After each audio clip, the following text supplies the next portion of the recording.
has said that this, in fact, said this on Monday when he was asked a question about Prime Minister Modi's ongoing visit to Russia and his meetings with the Russian President Vladimir Putin.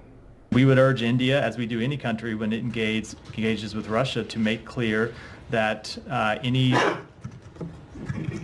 resolution to the conflict in Ukraine needs to be one that respects the UN Charter, that respects Ukraine's territorial integrity, Ukraine's sovereignty, and India is a strategic partner with whom we engage in a full and frank dialogue, and that includes on our concerns about the relationship with Russia. Meanwhile, back home in India, the killing of 5 army men in a terror attack in Jammu and Kashmir's Kathua yesterday will not go unavenged, is what India has said. The sacrifices of our soldiers will not go in vain and terrorism will be eliminated. In fact, a befitting reply will be given, is what Chief Minister of Uttarakhand, Pushkar Singh Dhami, in fact, has said. Remember, 5 Indian Army personnel were killed and as many, in fact, were injured on Monday when a group of heavily armed terrorists ambushed a patrolling party in Kathua area. Now, in this terror attack, unfortunately, India has lost 5 soldiers and has warned Pakistan that terror will not go unavenged. Let me very quickly go across to my colleague Nazir Masoodi, who is joining us with more details at this moment. Nazir, once again, it also underlines the fact that in the last few months, we have once again seen a spurt, and the focus is on Jammu region more than Kashmir. Exactly, and whole Jammu and Kashmir state up to the border of Punjab and Himachal is under the shadow of terror.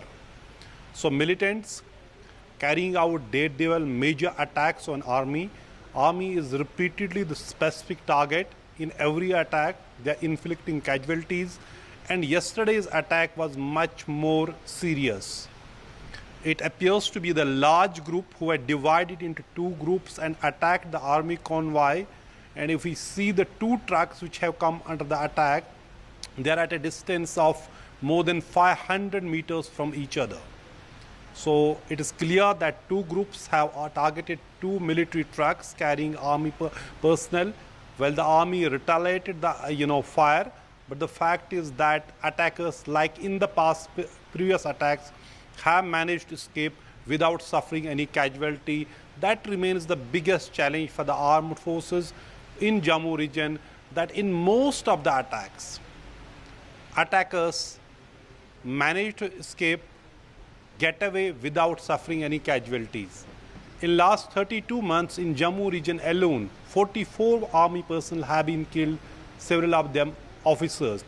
And in most of the attacks, no militant could be tracked down. And in this case also, after the attack on these 2 army trucks, there was a coordinated search operation and an area domination operation was launched.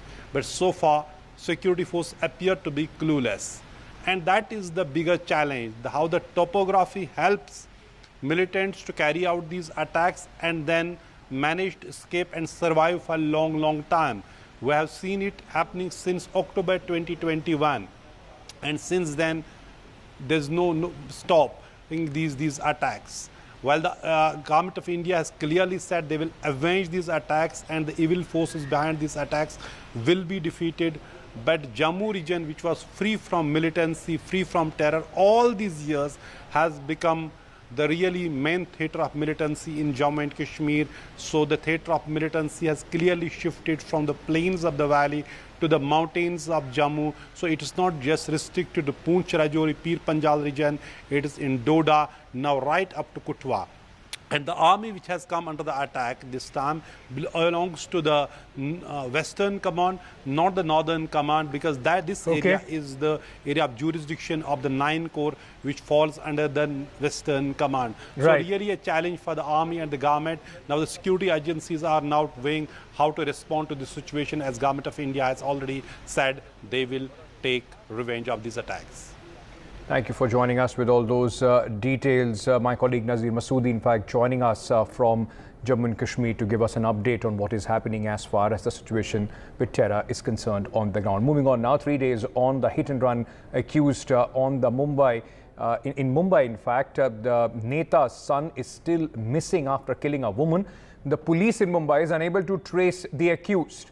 Cops suspect that Mihir and family have absconded. In fact, sources say the Neta's dad has asked the accused to escape the wrath of the law. In fact, chilling details have now emerged in the Mumbai hit-and-run case after the police reviewed the CCTV footage of the accident that killed a woman on Sunday morning. The BMW, being driven by 24-year-old son of Shiv Sena Shinde leader, dragged this woman for 1.5 kilometers after hitting her, the police have told the local court.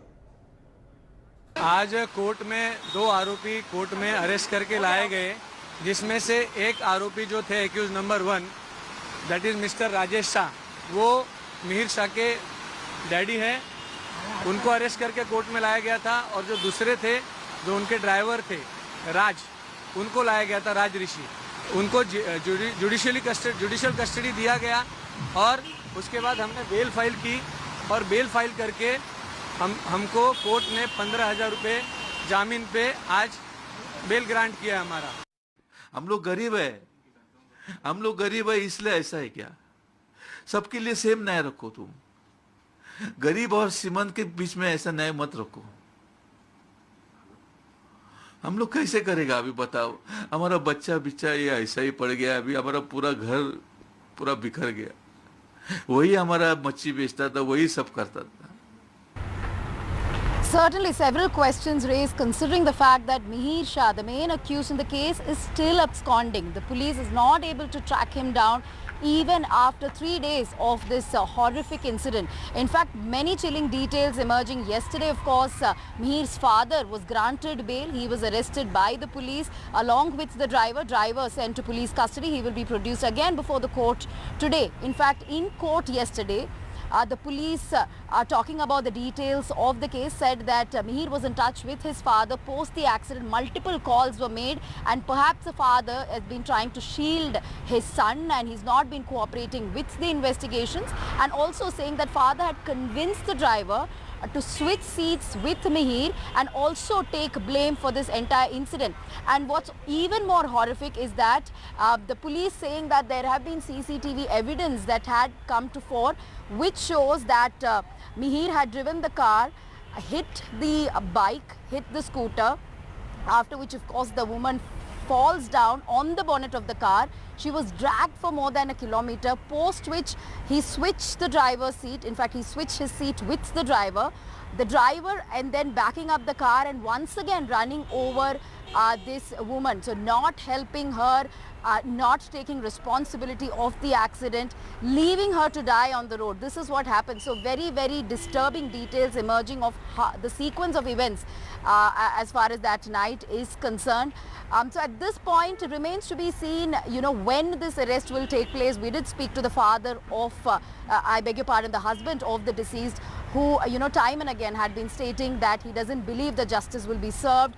The law is not equal for all, and these are politically influential people, and perhaps this man may just not be arrested as a result of the money and power. But at this point, police saying that they have formed multiple teams to nab the accused. They are relying on digital forensic evidence also at this point, and also questioning several friends and family members of Mihir as well. But at this point, he's still at large. Meanwhile, in the Hathras stampede case, the SIT has submitted its report to Chief Minister Yogi Adityanath and has blamed the organizers for this tragedy. The organizers have been blamed for this tragedy. They have said that the crowd called, without proper arrangements that were made for this. Local administration, police did not take the event seriously. There was conspiracy, in fact, also cannot be ruled out after this tragedy. Detailed inquiry is needed into this stampede. Remember, 6 government officials have been suspended so far after this SIT report has come out. The STM, the circle officer, have been suspended for negligence.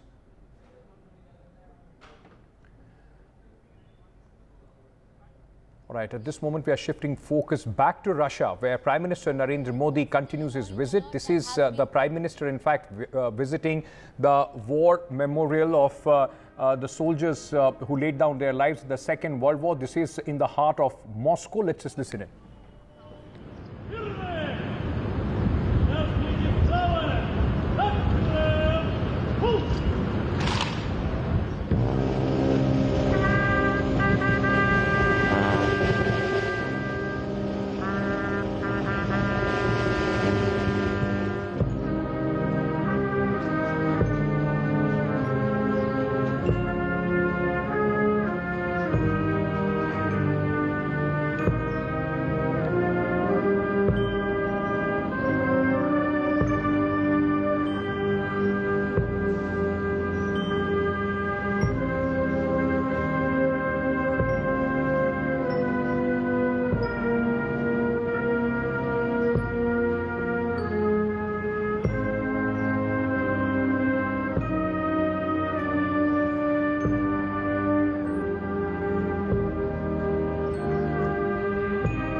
So Prime Minister Narendra Modi on his visit to Moscow after in fact meeting the Indian diaspora, they're paying his respects to this memorial, the Unknown Soldiers Memorial. This is right at the heart of the city of Moscow, in fact near Kremlin, where this memorial is built. And the Prime Minister, these are to honor the soldiers, those who lost their lives during the campaign, the Russian campaign in World War II. Prime Minister laying the wreath there and of course paying his respects. Remember, it's a two-day important visit of the Prime Minister to Russia, and one of the program of course is to honor the soldiers, those who have laid down their lives and played an important role in the Second World War.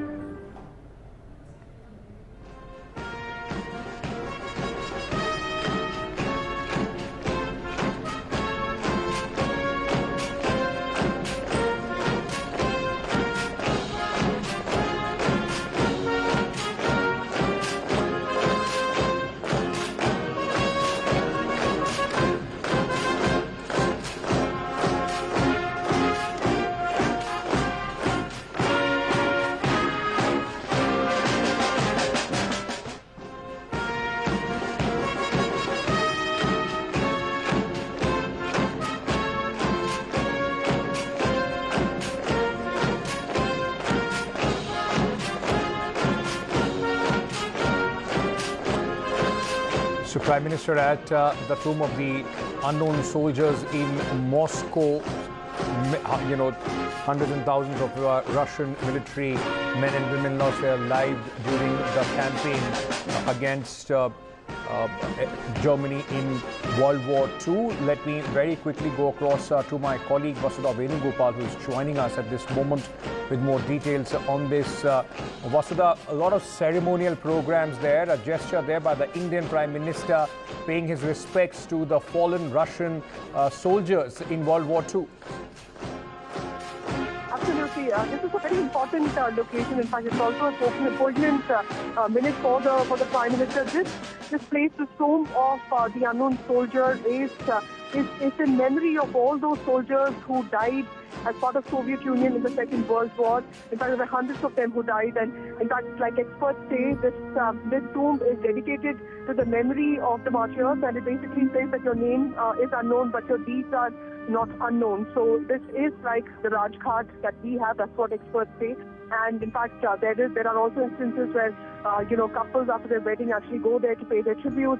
So this is an important way of the country dedicating a large part of its tributes to the memory of those people who actually spent a lot of time building it. And Prime Minister Narendra Modi going there is also a sign of how he respects the kind of traditions that Russia has had. Remember, this was immediately after the community event that he addressed, at a hotel here. here. In fact, he spoke about increasing, strong ties between Russia and India. He said that India and Russia have been all the fair friends, and in fact, there has been a lot of insistence on steadiness of their friendship. In fact, there's been never a bad patch in their relationship, and it's only going to grow stronger. That's what he said.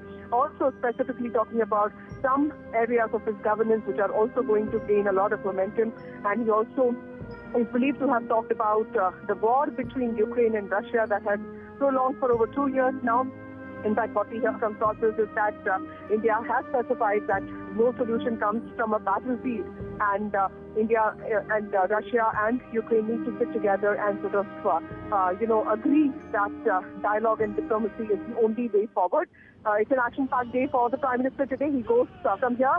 Of course, he will also be taking part in restricted level talks and also delegation level talks. After that, of course, he will also depart for Austria. And that is important because he's the first Prime Minister in 41 years to visit the country of Austria. He will also be going to the atom exhibition with President Putin today. So in 24 hours, in almost 30 hours that he is in Russia, he gets about 8 to 10 hours with President Putin, which is huge. And this is the first proper bilateral meeting between the two leaders happening almost after a gap of 3 years. And we can expect many announcements, especially the economic sector. And one important announcement has already come forward. It's not an announcement, but it is something that we know from our sources, is that Russia has already decided that it will expedite the early release of those Indians who had been misled into joining the Russian military, and that they will be sort of like, they will be released soon. This is something that India has been pressurizing Russia for. So that is in some ways a huge takeaway from this meeting. Thank you, Vasudha, for joining us with all those details. Vasudha Venugopal reporting from Moscow, where Prime Minister's whirlwind trip, their meeting, in fact, the bilateral and meeting the Russian president in the last 24 hours is continuously from one engagement to another. He will also then be going to Austria, as Vasudha was telling us. With that, we are slipping into a very short break. News and updates will continue here on NDTV. Stay tuned.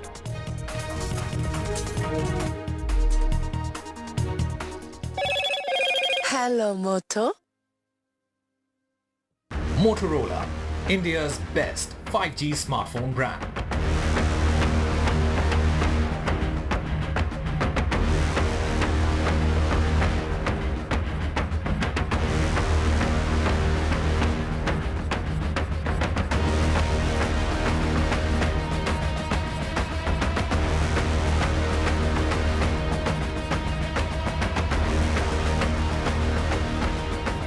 In association with Armymen University, ranked amongst the...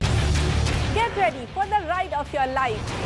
NDTV brings you the NDTV Auto Show with me, Mugdha Mishra. From the fastest supercars to the sleekest new energy vehicles to your trusted daily ride, we cover it all. Every Saturday at 10:30 a.m. and Sunday at 8:30 p.m. only on NDTV 24/7. Your next great escape starts here. Stay informed and entertained with the new and updated NDTV News app. You can watch all our channels live, listen to podcasts, read breaking and exclusive news from around the world and more. Download the NDTV app today and get access to the best journalism and storytelling on your smartphone or tablet. The NDTV app. News that matters to you.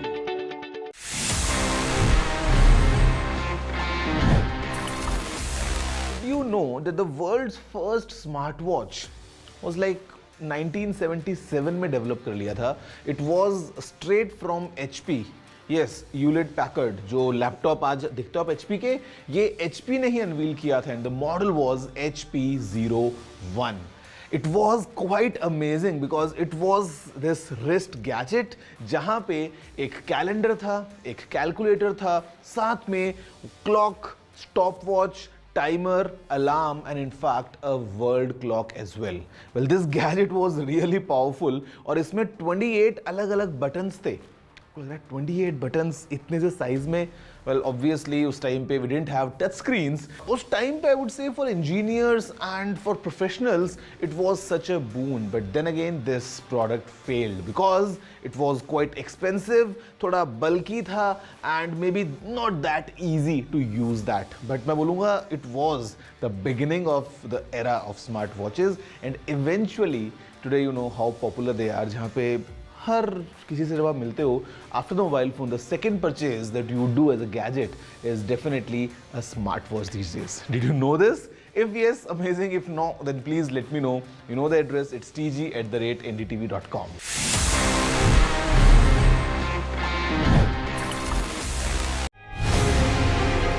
After a great victory by Indian team, and today we are reporting from.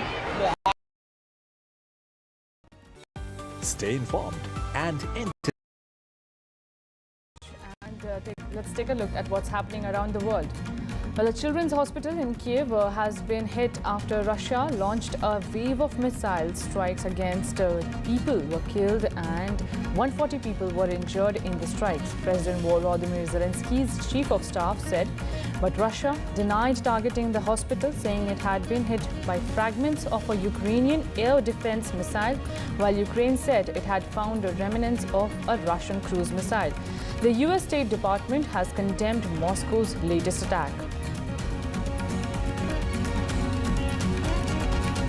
Just to be clear, these are sites that serve no military purpose. They're not sheltering Ukrainian military assets. They're not sheltering members of the Ukrainian military. These are civilian infrastructure, pure and simple. But you will see new military, diplomatic, and economic support announced for Ukraine. You will see additional specificity about Ukraine's bridge to NATO. Scores of residents of Gaza City packed up their belongings and left on Sunday after Israel issued new evacuation orders. A steady stream of men, women and children were seen heading out of the ruined city. Some pushed elderly or injured relatives in wheelchairs, while others carried young children on their shoulders or lugged bags and jerry cans with them. Israel continues to battle pockets of militants across the Gaza Strip after months of heavy bombings and ground operations that have devastated the territory's main cities. Most of the population of 2.3 million people has been displaced, often multiple times. Iran will not hesitate to support Lebanon if it's attacked by Israel, a foreign ministry spokesman said on Monday.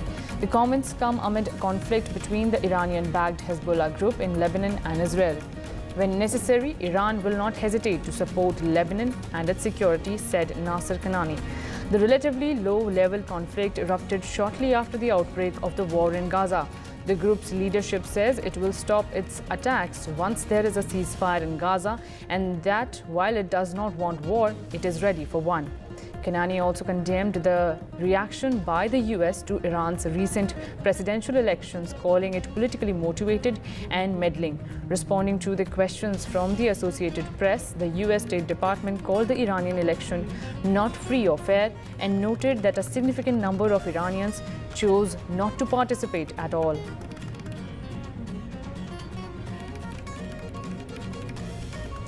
US warplanes carried out at least 3 airdrops of aid over the central Gaza city of Khan Yunis on Monday, forcing displaced people from nearby tents to scramble for food, an AP camera in the area documented.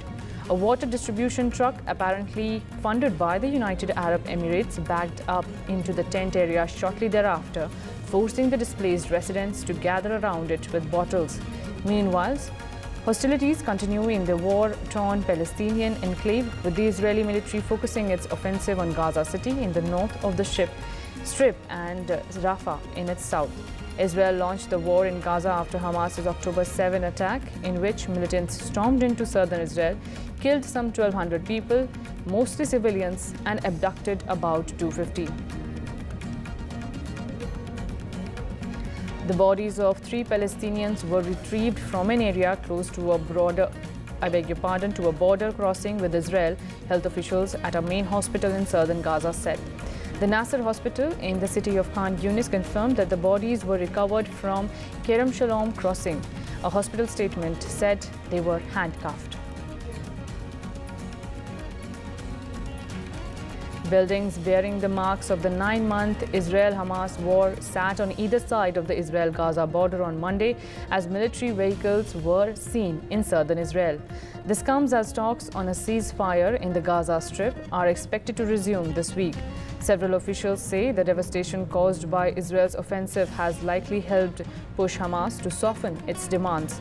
Hamas over the weekend appeared to drop its long-standing demand that Israel promised to end the war as part of any ceasefire deal. The sudden shift has raised new hopes for progress in the internationally brokered negotiations.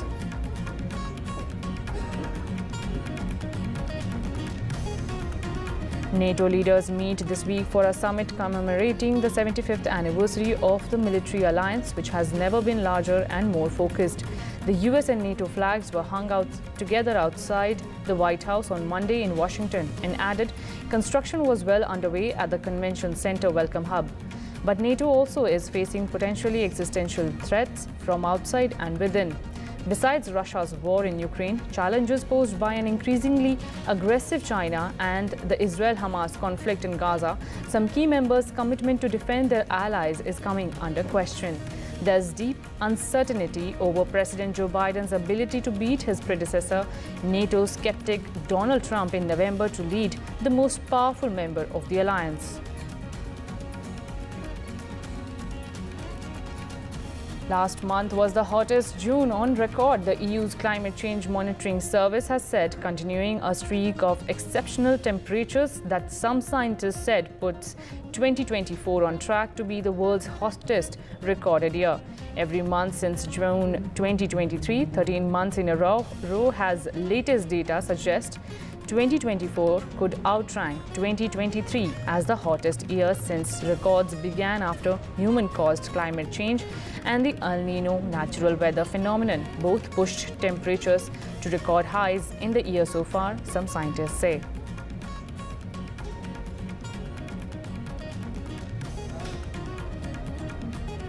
French President Emmanuel Macron on Monday asked Prime Minister Gabriel Attal to remain temporarily in office after the government's political camp lost its majority in high-stakes legislative elections. Mr. Attal had announced he would resign on Sunday night, but left open the possibility of remaining in the job as long as duty required him to do so. It had been widely expected that his resignation would be rejected when he visited the Élysée Palace on Monday morning. Outgoing Finance Minister Bruno Le Maire warned on Monday that the country was facing an immediate risk of financial crisis and economic decline. The leftist New Popular Front coalition won the most parliamentary seats but failed to win an absolute majority in the National Assembly. France faces political uncertainty as the country awaits a new government just weeks before Paris hosts the Olympic Games. Macron dissolved parliament and called for snap legislative elections after the far right trounced his centrist alliance in the June 9 elections for the European Parliament. Tropical storm Beryl brought howling winds and torrential rain to southeast Texas, killing at least 4 people, flooding highways, closing all airports, cancelling more than 1,300 flights and knocking out power to more than 2.7 million homes and businesses. Beryl, the season's earliest Category 5 hurricane on record, weakened from a hurricane after pounding the coastal Texas town of Matagorda with dangerous storm surges and heavy rain before moving across Houston, the U.S. National Hurricane Center said. The agency said conditions could spawn tornadoes in Texas, Louisiana, and Arkansas.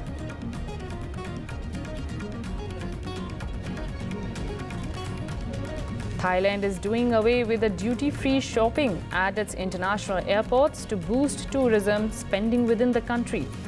Duty-free is picking up. It's expected to double its visitors total this year compared to 2023.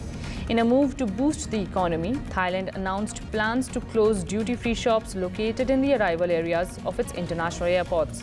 A government spokesperson confirmed the decision, highlighting the goal of encouraging tourists to spend their money elsewhere in the country.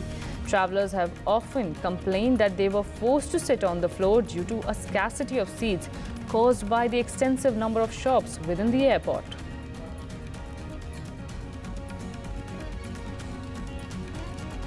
A Chinese university is offering the country's first undergraduate predominantly tea-drinking culture. Thanks in part to Chinese chains that replicate Western cafe culture and business models, the country now has the world's most branded coffee shops at nearly 50,000, overtaking the US in the last year.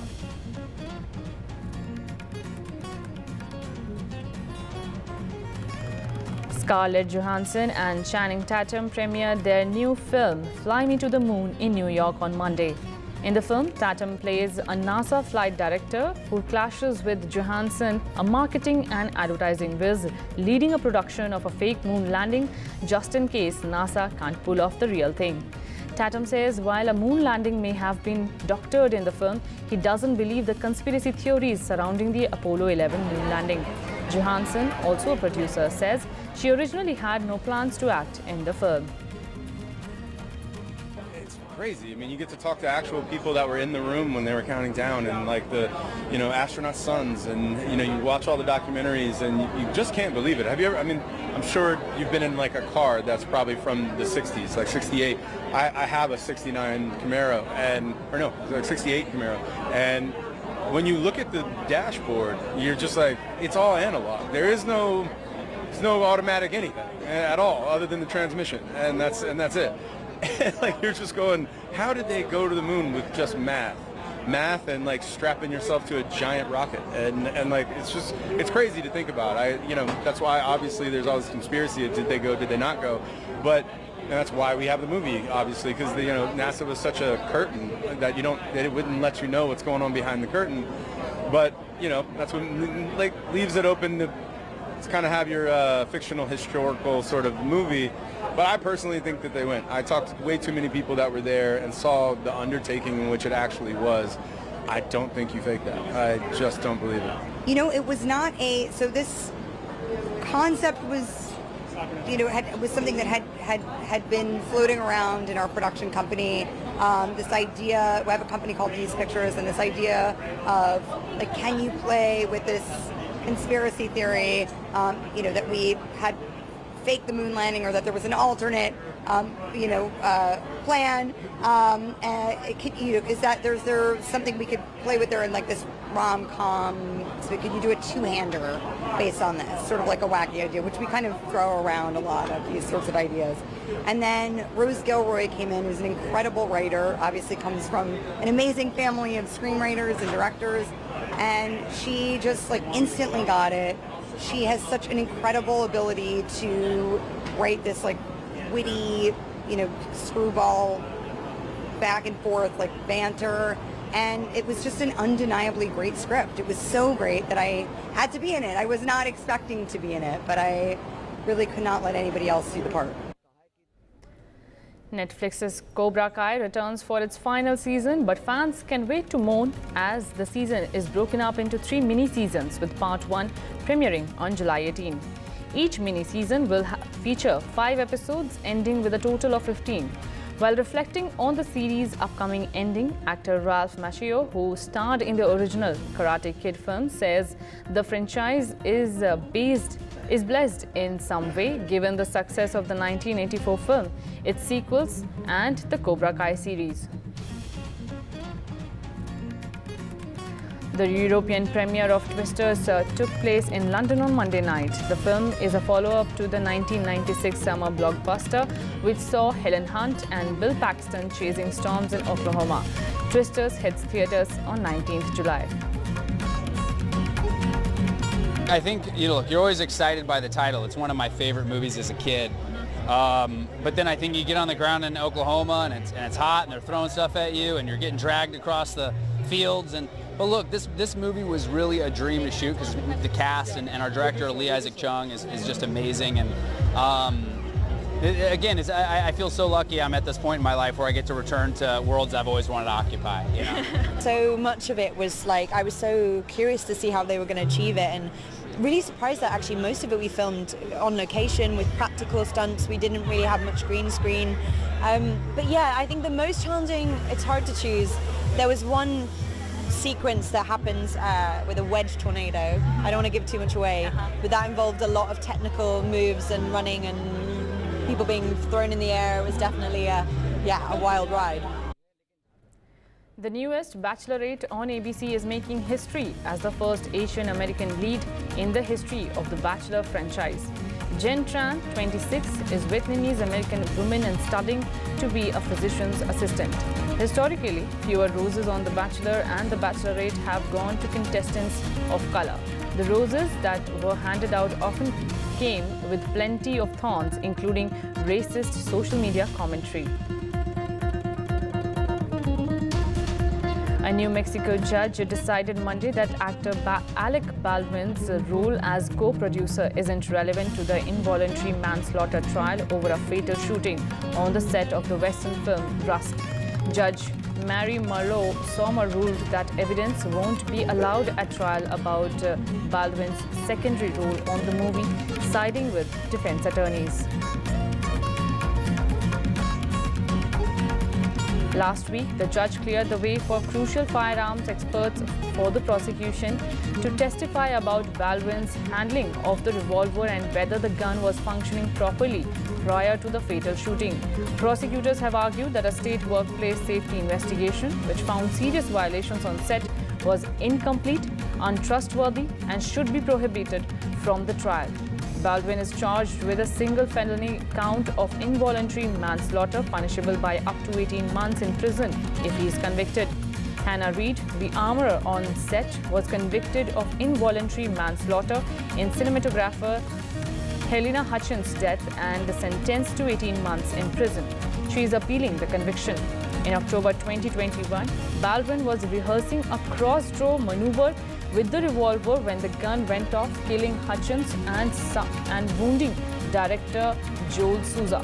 Baldwin has pleaded not guilty and claims that the gun fired accidentally after he followed instructions to point it towards Hutchins, who was behind the camera. Unaware the gun contained a live round, Baldwin said he pulled back the hammer, not the trigger, and it fired. Slipping into a very short break, stay tuned and continue watching Prime NDTV.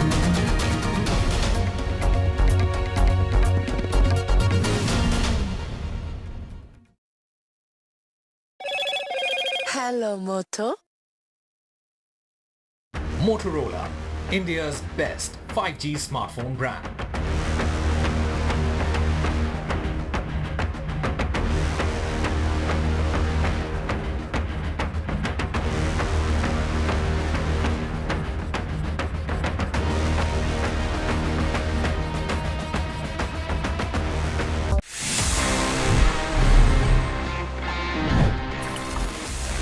Here we are and ये है, आप सभी जैसे जानते हैं, मेरा personal favourite section जहां पे मैं देता हूं आपके सवालों के जवाब in this segment that we call ask TG. देखते हैं इस एपिसोड में हमको क्या सवाल मिले हैं।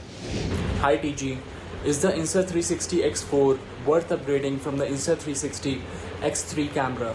Also, do you think there are any other alternatives? I'll give you my honest takeaway. Insta360 is doing really good in terms of these 360 cameras, action cameras, small cameras and everything. But I would say please don't upgrade to the X4 if you already have an X3, because X3 is really powerful in itself. और Insta360 X3 बहुत अच्छे options लेके आता है. It's a well-rounded deal altogether. So if in case you already have it, there is no point for you to upgrade to the X4 or any other camera for that matter. आप उसको अभी use कर सकते हैं for at least I would say एक और साल तक before you see any substantial upgrade in this technology. और हो सकता है अगले आने वाले जो मॉडल्स होंगे वो आपको ज़्यादा एक्साइटिंग लगेंगे। नमस्ते टेक्निकल गुरुजी, मैं ऑनलाइन क्लास में पढ़ती हूँ और मुझसे ज़्यादा टाइम के लिए ईयरफोन्स नहीं पहने जाते। क्या आप मुझे ऐसे ईयरफोन्स या हेडफोन सजेस्ट कर सकते हैं जिन्हें हम 3 से 4 घंटे पहन सकें? मैं आपको 2 सलाह दूंगा मेरी तरफ से। सबसे पहला तो अगर आप ईयरफोन्स यूज़ करते हैं तो उसमें आप ईयर टिप को चेंज करके देखिए, बिकॉज कई बार उसका साइज़ अगर आप चेंज करेंगे तो आपको ज़्यादा कंफर्टेबल फील होगा और आप लंबे टाइम तक उनको पहन पाएंगे। सेकंड थिंग, अगर आपको स्टिल लगता है कि ईयरफोन्स जो है ज़्यादा कंफर्टेबल नहीं है तो आई वुड रिकमेंड कि आप एक ओवर ईयर स्टाइल का हेडफोन लें। ओवर ईयर से मेरा मतलब ये है the cushion goes all around your year, और आपके कान के चारों तरफ जब कुशन लगेगा एंड कान बीच में आपका फ्री रहेगा तो कंफर्टेबली आप लंबे समय तक उनको पहन पाएंगे। तो बेसिकली मार्केट में आपको ऑप्शन मिलेगा ऑन ईयर हेडफोन्स का भी, but I would recommend if you can go with the over year design, और उससे पहले एक बार आप अपने ईयरफोन्स का जो टिप है उसको चेंज कर देखिए, हो सकता है आपको ज़्यादा कंफर्टेबल फील होगा।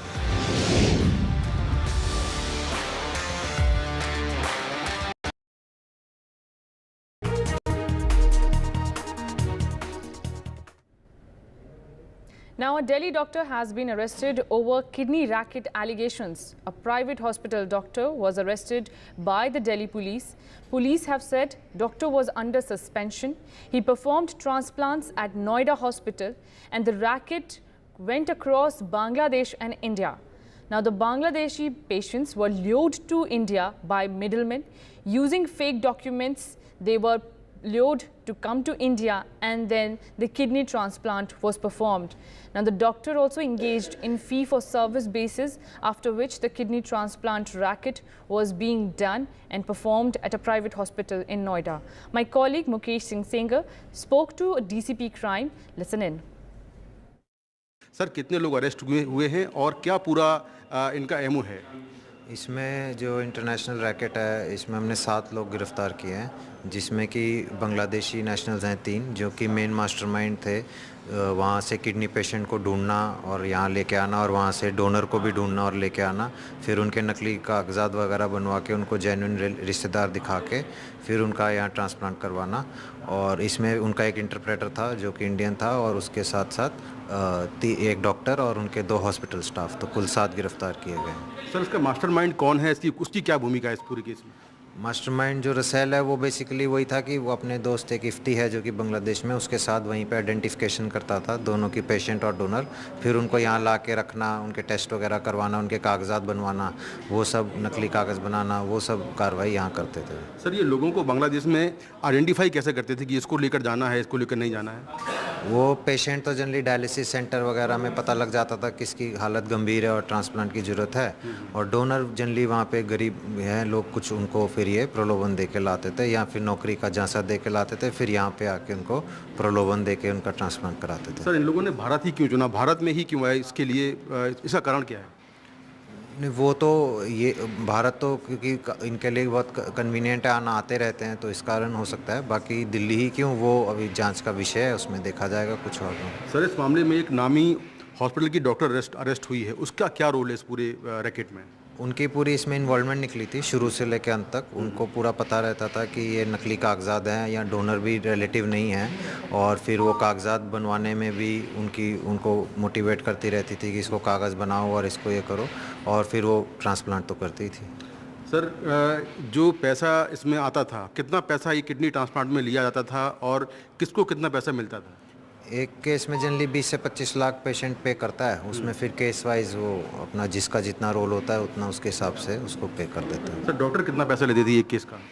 वो तो हॉस्पिटल से अभी हम चेक कर रहे हैं, वो तो जनरली जो उनका मॉडल होता है पेमेंट मॉडल उससे देखेंगे। Now, the Uttar Pradesh government has announced a full waiver on registration fee for strong hybrid vehicles, aiming to boost the use of eco-friendly cars. This initiative benefits major car manufacturers like Maruti Suzuki, Honda and Toyota, potentially saving customers up to Rs 3.50 lakh. Now, my colleague Sakshi Bajaj has more details. Take a look. As per sources to NDTV, UP has waived the registration fee on hybrid cars. There is a 100% waiver on registration fee for strong hybrid electric vehicles and plug-in hybrid electric vehicles. This is as far as sources to NDTV is concerned. But on back of this news and reports coming in on this, we saw Maruti shares zoom over 6% in trade today and Maruti becoming the top nifty gainer. This of course is positive for auto majors that manufacture hybrid cars, and the waiver aims to boost hybrid car sales in the country as well as the state. Now many believe that experts that NDTV has spoken to so far believe that this registration waiver is likely to reduce prices of hybrid cars significantly going forward. But to decode all of this, we've got an auto expert with us. We've got Mr. Tutu Dhawan. Thanks very much for your time, sir. Can you please help those watching at home understand that, just how much will this impact the price of the hybrid cars in the near term and long term? And is this then a message to other states to promote green mobility altogether? Well, you know that taxes on these cars are the highest here in India. It's almost 40% plus. So obviously, when you are talking of a total relief on taxes, so the benefit is going to be in lakhs and not in just a couple of thousand rupees. So obviously, you know, it is going to affect the sales of manufacturers who are already indulging in making hybrid cars, and for them, it's now going to be, I would say, a bonus that they will have in a particular state like UP. Now, the only negative in this, what I see is, although yes, the new owners will benefit in UP, and UP is very close to Delhi also, which is Noida. So that also, you know, it will get a lot of customers from our neighboring states. But the only other problem is, once the car has been bought in UP and if somebody needs to have it transferred into another state, then it will go through the same process of taxation and so on. So it is basically beneficial for UP people and UP residents, and it is going to be an ideal thing for them, because hybrid is actually one of the future technologies that are going to sustain this new change of EVs. Now, EV, from my point of view, is not a permanent technology, and in due course of time, it is going to be phased out. So, but hybrids, yes, they will continue, and they will obviously, in place of fossil fuel, you know, the manufacturers might be able to induct some other philosophy to be able to back up the battery pack. Right, but this is really, talking about the waiver on the registration fee at the moment. And when do you think this will translate to, for those watching at home, consumers really, when do you think they will see this change in prices? Well, the change, I think, have already been announced, and now it is up to the manufacturers and the dealerships to be able to build up stocks and start selling them. Because the minute the government announces such benefits, they have to be implemented ASAP. Right. And this move then, do you think, will serve as a message to other states to promote green mobility? Yes, indeed. Because it is not going to be only for UP. I'm sure other states will also like to take benefit of this. And of course, you know, this will get popularity politically also. When you are talking, there are, indications of a political benefit as well to the government.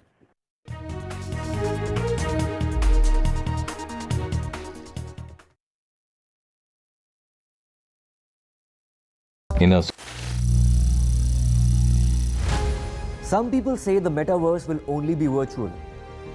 One day this lecture hall will be made of code, and driverless cars would be trapped in intersections. But even in this maze of the future, you can't wish away health.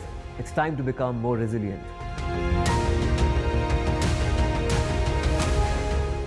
"10 years of Banega Swasth India, we have grown and achieved so many milestones.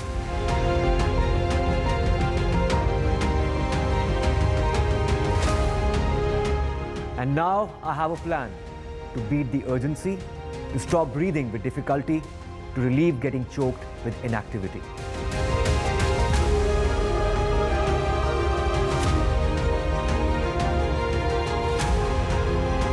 Energize our government, our environment, our society, and ourselves. Everyone, everywhere, every day.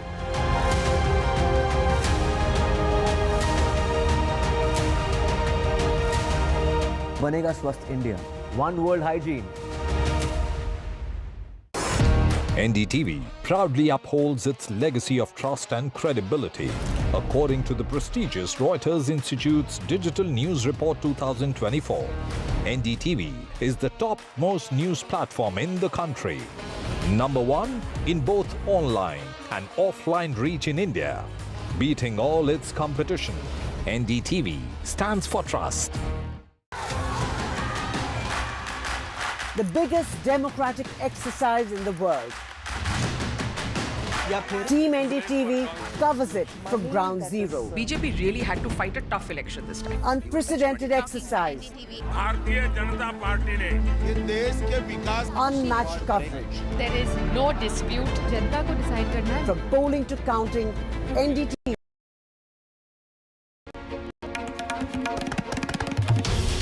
This is NDTV.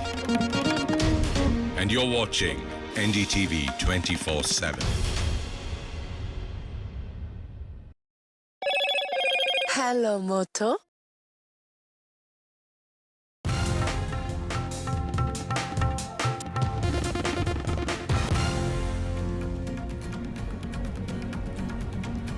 Three days on, Mumbai hit and run, main accused still on the run. Neta's son missing after killing a woman. Chilling details in case emerge. Woman dragged for 1.5 kilometers. Victim's husband speaks to NDTV, demands justice.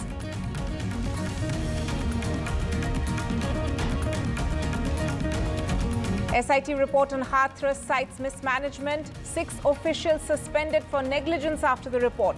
But 1 week on, Bhole Bhaba still free.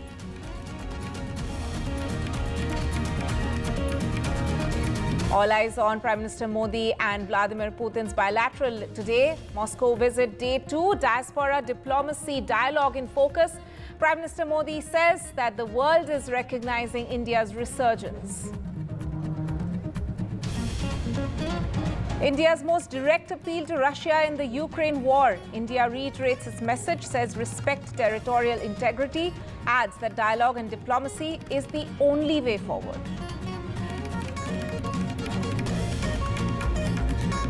Delhi doctor arrested over kidney racket allegations. Police say that the international racket spans across Bangladesh and India.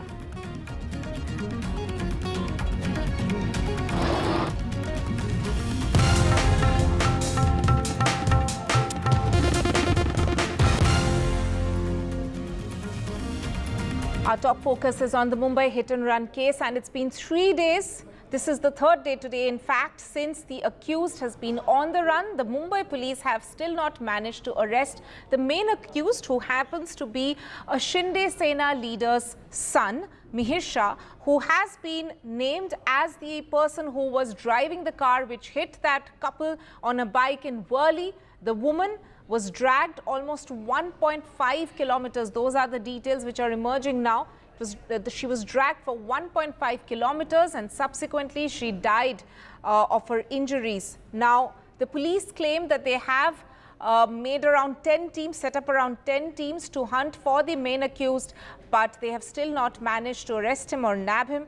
Let me go across to my colleague Radhika for more on this. Radhika, I know you've spoken to the family in this case, the husband of the deceased woman. We'll get to that in a bit. But first of all, give us an update on where the police is as far as the hunt for the main accused is concerned. That's it, Tanima. It's been 3 days, but no trace of the main accused. In fact, 20 teams have been formed to nab him, and lookout circuit has also been issued against Mihir Shah. His friends are being questioned, his phone being tracked, which is at this point is switched off. Now, a lot of details emerging. We know for a fact that his father was granted bail yesterday.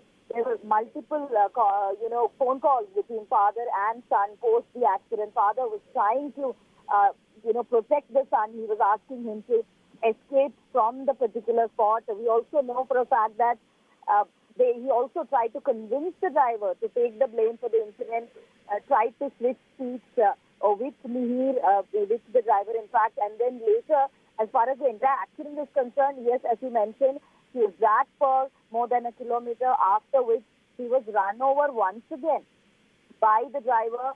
So all these disturbing details emerging, family of Mihir Shah unreachable, cell phones of family and close relatives now switched off. In fact, he could have absconded with the other family members is something that the police suspected at this point. In fact, after the incident, that car was abandoned in Bandra East, after which Rajesh, who is the father who is currently on bail, went there to remove tow away the car, remove the party sticker. So there is a lot of destruction of evidence also that was done post the incident, not just by Mihir but also by the driver as well. as father. Unfortunately, the father is now out on bail. Mihir Shah still absconding, and the police has no trace at this point of where the main accused is. In fact, Mihir Shah, his mother and sister are also missing, and the police suspect that most likely all three of them are hiding together. Radhika, thank you so much for joining us with that update. We will also now listen to the family of the victim, the family of the woman who has died, the husband also in this case who was hit by this particular speeding car that night. He survived to tell the ordeal. He has in fact been demanding for justice from day one. My colleague Radhika spoke to him today. Listen in. I'm with the husband of the deceased. He is inconsolable right now, devastated. I am at the family's house right now. Let me just ask him, sir, आपको मैं Sunday को भी मिली थी. अभी मिहिर जो है अभी भी पकड़ा नहीं गया और उनके जो पापा है उनको बेल मिल गई. तो अभी आप क्या कहना चाहेंगे? अभी आपका मैसेज क्या है? मेरा एक ही मैसेज है, अगर वो पकड़ा नहीं जाता तो इसको क्यों रिहा किया है, इसको क्यों छोड़ दिया है? उसको छोड़ना नहीं चाहिए. प्रशासन क्या कर रहा है? आज अगर उसका लड़का अगर मेरे गाड़ी के नीचे आ जाता तो मेरे को 2 मिनट में तुम लोग पकड़ लेते. वो लड़का आज 3 दिन से गायब है. क्यों गायब है? अगर वो ड्रिंक नहीं किया है तो वो क्यों नहीं सामने आया? अगर उसने ड्रिंक किया है, ड्रग्स लिया है, अगर 3 दिन में वो सामने नहीं आ रहा है, इसलिए वो क्लियर हो रहा है ना. अगर वो क्लियर होने के बाद ही सामने आएगा. आपको लगता है प्रशासन उनको प्रोटेक्ट करने की? प्रशासन उसको प्रोटेक्ट कर रहा है इसलिए तो नहीं मिल रहा है ना. अगर गरीब आदमी ने अगर उड़ाया होता तो उसको 2 घंटे में उसको हाजिर कर देते थे पकड़ के. बड़ा आदमी का लड़का है ना. सब ये इधर राजकारण चल रहा है, कुछ नहीं है. ये राजकारणी सब लोग है. राजकारण चल रहा है इसलिए वो मिल नहीं रहा है. नाम खराब होएगा ना प्रशासन में. जो नेता का लड़का है ना, वो नाम मालूम है ना आपको किसका है? अगर वो गाड़ी का स्टिकर निकाल देता है, कैसे निकाल देता है गाड़ी का स्टिकर? हाँ, उसके ऊपर लोगों को किसका है वो बताओ हमको. सर, आपको किसी से कॉल आया प्रशासन से या फिर कोई भी अधिकारी से? किसी का कॉल नहीं आया मेरे को अभी तक. कैसे आएगा? कोई नहीं कॉल करेगा. गरीब आदमी हूँ मैं. तो उस दिन जब ये हादसा हुआ उसके बाद आप उनके पीछे भी गए थे ना, गाड़ी के उसके पीछे गए. आधा किलोमीटर में पीछे गया, मिला नहीं मेरे को बॉडी. आधा किलोमीटर गया. अभी बताओ सीलिंग वो क्या चल के गई? वो सीलिंग में क्या चल के गई क्या बताओ? एक बार भी उन्होंने रोका कौन सा रोका? मैं चिल्लाया, रो के चिल्ला रहा था, जोर से चिल्ला रहा था. आजू बाजू में पब्लिक टैक्सी वाला देख रहा है मेरे सामने. उधर वॉक करने वालों को पूछा मैं कि इधर कोई दिखा क्या ऐसा गाड़ी घसीटते हुए? बोलते हमको कुछ नहीं, इतना स्पीड में गया वो गाड़ी. साइकिल वाला लड़का था, उसको लगा था, उसका साइकिल बेंड हो गया. वो मेरे को बोलता है दादा ये देख मेरे को भी क्या किया. अरे बाबा तेरा छोड़ रहे, मेरा औरत खींच के लेके गया है. क्या करूं? मैं रो के परेशान हो गया. क्या करूं? मेरा बच्चा रो रहा है. माँ मांगता है कहां से लगे दूं? उसको एक भी नहीं दया आया कि वो रुका. 1 सेकंड रुक जाता तो कुछ नहीं होता था. उसको कुछ नहीं होता था. ये प्रशासन, गृह मंत्री क्या कर रहा है? मेरा सरकार अच्छा है, गरीबों का सरकार है. कौन सा गरीबों का सरकार है? गरीब उसका देखो बयान आया क्या? ये देवेंद्र फडणवीस का बयान है. तू गृह मंत्री है ना, बयान तो देखो. कुछ तो बोलो तुम. उसको क्या करने का है? क्या मुख्यमंत्री का आदमी है इसलिए कुछ नहीं बोल रहा है क्या तुम? सब गरीब लोगों को ही पीछे पड़ेंगे क्या? वोट मांगता है क्या तुमको? वोट? गरीबों का वोट मांगता है, कुछ नहीं मांगता है तुम लोगों को. गरीब आदमी देखते नहीं तुम लोग. गरीब आदमी. आज बच्चे मेरे रो रहे, पागल हो रहे. उसका माँ नहीं, सब हमारा उसके ऊपर था. सब उसके ऊपर था.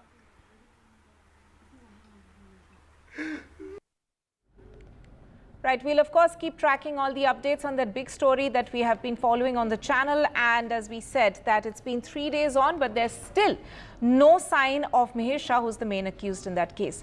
Now, shifting focus now, on Sunday evening in Saputara in Gujarat, a bus accident took place in which 2 children died and 8 passengers were injured. This incident happened in a valley 2 kilometers away from Saputara, while the bus from the travel agency coming from Surat for tourism during the rainy season in Gujarat turtled. The bus was carrying passengers from Nashik. The accident took place when the vehicle was overtaking another vehicle on a new turn and fell into the gorge. All passengers were taken to hospital in Surat for treatment, where 56 passengers were in fact on board that bus. This is, of course, an accident taking place in Gujarat in which, as per the information, 2 children have died. Let me go across to my colleague Sunil for more on this. Sunil, what are the details we have in this case? Has the what are police saying in terms of what led to this accident? देखिए तनिमा, ये भयावह जो हादसा है ये रविवार का है, जब सूरत से बस में बैठकर टूरिस्ट आए थे सापुतारा और शनिवार रात निकले थे 1 बजे और रविवार की सुबह ये पहुंचे थे वहां पर सापुतारा में। दिन भर घूमने के बाद शाम को जब वापस लौट रहे थे तब वहां से तकरीबन 2 किलोमीटर दूर मालेगांव के पास एक घाट है जहां पे बस उतर रही थी, लेकिन बस बहुत ही तेज रफ्तार में थी और बताया जा रहा है कि किसी एक और दूसरी का गाड़ी को ओवरटेक करने के चक्कर में ये टर्न मोड़ पे मुड़ नहीं पाई और सीधे जाके खाई में गिर गई। हालांकि गनीमत है कि वहाँ बहुत ज्यादा खाई नहीं थी, 15 से 20 फुट का था वहाँ पर। बस की स्थिति तो बहुत ही खराब हो चुकी है। 62 यात्री थे उसके अंदर और एक ड्राइवर, 2 जो हैं टूर ऑपरेटर जो थे जो लेकर गए थे और एक रसोइया, ऐसे कुल जो है कि 66 लोग थे उसमें से, लेकिन 33 लोगों को चोट आई जो बताया गया। उसमें से 2 बच्चों की मौत हो गई है, 8 घायल हैं अभी जिनका कि अस्पताल में इलाज चल रहा है। पुलिस का ऐसा कहना है कि शनिवार और रविवार का जो दिन होता है वहाँ पर पुलिस बंदोबस्त उनका वहाँ पर रहता है, क्योंकि बड़ी संख्या में लोग वहाँ पर हिल स्टेशन पे आते हैं छुट्टियां मनाने के लिए। तो लिहाजा हम बहुत जल्दी, जैसे ही हादसे की सूचना मिली, पुलिस वहाँ पर पहुंची और जल्दी से ही रेस्क्यू कर लिया गया। इसीलिए बहुत ज्यादा जीवन हानि जो है इसमें नहीं हो पाई है। लेकिन इतना इस हादसे ने एक सवाल खड़ा कर दिया है कि बारिश के मौसम में या ऐसे हिल स्टेशन पर लोग जाते हैं तो उस समय किस तरह से अपने नियंत्रण में नहीं रहते हैं लोग और नियंत्रण खो देते हैं, जिसका खामियाजा दूसरे लोगों को भुगतना पड़ता है। बहुत ही खतरनाक वीडियो सामने आया है इस पूरे हादसे के बारे में। Sunil Singh, thank you so much for joining us with that update. Shifting focus now to another one of our headline stories, and in the Hathras stampede, the SIT has submitted its report to the Chief Minister, in which the police, which was looking into the case, has held and laid the blame for the tragedy entirely on the organizers. The report says that the crowd which gathered over there, the authorities actually estimated that there would be a huge crowd, but the arrangements which were put in place were not sufficient. Local administration as well as the police who were deployed at the spot did not take the magnitude of the event seriously, and at the same time the SIT also mentions in its report that a conspiracy angle cannot be ruled out and that there's detailed inquiry needed into that entire incident. So this is the latest in terms of the Hathras stampede, but very important to note is that the SIT has not questioned or even taken a statement from Bhole Baba yet, the self-styled godman for whom that satsang was organized where the stampede took place. Let me go across to my colleague Ranveer, who's been tracking all the updates on this. Ranveer, the SIT report does not specifically mention anything related to Bhole Baba. They are talking about the organizers. Of course, that would mean his team, but they have not questioned him yet, taken a statement from him yet. Anything in that report as to why they have not done so, or anything that you're gathering from your police sources, whether they feel this is sufficient in terms of the leads that they need into this investigation, that they really don't need to question him? Obviously, this is a very big question because the so-called self-styled godman Bhole Baba alias Narayan Hari Sakar has not been questioned, not even his name is mentioned in the FIR.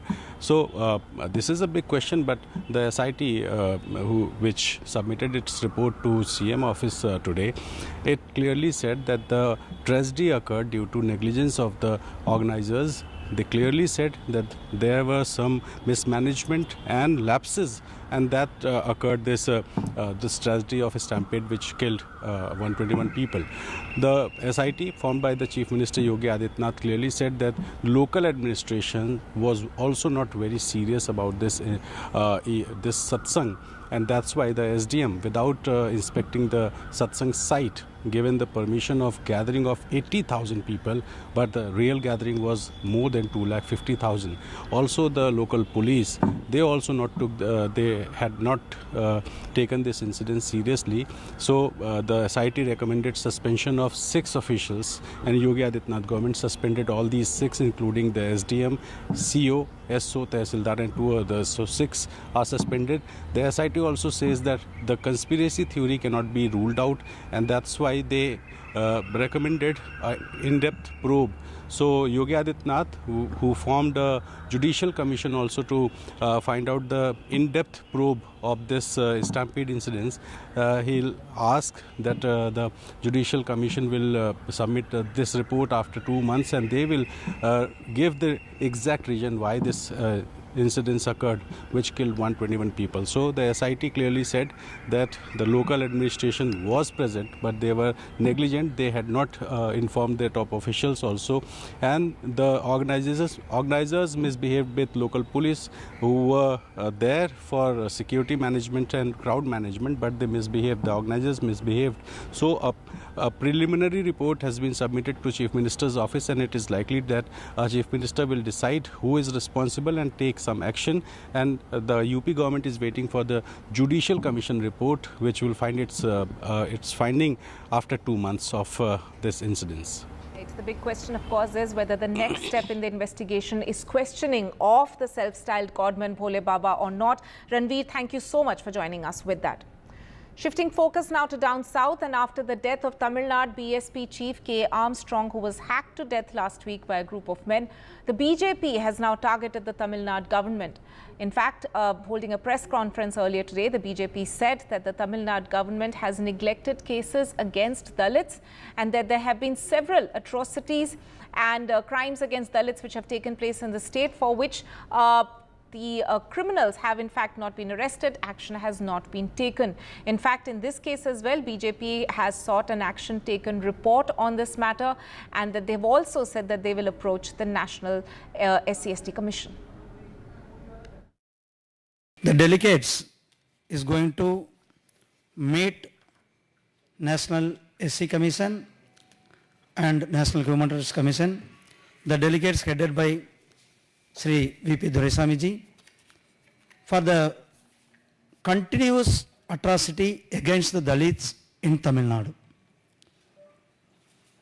After when the DMK government came to the power in 2021, May, after that the increase of Dalit atrocities is tremendous and double the atrocity against the Dalit. Culprits were nabbed. Immediately they were nabbed, and the full probe is on. It will bring out who is behind this, whether it was any enmity or what is the motive behind this. So everything will come out of this. The Tamil Nadu police is on the job. They will do it. Right. Let me go across to my colleague Sam for more on this. Sam, we can see that the DMK, of course, is insisting that there's been action, 11 people have been arrested, and that there's an investigation underway. But the BJP is now widening the ambit of this entire incident, saying that this is a classic example of Dalits, atrocities against Dalits being neglected in the state. They've also cited a few other cases, and now they are planning to escalate the issue at the central level. So clearly the BJP taking this as a new flashpoint through which to target the DMK government. Tanima, this has to be seen in two different ways. One a struggle for justice, a fight for justice, be it the murder of BSP Tamil Nadu Chief Armstrong or the Kallakurichi illicit liquor tragedy where 65 people died, many of them Dalits, or the issue that happened 2 years ago in Pudukkottai down south in Tamil Nadu, where human excreta was allegedly thrown into a water tank that supplies drinking water for scheduled caste communities. In the last case, although it's 2 years, no arrests have been made, and even a few days back, the Madras High Court had some strong observations asking the government or the police to come up with a clear thing in the next time the case would be heard. And the BJP says in all these cases, the Tamil Nadu government, they say, has been going on soft as the affected people or Dalit communities. And that's why they're turning the heat on the ruling DMK, demanding a CBI probe and also moving the National Human Rights Council and also the National Commission for SC/STs.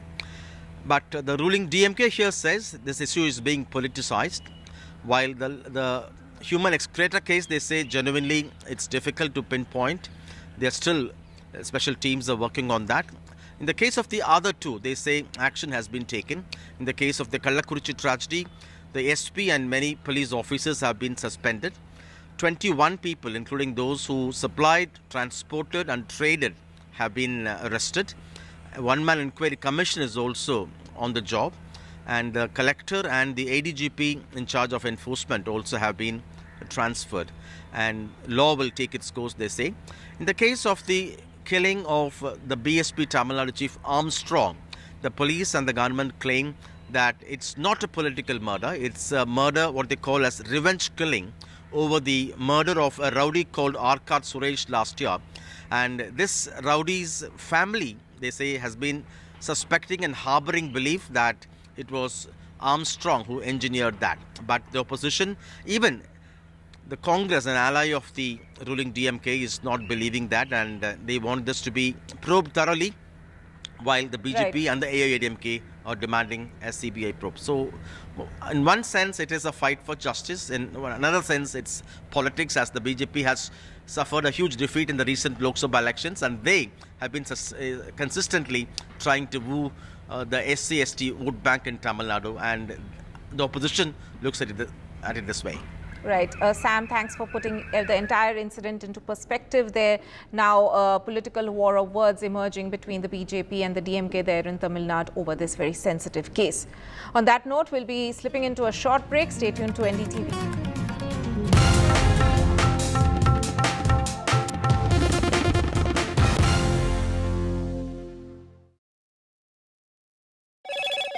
Hello, Moto.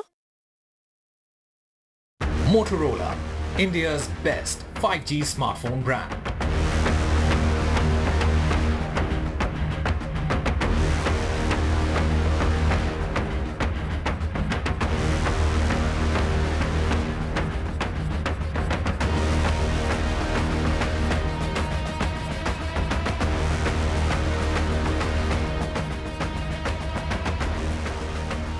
In a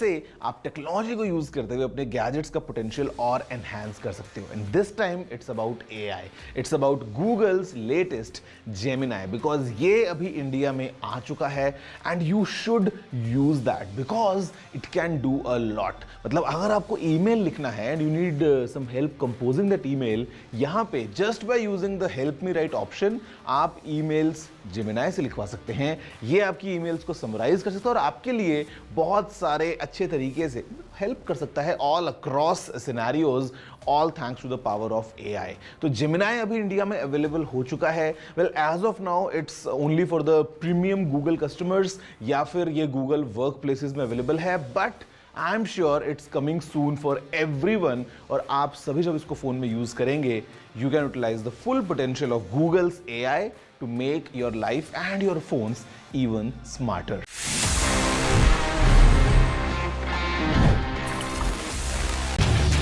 Get ready for the ride of your life. NDTV brings you the NDTV Auto Show with me, Mugdha Mishra. From the fastest supercars to the sleekest new energy vehicles to your trusted daily ride, we cover it all. Every Saturday at 10:30 a.m. and Sunday at 8:30 p.m. only on NDTV 24/7. Your next great escape starts here. Stay informed and entertained with the new and updated NDTV News app. You can watch all our channels live, listen to podcasts, read breaking and exclusive news from around the world and more. Download the NDTV app today and get access to the best journalism and storytelling on your smartphone or tablet. The NDTV app. News that matters to you.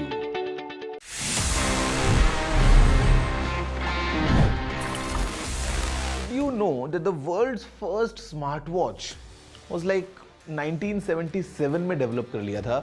It was straight from HP. Yes, Hewlett Packard जो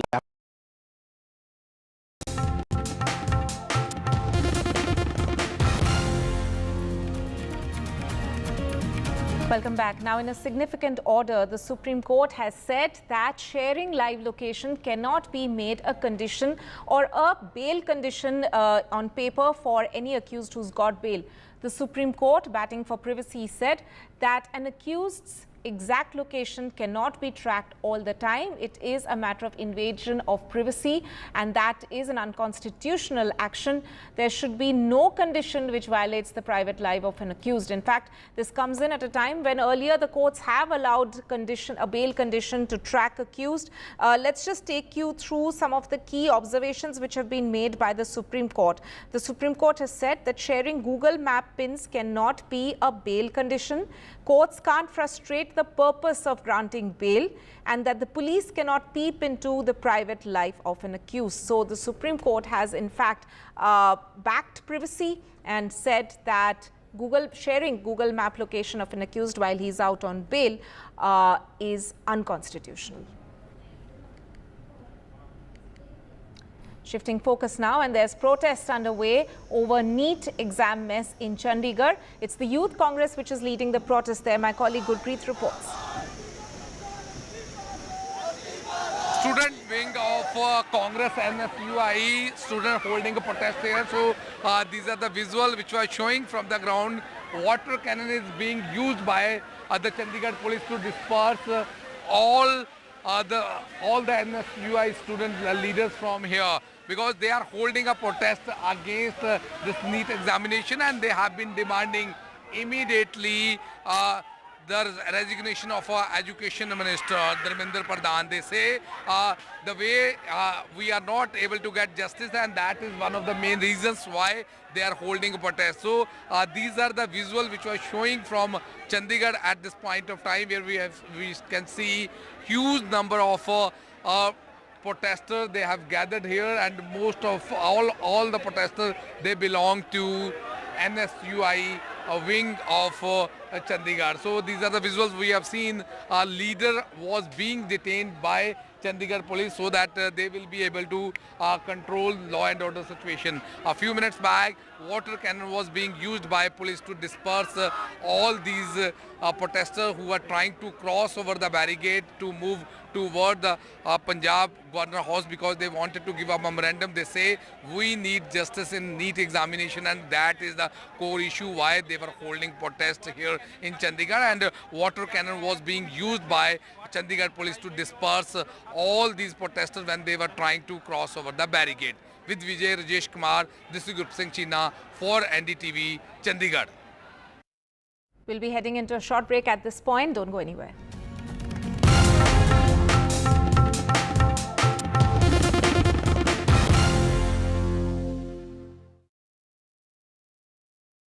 After great victory by Indian team, and today we are reporting from Mohali International Airport, where we are showing these visuals. Arshdeep हमारे साथ हैं, तो आइए बात करते हैं. बहुत बढ़िया परफॉर्मेंस आई सारे दी ते बढ़िया रिजल्ट्स मिले. कैसे फील कर रहे हैं? बहुत बढ़िया फील कर रहे हैं, बहुत मान महसूस हो रहा है.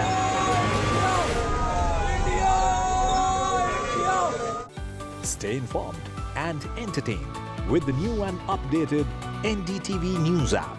You can watch all our channels live, listen to podcasts, read breaking and exclusive news from around the world and more.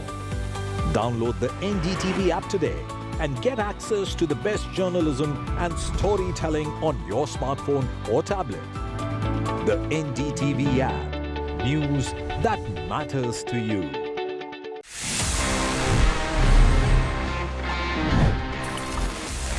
Here we are and ये है आप सभी जैसे जानते हैं मेरा पर्सनल फेवरेट सेक्शन जहां पे मैं देता हूं आपके सवालों के जवाब in this segment that we call ask TG.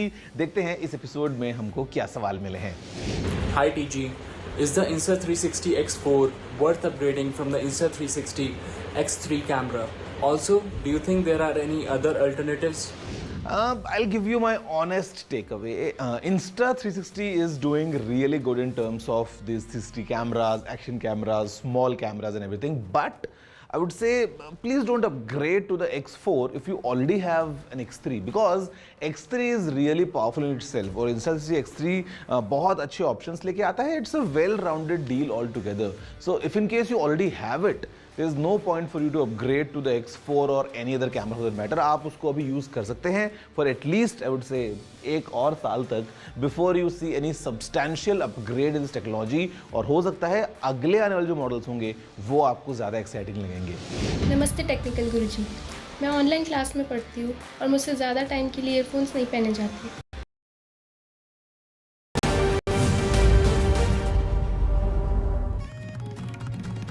Welcome back. Now, Prime Minister Narendra Modi is currently on a two-day official visit to Russia. This is, of course, the second day today. And there were a few highlights which have taken place over the past 12 to 14 hours. In fact, India has made its most direct appeal to Russia to end the Ukraine war, which has been on for over 2 years.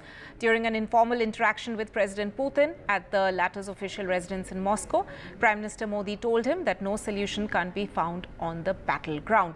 There's also been big success for India in the sense that Russia has agreed to repatriate all the Indians who were duped into fighting the Ukraine war in Russia. Prime Minister Modi also interacted with the Indian diaspora in Moscow a short while back and is going to have a bilateral meeting with President Putin shortly. This is, of course, the snapshots of his day so far.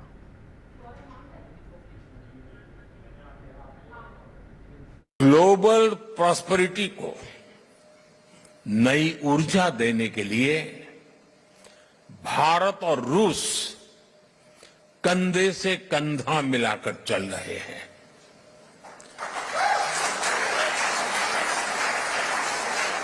यहां मौजूद आप सभी लोग भारत और रूस के संबंधों को और नई ऊंचाई दे रहे हैं।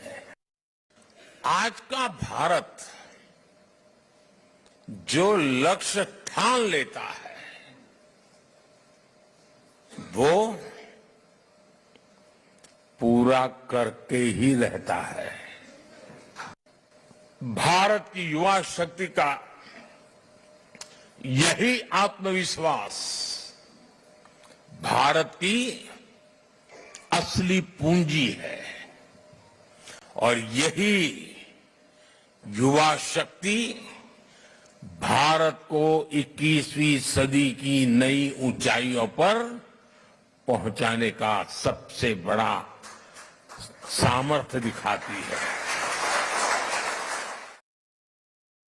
आज प्रधानमंत्री नरेंद्र मोदी ने मॉस्को में इंडियन कम्युनिटी को संबोधित किया है और उनके काफ़ी इंपॉर्टेंट मैसेजेस थे उनके स्पीच में। एक तो उन्होंने कहा कि यहाँ के जो कम्युनिटी इंडियन कम्युनिटी मेंबर्स हैं वो राजदूत हैं और उन्होंने कहा कि उनके थर्ड टर्म में भी रूस और भारत के बीच में जो संबंध हैं वो बढ़ते जाएंगे और ज़्यादा जो है मजबूत होंगे। हमारे साथ हैं मनीष कुमार, वाइस चेयरपर्सन हैं मॉस्को चेंबर ऑफ कॉमर्स के।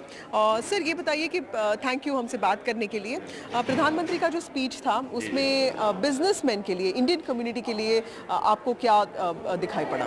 देखिए, जो प्रधानमंत्री जी की मैंने जो जितनी भी पूरी स्पीच सुनी और कल की जो हमने फुटेज देखी थी, देखिए एक तो तय बात है कि हमारे प्रधानमंत्री की राष्ट्रपति पुतिन के साथ बहुत ही पर्सनल रिश्ते हैं जो उनकी बॉडी लैंग्वेज से भी दिखता है और हम ये देखते हैं।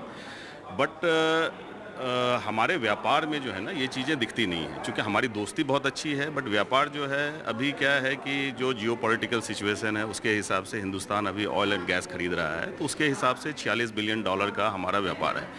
बट आज के उनके भाषण में हमने व्यापार के लिए विशिष्ट कुछ नहीं सुना, मतलब अलग से कुछ नहीं सुना। जो हमें समझ में आया कि हमारी मित्रता बहुत ही अच्छी चल रही है, बट मुझे लग रहा है आज के शिखर सम्मेलन में ये मुद्दे उठाए जाएंगे, और जो 2-3 मुद्दे जो सबसे महत्वपूर्ण हैं जो हमारे हिसाब से, और हम अपने चैम्बर की तरफ से बहुत बार हम लोग उसको उठाते रहे हैं। पहली चीज़ तो जो भारत ने चाबहार पोर्ट में इन्वेस्ट किया है, पहले भी इन्वेस्ट किया था, बीच में ये काम रुक गया था, अभी फिर से उन्होंने इसको स्टार्ट किया है, तो इसमें अमेरिका का अपोज भी था, बट सारे सैंक्शन को अवॉइड करते हुए इंडिया ने इसको इन्वेस्ट किया है। और ये चाबहार पोर्ट को एक्टिव करने के लिए रूस ने ईरान के अंदर जो रेलवे है उसकी सारी इन्वेस्टमेंट रूस कर रहा है। तो जैसे ही वो रेलवे ट्रैक पूरा होता है तो हमारे मुंबई बंदरगाह से रशिया के आस्ट्राखन पोर्ट तक सिर्फ 12 से 15 दिनों में सामान पहुंच पाएगा। और उसमें हमें जो सबसे ज़्यादा ज़रूरत है वो ये है कि 3 देश भारत, रूस और ईरान ये पूरे रूट को सब्सिडाइज करें एटलीस्ट 40% तक। इसका रीज़न क्या है कि जो भारत के अभी जो ट्रेडिशनल रूट है वो है नोवोरोसिस पोर्ट जो ब्लैक सी पोर्ट है, दूसरा व्लादिवोस्तोक पोर्ट जो हमारा फार ईस्ट पोर्ट है। इन दोनों पोर्ट पे जो अभी के जो रेट हैं माल ढुलाई की वो $2,400-2,500 के आसपास है, जो ईरान की तरफ से 4,500। वो इसलिए है कि इस रूट पे अभी इतने कार्रवाई शुरू नहीं हुई है, तो इसमें बहुत सारे इशू हैं। एक तो ये इशू है, दूसरी इशू की इसकी इंश्योरेंस। देखिए भारतीय कंपनियां तभी अपना माल भेजेंगी जब इसका इंश्योरेंस हो, इंश्योरेंस नहीं है तो वो कैसे माल भेजेंगे। कुछ फार्मा कंपनियों ने कोविड के टाइम में ये रूट यूज किया था, उनके सामान खराब हो गए, कोई गारंटी लेने वाला नहीं है। तीसरी प्रॉब्लम है मल्टी मॉडल डॉक्यूमेंट्स की, वो इसलिए कि ये एक डॉक्यूमेंट पे सारे कस्टम के प्रोसीजर होने चाहिए, क्योंकि जैसे ही इंडियन बैंक ईरान का पोर्ट देखते हैं तो वो निगोशिएट करने से मना कर देते हैं, ठीक है ना।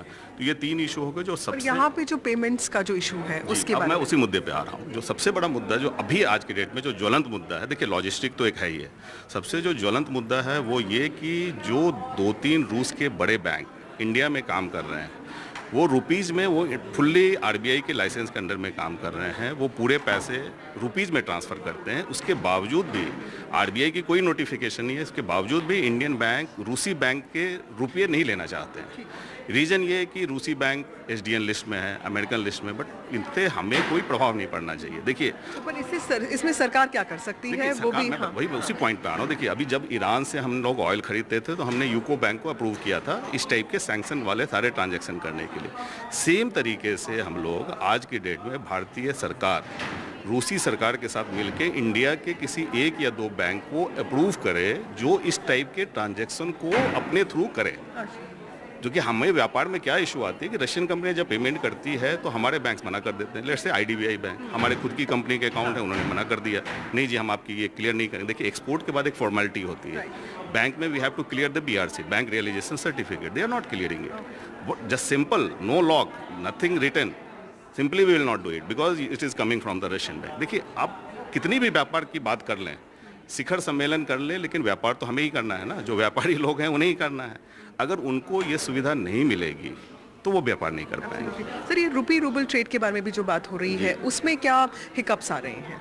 देखिए उसमें सबसे बड़ा हिकअप है ट्रेड इम्बैलेंस, सबसे बड़ा हिकअप है। देखिए होता क्या है ना कि ये जो शूटअप हुआ है ट्रेड का, हम देख रहे हैं यार रशिया इंडिया के बीच में ट्रेड 10 था, फिर 20 हो गया, फिर 40 हो गया, फिर 60 हो गया। उसमें से अगर हम पेट्रोकेमिकल को हटा दें तो फिर वही है। देखिए चाइना के साथ हमारा ट्रेड है 200 बिलियन, रशिया का $200 बिलियन, इंडिया के साथ टोटल ट्रेड है अराउंड $60 बिलियन। $60 बिलियन में जो इंडिया का एक्सपोर्ट को आप सिर्फ देखिए तो it is still around $2.5 billion. तो देखिए जब तक ट्रेड इम्बैलेंस रहेगा तो कोई भी 2 करेंसी की हेजिंग नहीं हो सकती है। आप समझ गए ना, जैसे यहाँ मॉस्को के जो एक्सचेंज में रूबल रुपी ट्रेड होना चाहिए, रूबल रुपी जैसे युआन और रूबल का ट्रेड हो रहा है, तो मेरे हिसाब से और हमारे सारे व्यवसायी लोगों की तरफ से और जितने भी बिजनेस कम्युनिटी है उनकी तरफ से ये बहुत ही इंपॉर्टेंट है कि रूबल और रुपी की ट्रेडिंग हो एक्सचेंज में, जहाँ पे ऑफिशियली लोग जा करके रूबल खरीद सकें, रुपया खरीद सकें, जिसके लिए अभी हमें डिपेंड होता है किसी बैंक पे। Amongst those people who performed for the Prime Minister today are these group of dancers, Russian dancers, but who have very diligently learned the Odissi form of art for many years. Ma'am, you are a teacher who has been learning Odissi dance and also been teaching there. Tell us what really sort of inspired you to learn this art form. Yes, I'm teaching here in Moscow now, and I practice Odissi already 20 years. I started to learn in GNCC of Moscow at the embassy from Vitalina Lobach. Then, after 5 years, I started go yearly to Sujata Mahapatra, to Bhubaneswar, and I was practicing there. And how many students do you have? And is there any sense of interest, when it comes to Russians for Indian art forms? No, I have around 20 students. Also, some people I have from another city now possible to teach online. So people very happy to use this opportunity. Okay. Do you also speak English and do you learn Odissi? What is your sense of inspiration when you learn this art form? I'm attracted by by the beauty of Odissi. I think it's the most beautiful dance form. Okay. Yeah. What about you, ma'am? What really makes you like this dance form so much? There are many difficult forms. It looks very nicely. And what did you perform here in front of the Prime Minister? Any specific art form, any specific mudra that you performed? No, we were feeling very much responsibility, of course. Fortunately, we trained enough for this. So we were very happy to perform. And what did you perform here? What song? We performed Mangacharan Shiftandav Stotram. Thank you so much for speaking to NDTV. And the US has reacted to the visit of Indian Prime Minister in Russia, and they have talked about the message which has been delivered by India there, and where India has in fact said that the UN Charter should be respected and that Russia should also respect Ukraine's territorial integrity. We would urge India, as we do any country when it engages with Russia, to make clear that any resolution to the conflict in Ukraine needs to be one that respects the UN Charter, that respects Ukraine's territorial integrity, Ukraine's sovereignty, and India is a strategic partner with whom we engage in a full and frank dialogue, and that includes on our concerns about the relationship with Russia. Shifting focus now to another one of our top stories, and India has in fact given a very strong warning to Pakistan.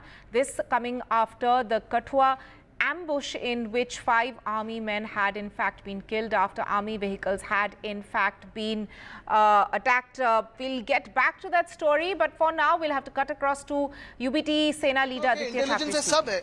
तो फिर ये मिहिर शाह को क्यों नहीं पकड़ते हैं, ये मेरा सवाल है. एका कार्यक्रमामध्ये नाचतानाचा व्हिडिओ आहे. त्या व्हिडिओवरनं सत्ताधारी जे नेते आहेत टीका करताना पाहायला मिळतात. काय टीका करतात?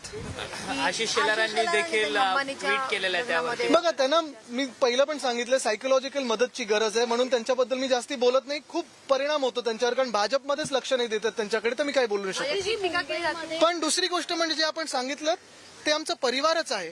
आता आमची तिसरी पिढी आहे जी मैत्री असेल किंवा आमचा परिवार आहे, आणि काही चुकीचं नाहीये. लग्नात आहे. मुंबईमध्ये मुसळधार पाऊस झाला होता. काल ठिकठिकाणी पाणी देखील साचलं. नालेसफाईचा दावा करण्यात आला होता सरकारकडून, महानगरपालिकेकडून, मात्र ते दावे आता फेल ठरलेले. नक्कीच फेल ठरलेले आहेत. आपण पाहिलं असेल अनेक लोकांनी नाटकं केली, मग काही लोकांनी निवडणुकीच्या दुसऱ्या तिसऱ्या दिवशी जाऊन काही पक्षांनी पाहणी केली. घटनाबाह्य मुख्यमंत्र्यांचं पहिल्यांदा मी बघितलं ग्रीन कार्पेटवर जाऊन पाहणी केली. हे हास्यास्पद होतं. म्हणजे जगभरात मी ट्विट्स पाहिलेत, कारण जगभरात काय गद्दारीची नोंद घेतली 33 देशांमध्ये, तर त्या 33 देशांमध्ये पण चौकशी आणि चर्चा होती की ग्रीन कार्पेट नाले सफाईच्या पाहणीसाठी आलं कुठून. आणि हे सगळं झाल्यानंतर मला वाटतं एक महत्वाची गोष्ट आपण पाहिलं असेल, काल कितीही पाऊस पडला, हा आधी देखील असा पडायचा, आम्ही देखील आपल्या समोर असायचो आणि उत्तरं द्यायचो. पण नुसतं जाऊन डिझास्टर कंट्रोल रूम मध्ये फोटो ऑप काढणं, मग कुठेतरी जाऊन असं स्क्रीनवर काहीतरी दिसते असं बोट दाखवणं, हे योग्य नाहीये. पहिल्या 2-3 गोष्टींची उत्तरं दिली पाहिजे की नालेसफाई जी असते ती सतत चालू राहिली पाहिजे. ती कालपर्यंत झाली होती का? दुसरी गोष्ट म्हणजे चला नालेसफाई हा एक जरी विषय झाला असेल तरी पावसाळ्यापूर्वीच्या ज्या बैठका असतात त्याच्यात BMC, MMRDA, MHADA, PWD, railway, SRA ह्या सगळ्या संस्थांनी आज मेट्रो ह्या संस्थेनं घेऊन बसणं गरजेचं असतं. मला वाटतं एखादी बैठक झाली असेल पण या बैठकी खरं तर मार्च-एप्रिल पासून होणं गरजेचं असतं. त्या झाल्यात का? डिवॉटरिंग पंप्स आपण प्रत्येक वर्षी मुंबईत फ्लडिंग स्पॉट्स कुठे ते ओळखायचो, न्यू फ्लडिंग स्पॉट्स कुठे उद्भवू शकतात हे ओळखायचो कारण मुंबईत काम चालू आहे. रस्त्यांची अनेक कामं म्हणजे 6,000 कोटीचा जो रस्त्याचा घोटाळा आहे प्रधानमंत्री महोदयांनी ज्याचं भूमिपूजन केलं होतं एक सुद्धा रस्ता पूर्ण नाही झालाय पण सगळीकडे खोदून ठेवलेलं आहे. ह्या रस्त्यांमुळे काही कुठे आज पाणी भरले का हे लोकांना दिसत आहे. आणि तसंच जिथे जिथे मेट्रोची कामं असतील, पुलाची कामं असतील, इन्फ्रास्ट्रक्चरची कामं असतील हे सगळा राडारोडा जो असतो, डेब्री जो असतो तो आपल्या नाल्यांमध्ये जाऊन किंवा आपल्या स्टॉर्म वॉटर ड्रेनमधून जाऊन अडकतो. त्याची साफसफाई कोण करणार? आणि हे सगळं होत असताना आता काल मी रमेशजींची तेच बोलत होतो आमचे आम्ही जे आम्हाला सवय आहे मुंबई महानगरपालिका चालवायची रात्री आम्ही झोपत नाही जेव्हा असा पाऊस असतो कारण कुठे ना कुठेतरी काही घडलं तर लगेच आपल्याला तिथे उत्तर द्यायला लागतं, मदतीला जायला लागतं. पण असं कुठेही यंत्रणा कार्यरत दिसली नाही. म्हणजे दोन्ही तुम्ही बघा जेव्हा उन्हाळा होता तेव्हा मुंबईत पाणी कमी पडत होतं. आमच्याकडे कोळीवाड्यात असेल किंवा जी साऊथमध्ये अनेक ठिकाणी असेल, मुंबईभरात परळमध्ये असेल, अनेक झोपडपट्ट्यांमध्ये किंवा हायराईज सोसायटीमध्ये पाणी कमी पडत होतं. आणि त्याचं कारण एकच होतं कारण निवडणूक असल्यामुळे पाण्याची कपात लावली नव्हती. राजकारण करायचं होतं तेव्हा पाणी नव्हतं ह्याच्यावरनं त्यांनी राजकारण केलं. आज आपण बघतोय पूर आलेला आहे. सीएम आरोप लगा रहे कि कल की जो वाटर लॉगिंग हुई आपके जमाने में काम नहीं हुआ था, पिछले 2 साल से हम काम कर रहे थे. पक्का हम पे बोले ना कि नेहरू जी पे बोले, पूछो उनसे पहले ना तो नेहरू जी पे ये दावा कर मला वाटतं आपण सगळ्यांनी पाहिलं असेल घटनाबाह्य मुख्यमंत्री लगेच हात झटकतात आणि दुसऱ्यांवर कारवाई करण्याचे आरोप देतात म्हणजे आदेश देतात. तसंच आपण पाहिलं असेल 2 वर्षात आम्ही रस्ते खड्डेमुक्त करू, असं करू, तसं करू. 2 वर्ष झाली एक तरी रस्ता खड्डामुक्त झालाय का? काल परवाकडे आपण ट्विट्स पाहतोय ठाण्यामधलेच जे फ्लायओव्हरचे ट्विट्स आहेत भयानक खड्डे झालेत. ते विवियाना मॉलच्या बाहेरच्या फ्लायओव्हरवर त्यांच्या नाकाखालती झालेलं हे सगळं. आरशात पाहावं आणि बोलावं. सर रेल्वे मंत्री जे आहेत ते पर्वत ऋषी कल्याण विधानसभेतील 14 गावं जी आहेत त्यांचा समावेश आता नवी मुंबई पालिकेत झालेला आहे.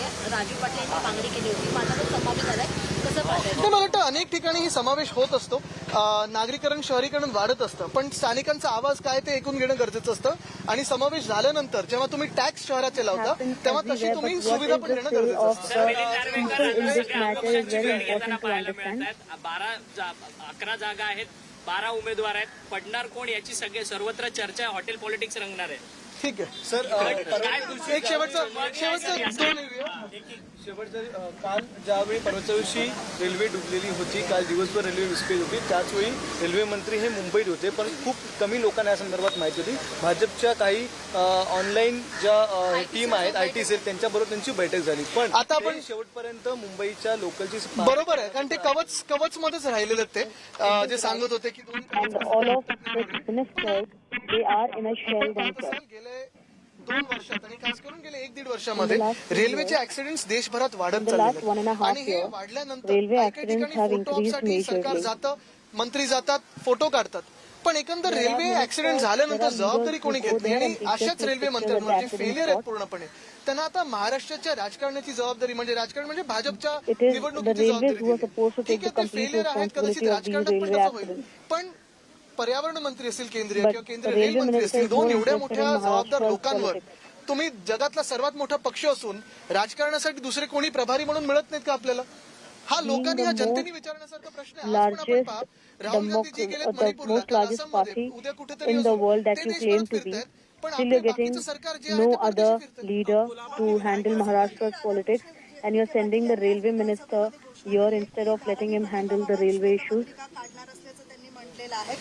नक्की काढावी आणि सगळे जे काही मग उद्योगाबद्दल श्वेतपत्रिका पूर्ण व्हाईट पेपर म्हणजे त्याच्यावर काही लिहिलेलं नाहीये, काहीच झालं नाही म्हणून व्हाईट पेपर आहे. तसंच धारावी बद्दल पण आमचं भूमिका स्पष्ट आहे. वर्षात देखील लढत आम्ही देखील लढत. आमचं म्हणणं एवढंच आहे विकासाला कोणी विरोध करत नाहीये पण ज्या प्रकारे एका समूहाला एका प्रायव्हेट इंडस्ट्री ग्रुपला सगळी मुंबई दिली जाते ईस्ट इंडिया कंपनीपेक्षा. Right, that is of course Aditya Thackeray, who has raised several points, raising questions essentially about why the main accused in the Mumbai hit and run case has not been arrested yet.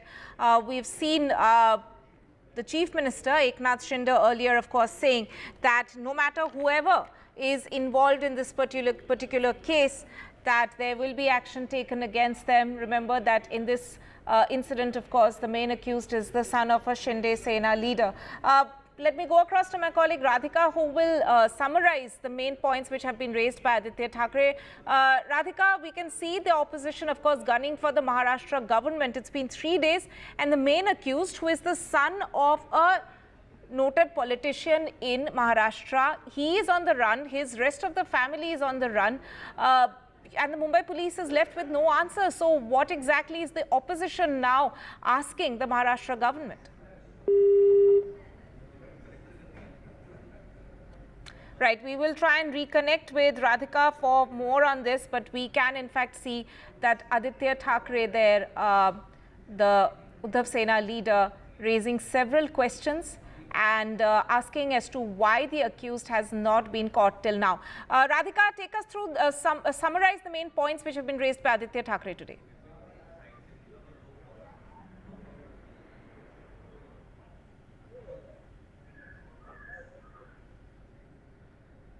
Radhika, if you can hear me, please take us through the main points which are being raised by Aditya Thackeray, where the opposition is asking questions as to why the Mumbai police has not been able to arrest the main accused in this high-profile case yet. The audio is blank. All right, clearly Radhika can't hear me, so we'll try and reconnect with Radhika in a bit, but there we just saw Aditya Thackeray talking about this particular incident and asking questions of the Mumbai police.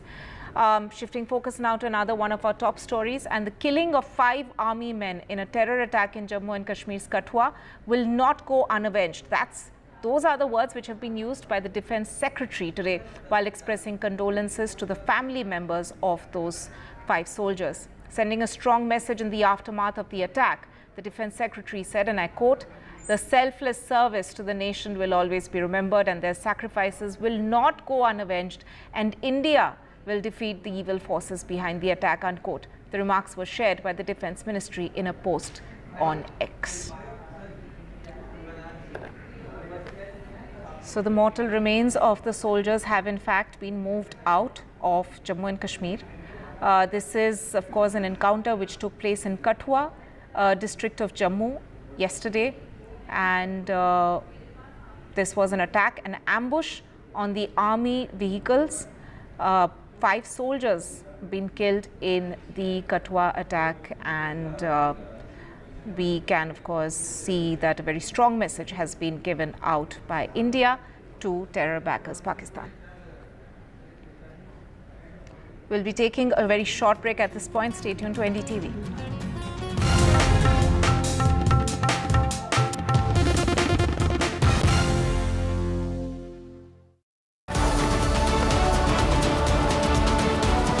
A strong country sending out a message of strategic autonomy, or a cautious nation playing the balancing act? How is the world going to view Prime Minister Narendra Modi's visit to Moscow? Remember, this is his first visit to Russia after the Ukraine-Russia war broke out. We're getting you all updates and more from Moscow. Keep watching NDTV.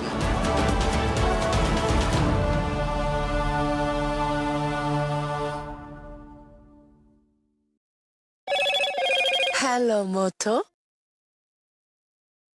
Motorola, India's best 5G smartphone brand.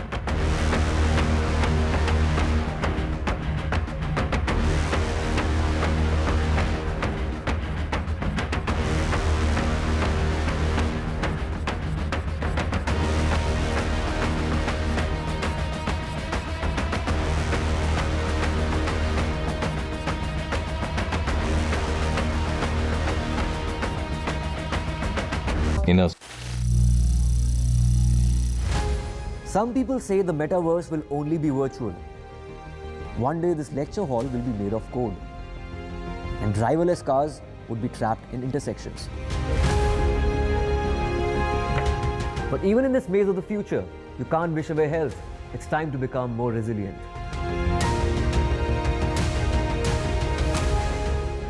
"10 years of Banega Swasth India, we have grown and achieved so many milestones.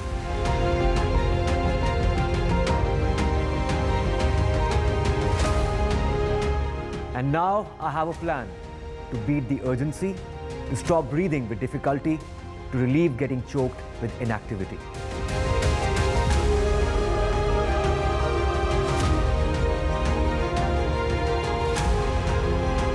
Energize our government, our environment, our society, and ourselves.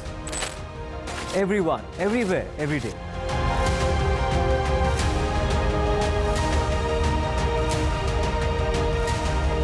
बनेगा स्वस्थ India, One World Hygiene.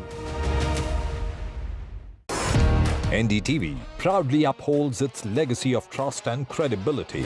According to the prestigious Reuters Institute's Digital News Report 2024, NDTV is the top-most news platform in the country. Number one in both online and offline reach in India. Beating all its competition, NDTV stands for trust. The biggest democratic exercise in the world. Team NDTV.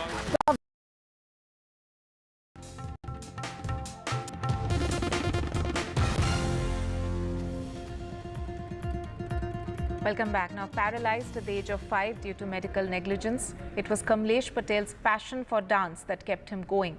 Today, Kamlesh runs his own dance studio for students with disabilities and has participated in various dance shows. As part of the Samarth by Hyundai initiative in partnership with NDTV, this is the inspiring story of Kamlesh Patel, our Samarth hero.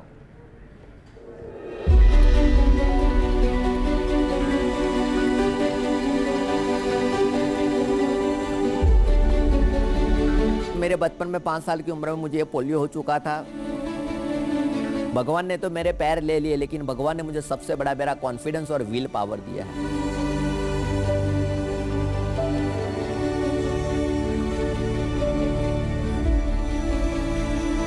और उसी confidence के जरिए मैंने DID में अहमदाबाद में audition दिया। इसके बाद मैं बतौर जज वहाँ पे डांस इंडिया डांस में मैंने काम किया है।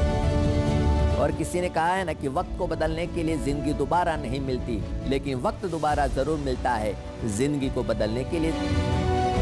मैंने अपने गांव में एक एकेडमी ओपन किया, महादेव डांस स्टूडियो। 5, 6, 7, 8 ताकि मेरा जज्बा भी जिंदा रहे, मेरा डांस भी जिंदा रहे और मेरे जरिए मेरे बच्चों को, मेरे गाँव के बच्चों को भी एक प्लेटफॉर्म मिले। तो मैंने अहमदाबाद में एक एकेडमी ओपन किया, बड़ौदा में ओपन किया था। वहाँ पे ऐसे बहुत सारे बच्चे आते हैं, सीखते हैं।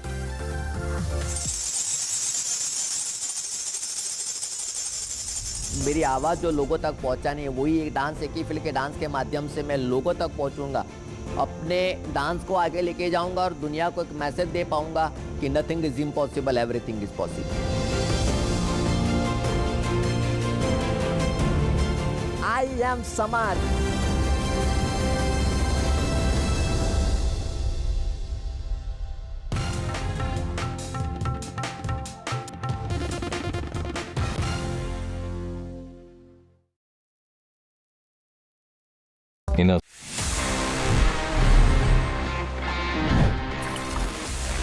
कैसे आप टेक्नोलॉजी को यूज करते हुए अपने गैजेट्स का पोटेंशियल और एनहांस कर सकते हो। And this time it's about AI, it's about Google's latest Gemini, because ये अभी इंडिया में आ चुका है and you should use that because it can do a lot. मतलब अगर आपको ईमेल लिखना है and you need some help composing that email, यहाँ पे just by using the help me write option आप ईमेल्स जेमिनाई से लिखवा सकते हैं। ये आपकी ईमेल्स को समराइज कर सकता है और आपके लिए बहुत सारे अच्छे तरीके से हेल्प कर सकता है all across scenarios, all thanks to the power of AI।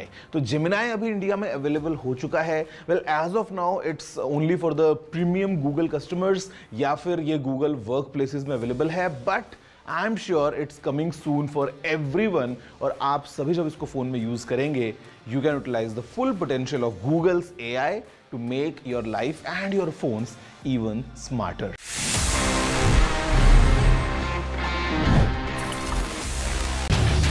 Get ready for the ride of your life. NDTV brings you the NDTV Auto Show with me, Mugdha Mishra. From the fastest supercars to the sleekest new energy vehicles to your trusted daily ride, we cover it all. every Saturday at 10:30 a.m. and Sunday at 8:30 p.m. only on NDTV 24/7. Your next great escape starts here. Stay informed and entertained with the new and updated NDTV News app. You can watch all our channels live, listen to podcasts, read breaking and exclusive news from around the world and more. Download the NDTV app today and get access to the best journalism and storytelling on your smartphone or tablet. The NDTV app. News that matters to you.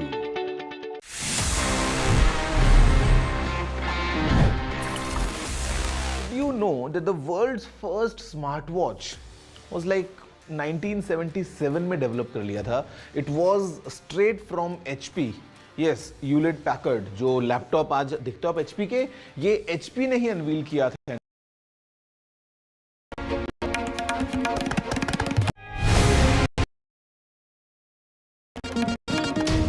And you're watching NDTV 24/7. Hello, Moto.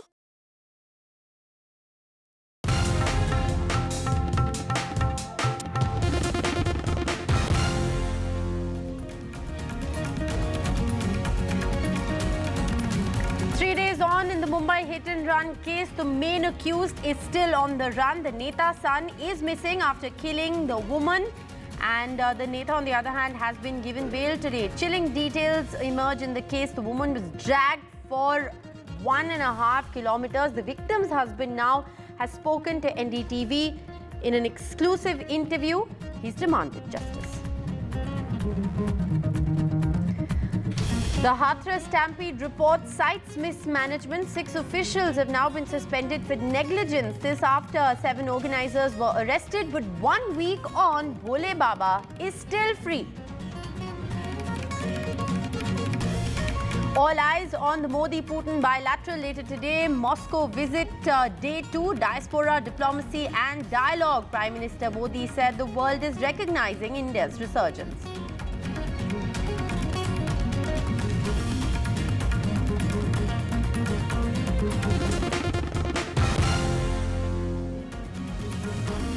All right, breaking news. It is coming in 3 days after the hit and run case in Mumbai. We're now getting breaking news that the main accused in the case, Mihir Shah, who is the son of a Shiv Sena politician, has been arrested. He's been arrested on the day that his father, the Shiv Sena leader, was in fact given bail. This is the latest breaking news that is coming in. The son has been missing after killing this woman in a hit-and-run case. The Mumbai cops have so far said that they were unable to track the accused.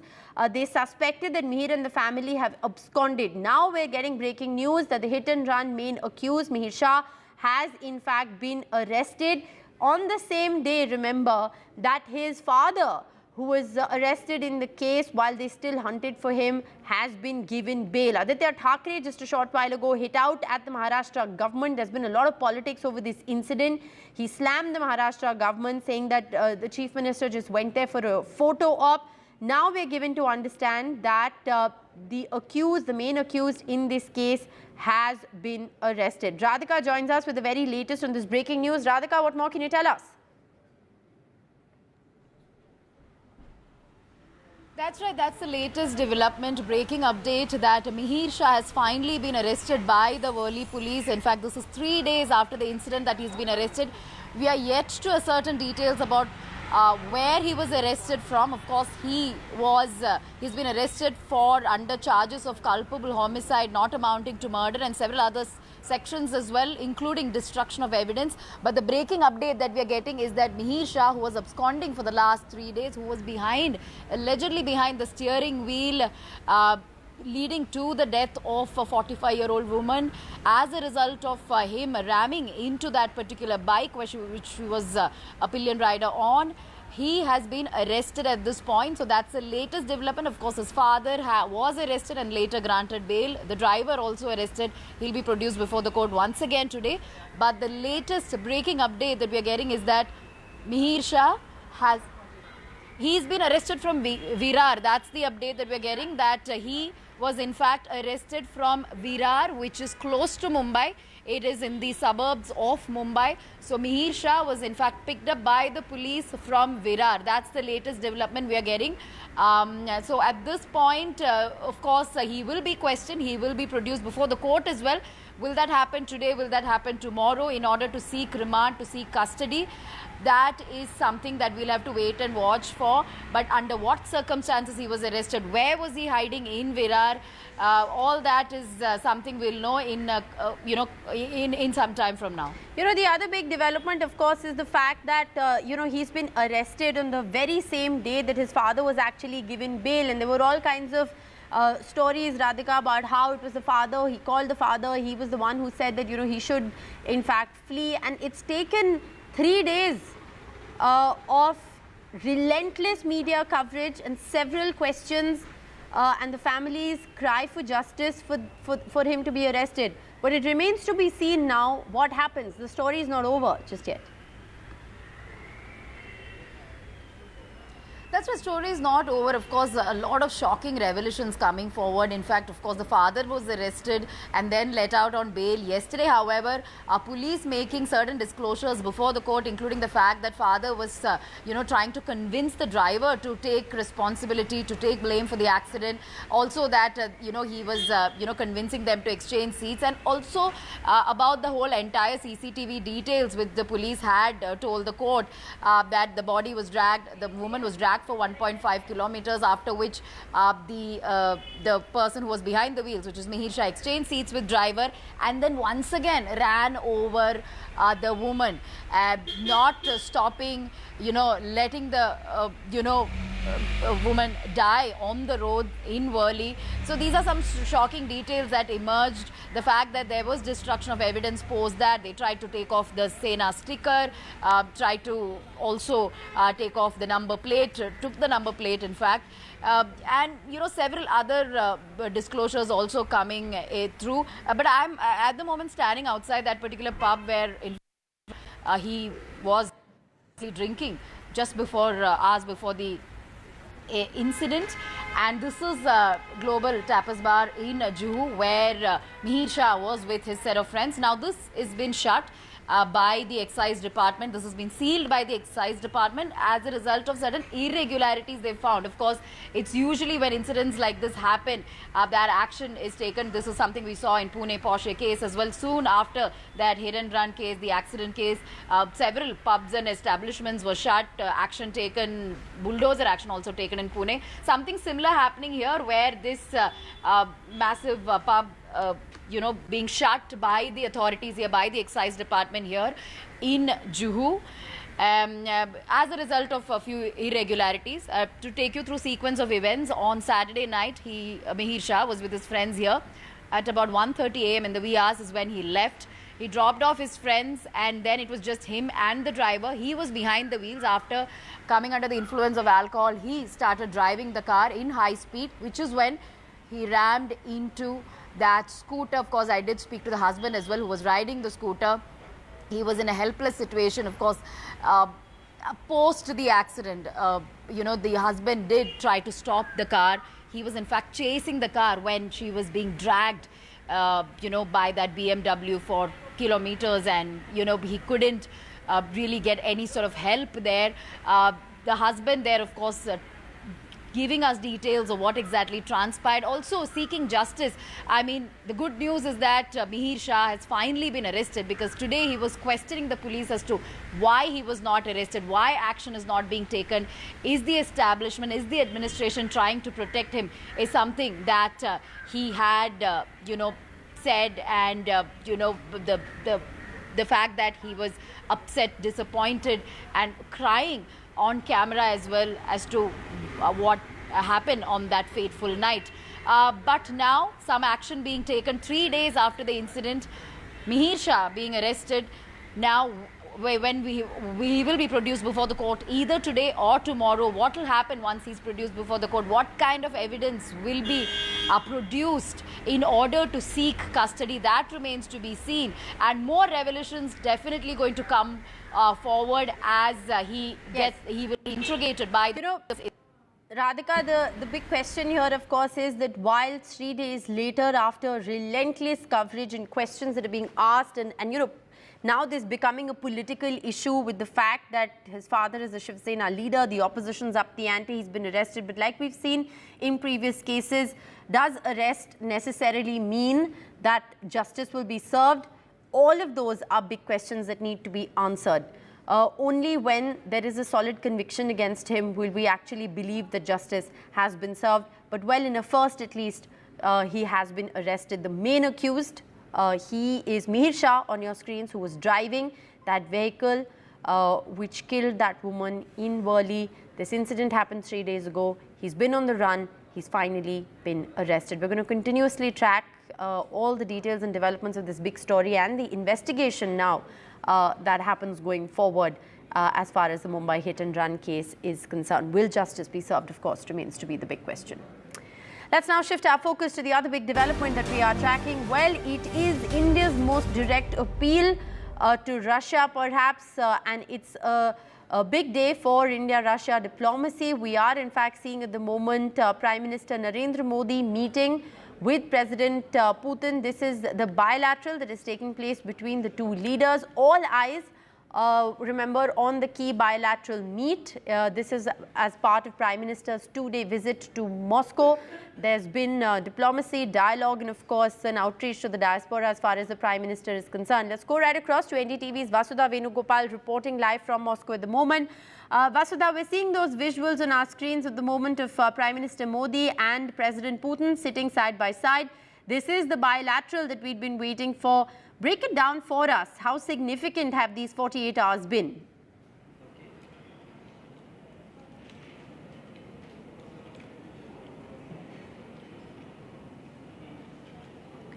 Vasudha, can you hear me? Yes.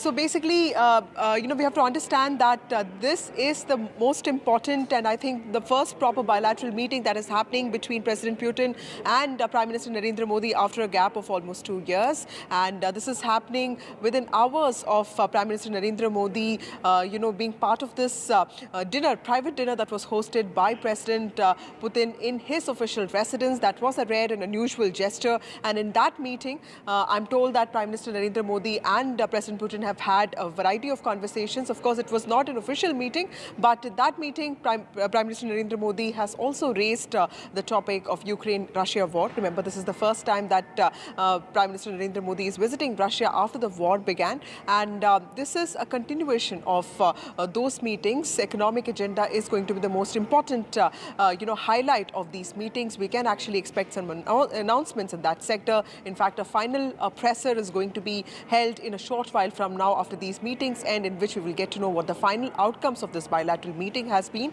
Remember, this is the first bilateral meeting that is taking place. This is the first bilateral visit of the Prime Minister since he took over as the Prime Minister of the country for the third time. And also this happens within hours of the Prime Minister addressing Indian community members at a hotel in Moscow, in which he did speak extensively about the relationship between India and Moscow and the strengthening ties between both countries.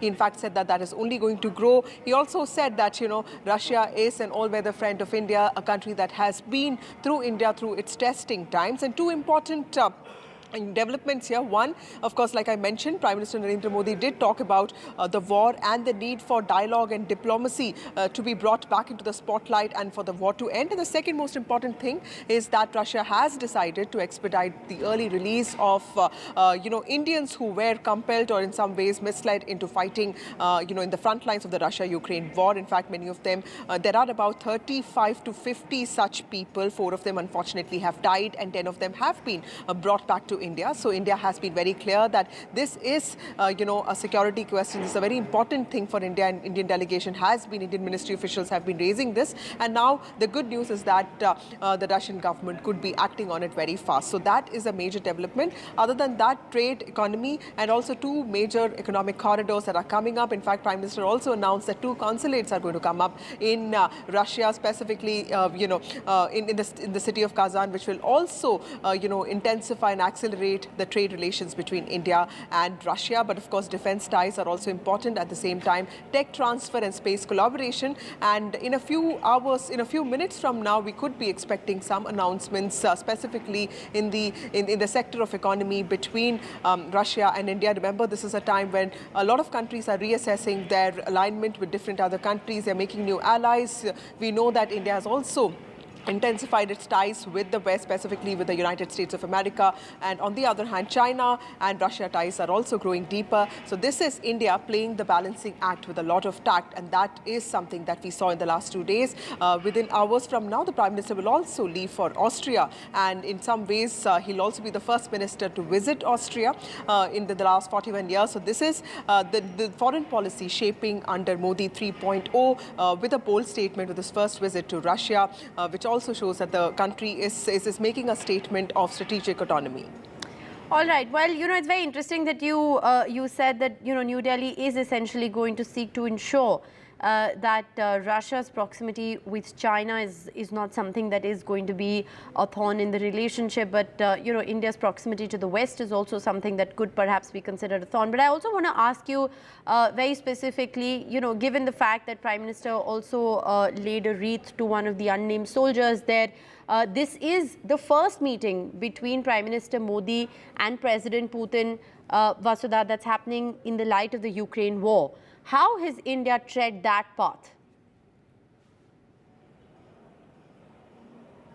Absolutely. So like you rightly pointed out, this is the first meeting that is happening this is the first time that Prime Minister Narendra Modi is visiting Russia after the Russia-Ukraine war broke out. Remember that Prime Minister Narendra Modi remarked very famously that this is not the era of war. In the SEO summit that was held in Uzbekistan, in Samarkand in 2022, this was in a remark that he made to President Putin. But remember that a lot of water has flown under the bridge since then. Many casualties, hundreds and thousands of casualties, civilians have been dead since then. So this is India. So India has been using this policy of hyphenation. It has in many ways not really condemned Russia's actions against Ukraine, invasion of Ukraine, but in many ways has always insisted on the importance of diplomacy, democracy and dialogue. And it has basically insisted upon that. And that is something that happened yesterday as well. We are told that Prime Minister Narendra Modi has harped on the fact that this is not, solutions cannot be found on the battlefield. But of course, we did see the engagement and the exchange between President Putin and Prime Minister Narendra Modi yesterday, and President Putin did appreciate and praise Prime Minister Narendra Modi, calling him a pro-people leader and a leader who understands basically the interests of India. So clearly, a lot of political play there, diplomatic play there, and some people will also see, Prime Minister Narendra Modi's first visit to Russia after the war broke out, and his first visit after he became the Prime Minister of India for the third time, as a bold strategic move. Some may also see it as a balancing act, between the deepening ties with the US and also, maintaining his steady ties with Russia. But it could be a mix of both. We are waiting for the final outcomes. But the most important takeaway is that Russia has decided to expedite the early release of those Indians who were, compelled or in some ways misled to fight for Russia from the front lines of the war. And that, I think, is an early success that India could actually talk about. All right, thanks very much, Vasudha, for joining us with the very latest. Prime Minister Modi's first bilateral visit this term since he has assumed power for a third term here in India. It is an extremely important bilateral that is coming in at a crucial time for both countries. It is, of course, to showcase the importance of India-Russia ties, especially in the field of energy and defense, as Vasudha has been reporting. But remember, also seeking to consolidate relationships at a time when India's growing proximity to the West and Russia's growing proximity to China could potentially be thorns in both those relationships. The two leaders have met several times, but this is also a crucial meeting that is taking place for the first time since the Russia-Ukraine war. Several crucial announcements expected after that bilateral. We'll keep a close watch on all those developments with Vasudha. Thanks very much, Vasudha, for joining us with that live update from Moscow. And with that, we're going to slip into a very short break. We'll bring you more news and updates on the other side. Do stay with us.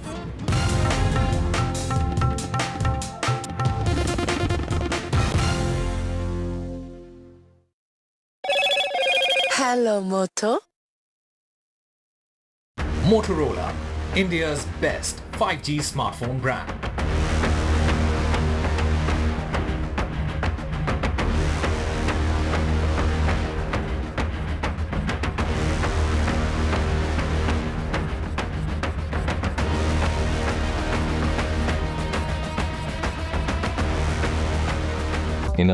Stay informed and entertained with the new and updated NDTV News app.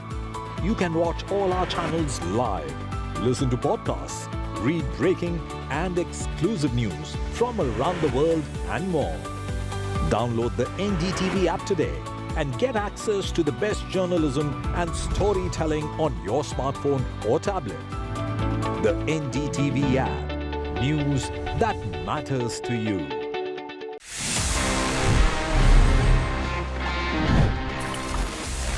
Here we are and ये है आप सभी जैसे जानते हैं मेरा personal favourite section जहां पे मैं देता हूं आपके सवालों के जवाब in this segment that we call ask TG. देखते हैं इस एपिसोड में हमको क्या सवाल मिले हैं। Hi TG, is the Insta360 X4 worth upgrading from the Insta360 X3 camera? Also, do you think there are any other alternatives? I'll give you my honest takeaway.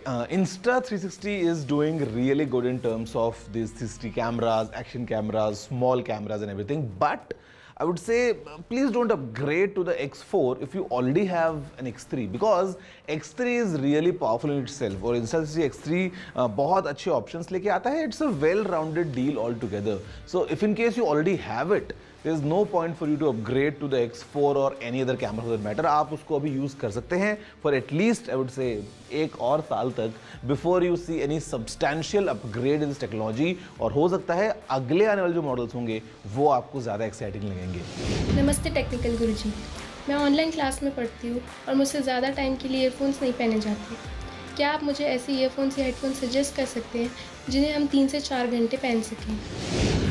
मैं आपको 2 सलाह दूंगा मेरी तरफ से। सबसे पहला तो अगर आप ईयरफोन्स यूज़ करते हैं तो उसमें आप ईयर टिप को चेंज करके देखिए because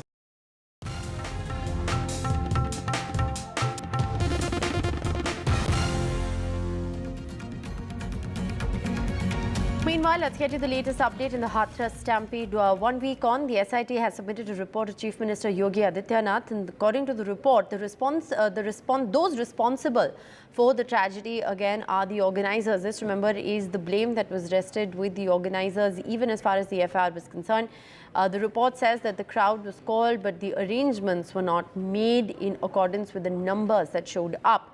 The local administrations and the COP did not take the event seriously. But an element of conspiracy cannot be ruled out. A detailed inquiry is needed into the stampede. 6 government officials, meanwhile, have been suspended after the SIT report. The SDM, the circle officer, have all been suspended for negligence. This after, remember, 7 organizers were already arrested in the case. The big question here, of course, is why has Bhole Baba, the self-styled godman whose satsang this was, why has he not even been questioned? He wasn't named in the FIR. He hasn't been questioned. The police have no idea where he is. He continues to remain scot-free. This, as 6 officials, government officials have now been suspended after the SIT report, and of course, 7 of the organizers have been suspended. So is he just going to get away scot-free? Those are some of the key questions in this case that still need to be answered. Let's listen into the report that my colleague Ranveer sent us. The SIT in the Hathras stampede case has filed report to CM Yogi Adityanath. The probe panel submits its report and says that the organizers are responsible for this stampede case, as well as the local administration also did not took the incidents seriously. The SIT said that Hathras incidents occurred due to organizers' lapses, and they have not made proper arrangement for the satsang. The SIT also said that the local administration took the incidents very lightly and said that the SDM, without going to the site, had given permission. They also said that the organizers had misbehaved with the police personnel present there, and the police also were not in proper number. The SIT submitted its report after talking to 125 people associated with this satsang event, and also the SIT said that there were no proper arrangement for the crowd management. It says that there were no barricading, no proper crowd managements, and the local administration did not inform the top officials on proper time. So the SDM and the CO and the Tehsildar and 3 others, it means 6 suspended due to this incident. So as far as the report is concerned, now it's up to the CM Yogi Adityanath, who will take action for this incidents which took lives of 121 people. And while even as the case is being heard in the Supreme Court, the protest over the NEET issue in Chandigarh is now continuing. The NSUI is leading the protest in Chandigarh over the NEET issue. So those, of course, are the latest visuals that we are getting to you from Chandigarh. Let's go right across to NDTV's Gurpreet joining us with the very latest. Gurpreet, what's happening? Well, we have seen NSUI student leaders. They had tried to cross over the barricade. They were holding a protest over the NEET examination. They say we want the education minister should immediately resign as an education minister. So we have seen immediately the Chandigarh police, they use the water cannon to disperse all the protesters who are trying to cross over the barricade, because they decided to move toward Punjab Governor House to give a memorandum to the governor so that their voice should be heard. But before that, because the police did not want to disturb law and order situation on the ground, most of the leaders, they have been detained by the police, and action is being taken against them for violating the rules and regulation as per laid by the Chandigarh police there. All right, so those, of course, are the latest visuals that are coming in. NSUI there holding a massive protest over the NEET issue in Chandigarh. Water cannons, in fact, had to be used there to disperse protesters. This is a protest, remember, that has been organized by the NSUI, the National Students Union Organization. We will keep coming back to you for more updates. Thanks very much, Gurpreet, for joining us with the very latest. With that, we're slipping into a short break. More news on the other side.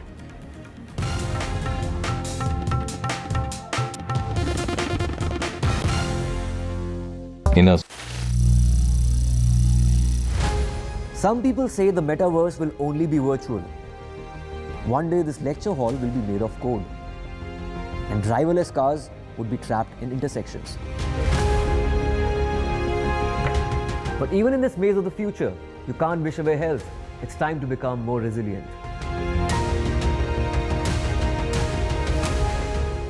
"10 years of Banega Swasth India, we have grown and achieved so many milestones.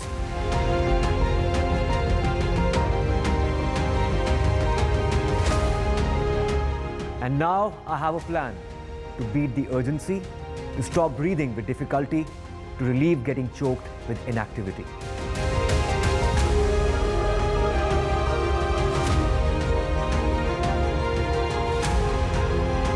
Energize our government, our environment, our society, and ourselves. Everyone, everywhere, every day.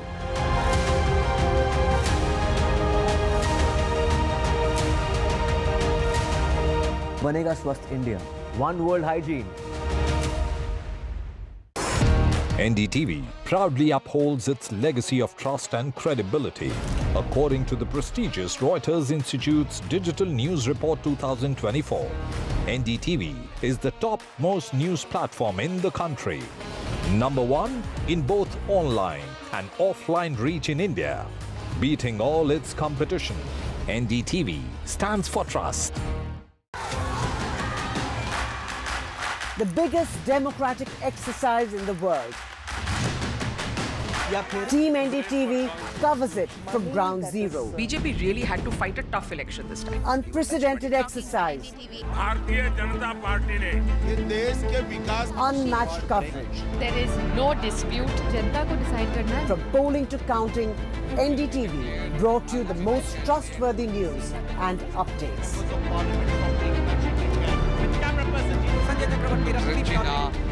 Elections mean NDTV.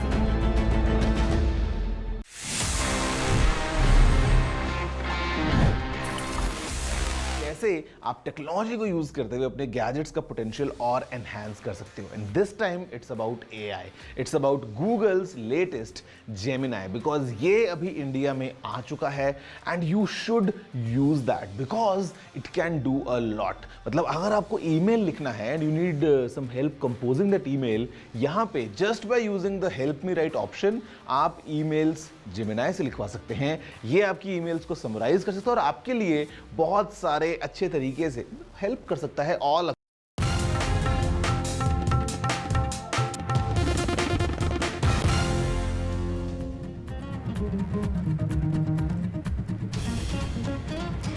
Welcome back, and on to another shocking story that we're tracking from Mumbai. The desperation of a common man there in full public view. He tried making several rounds of the ministry, and after getting frustrated with the bureaucracy, he tried to kill himself at the ministry. He tried to jump from the 5th floor. The police managed to convince the man to climb down. He was visiting the ministry for days for work. So he tried to kill himself reportedly because his work at the ministry didn't get done. Sujata joins us with the very latest. Sujata, very dramatic visuals there on our screens. A man tries to kill himself at a ministry reportedly because his work didn't get done. What happened?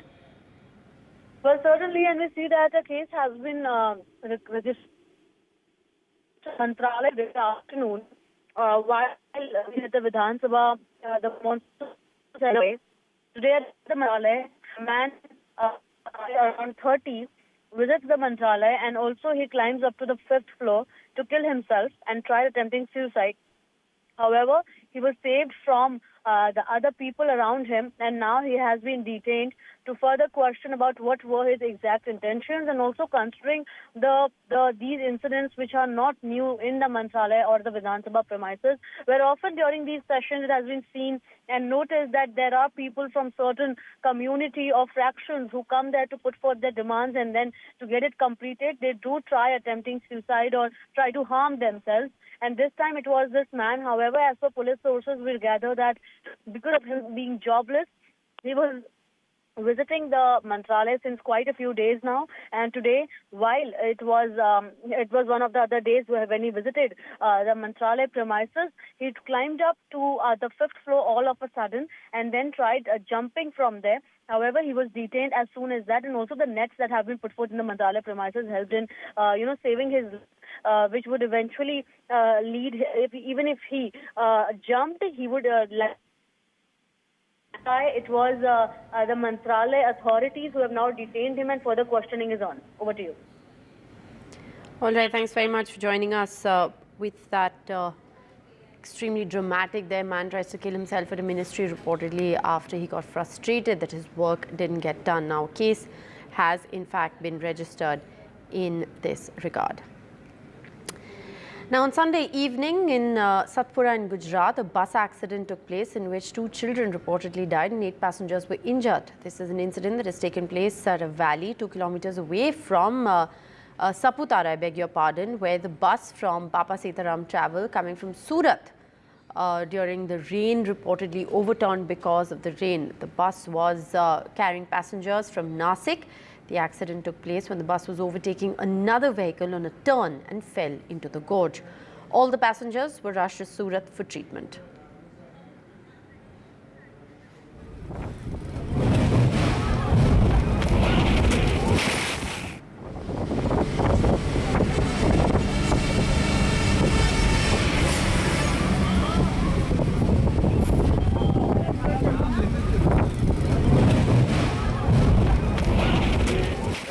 जो हादसा है ये रविवार का है, जब सूरत से बस में बैठकर टूरिस्ट आए थे सापुतारा और शनिवार रात निकले थे 1 बजे और रविवार की सुबह ये पहुंचे थे वहां पर सापुतारा में। दिन भर घूमने के बाद शाम को जब वापस लौट रहे थे तब वहां से तकरीबन 2 किलोमीटर दूर मालेगांव के पास एक घाट है जहां पे बस उतर रही थी, लेकिन बस बहुत ही तेज रफ्तार में थी और बताया जा रहा है कि किसी एक और दूसरी का गाड़ी को ओवरटेक करने के चक्कर में ये टर्न मुड़ नहीं पाई और सीधे जाके खाई में गिर गई। हालांकि गनीमत है कि वहाँ बहुत ज्यादा खाई नहीं थी, 15 से 20 फुट का था वहाँ पर।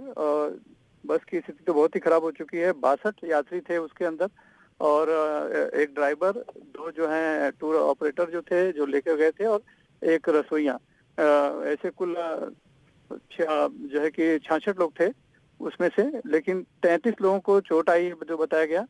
उसमें से 2 बच्चों की मौत हो गई है, 8 घायल हैं अभी जिनका कि अस्पताल में इलाज चल रहा है। पुलिस का ऐसा कहना है कि शनिवार और रविवार का जो दिन होता है वहाँ पर पुलिस बंदोबस्त उनका वहाँ पर रहता है, क्योंकि बड़ी संख्या में लोग वहाँ पर हिल स्टेशन पे आते हैं छुट्टियां मनाने के लिए। तो लिहाजा हम बहुत जल्दी, जैसे ही हादसे की सूचना मिली, पुलिस वहाँ पर पहुंची और जल्दी से ही रेस्क्यू कर लिया गया। इसीलिए बहुत ज्यादा जीवन हानि जो है इसमें नहीं हो पाई है। लेकिन इतना इस हादसे ने एक सवाल खड़ा कर दिया है कि बारिश के मौसम में या ऐसे हिल स्टेशन पर लोग जाते हैं तो उस समय किस तरह से अपने नियंत्रण में नहीं रहते हैं लोग और नियंत्रण खो देते हैं, जिसका खामियाजा दूसरे लोगों को भुगतना पड़ता है। Right, extremely dramatic shots there with that entire accident being caught on camera. Story we'll track very closely. With that, we're going to slip into a very short break. We'll bring you more news on the other side.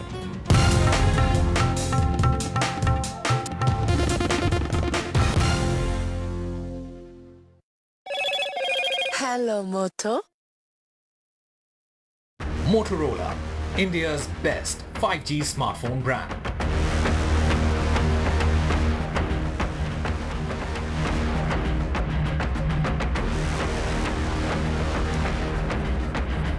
Mumbai hit and run case, the main accused has now been arrested 3 days on. Chilling details emerge in the case. The woman was dragged for 1.5 kilometers, reportedly run over twice. The victim's husband speaks to NDTV, demands justice. The Hathras report stampede cites mismanagement, so 6 more officials have been suspended for negligence. But 1 week on, Bhole Baba is still free. The report doesn't rule out a conspiracy. All eyes on the Modi-Putin bilateral that has just taken place. A detailed statement expected in a short while from now. With this, Prime Minister's 2-day visit concludes amid diaspora outreach, diplomacy and dialogue. India's most direct appeal to Russia on the Ukraine war. India reiterates its message, says respect territorial integrity. Dialogue and diplomacy is the way forward, maintains India. Get ready for the ride of your life. NDTV brings you the NDTV Auto Show with me, Mugdha Mishra. From the fastest supercars to the sleekest new energy vehicles to your trusted daily ride, we cover it all. Every Saturday at 10:30 a.m. and Sunday at 8:30 p.m. only on NDTV 24/7. Your next great escape starts here. Stay informed and entertained with the new and updated NDTV News app. You can watch all our channels live, listen to podcasts, read breaking and exclusive news from around the world and more. Download the NDTV app today and get access to the best journalism and storytelling on your smartphone or tablet. The NDTV app. News that matters to you.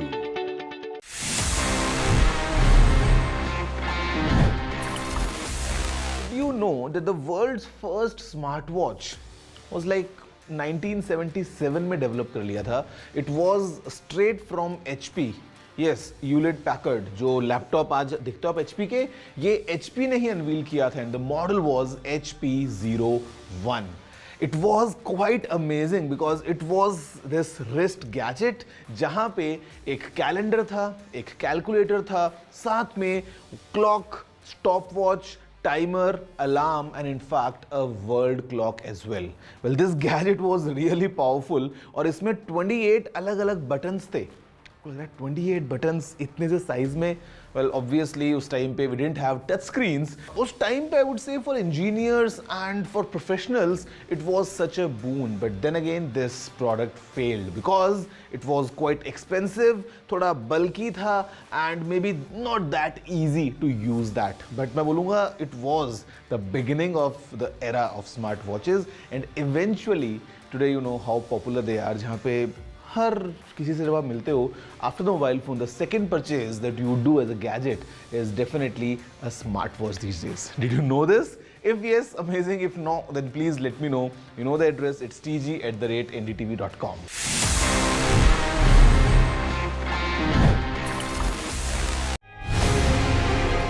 After great victory by Indian team, and today we are reporting from Mohali International Airport where we are showing these visuals. Arshdeep हमारे साथ हैं, तो आइए बात करते हैं.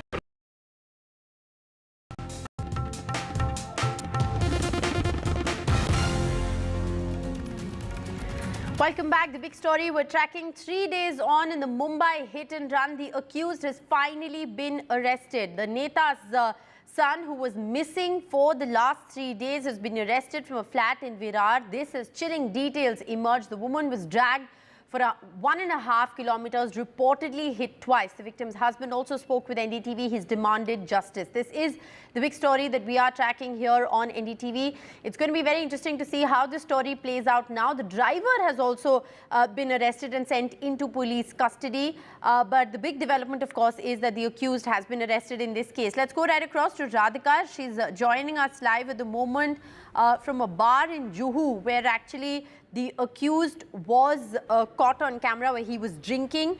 This bar also apparently has a story to it. Illicit, it doesn't have an excise license, so it's been sealed, etc. for now. But Radhika, the big story, the moot point here is that the accused has been arrested. The driver has also been arrested. What's next? What happens now? Break it down for us. That's right. As far as this case is concerned, the main accused, Mihir Shah, has finally been arrested. Of course, the driver and the father produced before the court once again today, and his custody has been extended. Now, as far as Mihir Shah is concerned, he was, of course, the main guy. He was the one who was behind the steering wheel, allegedly behind the steering wheel, and somebody who had allegedly consumed alcohol and then was driving his BMW, rammed into that bike, killing that 45-year-old woman. So therefore, over the last 3 days, of course, he was hiding. There were attempts to destroy evidence as well, not just by him, but also by his father as well. We have the entire sequence of events as to what exactly happened. After ramming into the bike, in fact, she was dragged on, 45-year-old woman was dragged for more than a kilometer, and then they switched seats, both the driver and the accused Mihir switched seats and then once again ran over her without trying to help the victim there. Post which, of course, they tried to destroy the evidence. They abandoned the car somewhere in Bandra East, and then he called up his father. His father asked him to escape. Then his father tried to come to that particular point. Tried to destroy some evidence, such as taking off that sticker, putting that registration number plate inside the car, and then trying to tow away the vehicle, which is when the police caught the father and the driver. And then they were caught, they were arrested, and police got to know that there is enough evidence to show that father was trying to help his son, asking him to leave that particular premise and really not cooperating with investigations. Later, of course, police made several searches to find out that both the mother and the sister of Mihir were also missing. Of course, now, 3 days after this incident, arrest happening, we'll have to see what the remand report will be like, because most likely he'll be produced before the courts tomorrow, because it's already almost about 5. So, in most probability, the remand will happen tomorrow. Today, of course, he will be questioned in the later part of the evening. He will be brought from Virar, from where we believe he's been arrested, to Worli police station, where he will be questioned to understand the sequence of events. One, was he under the influence of alcohol? Of course, these people in this pub were also questioned. At this point, of course, I'm standing outside where Mihir had allegedly consumed alcohol, and then he took off from here. This was on Saturday night. Now, of course, excise department has sealed this particular place due to certain irregularities, something that we've been seeing we saw in Pune case as well, where soon after the accident, many pubs were sealed owing to irregularities, which is why this pub has also been shut by the excise department. But people within the pub, including employees and those who accompanied Mihir on that night, are being questioned by the police to understand what state of mind he was in and whether he was under the influence of alcohol and how much he drank that day.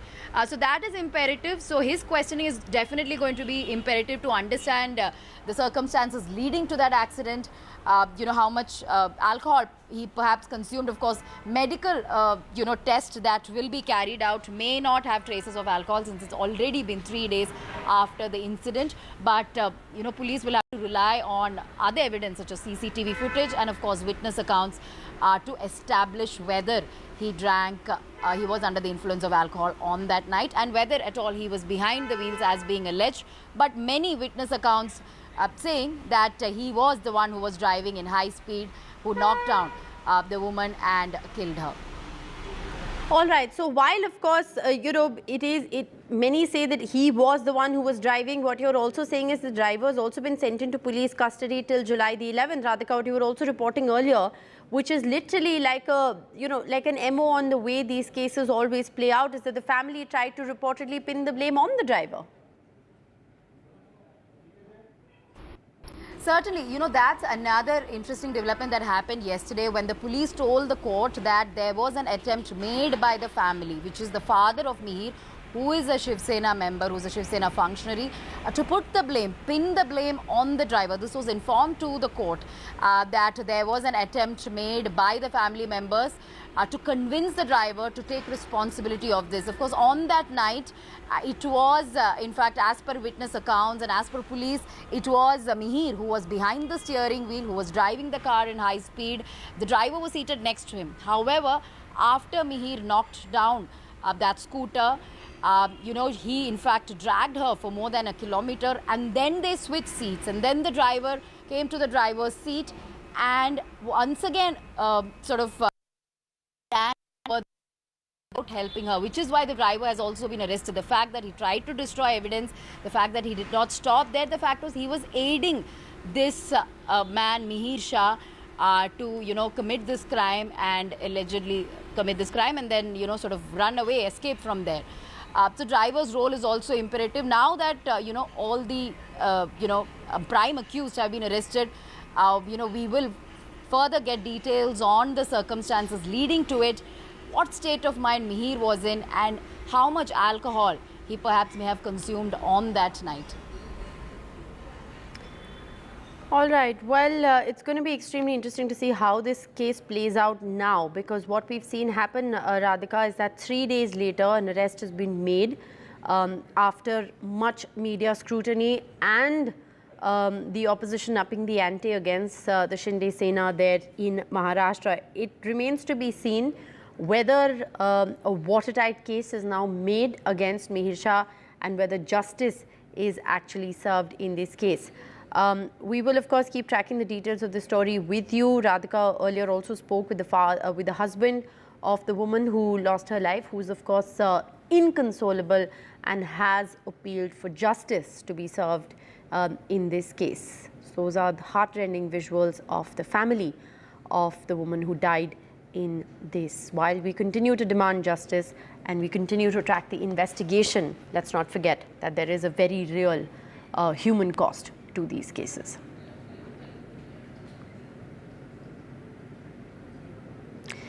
Prime Minister Narendra Modi, on a 2-day visit to Russia, made a very direct appeal to end the Ukraine war, which has been going on for over 2 years. During an informal meeting with President Putin at the latter's official residence in Moscow last night, Prime Minister Modi told him that no solution can be found on a battleground.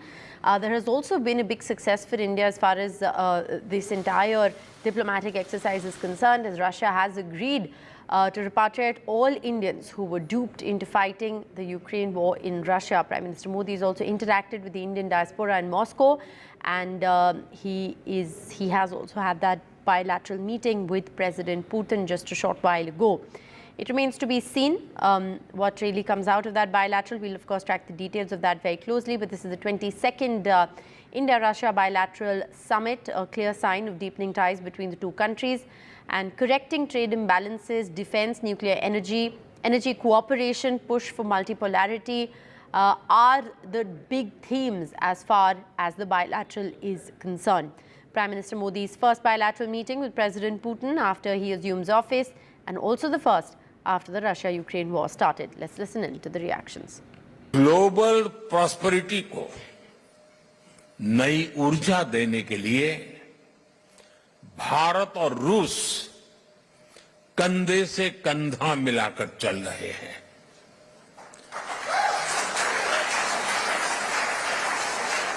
यहां मौजूद आप सभी लोग भारत और रूस के संबंधों को और नई ऊंचाई दे रहे हैं। आज का भारत जो लक्ष्य ठान लेता है वो पूरा करके ही रहता है। भारत की युवा शक्ति का यही आत्मविश्वास भारत की असली पूंजी है और यही युवा शक्ति भारत को 21वीं सदी की नई ऊंचाइयों पर पहुंचाने का सबसे बड़ा सामर्थ्य दिखाती है.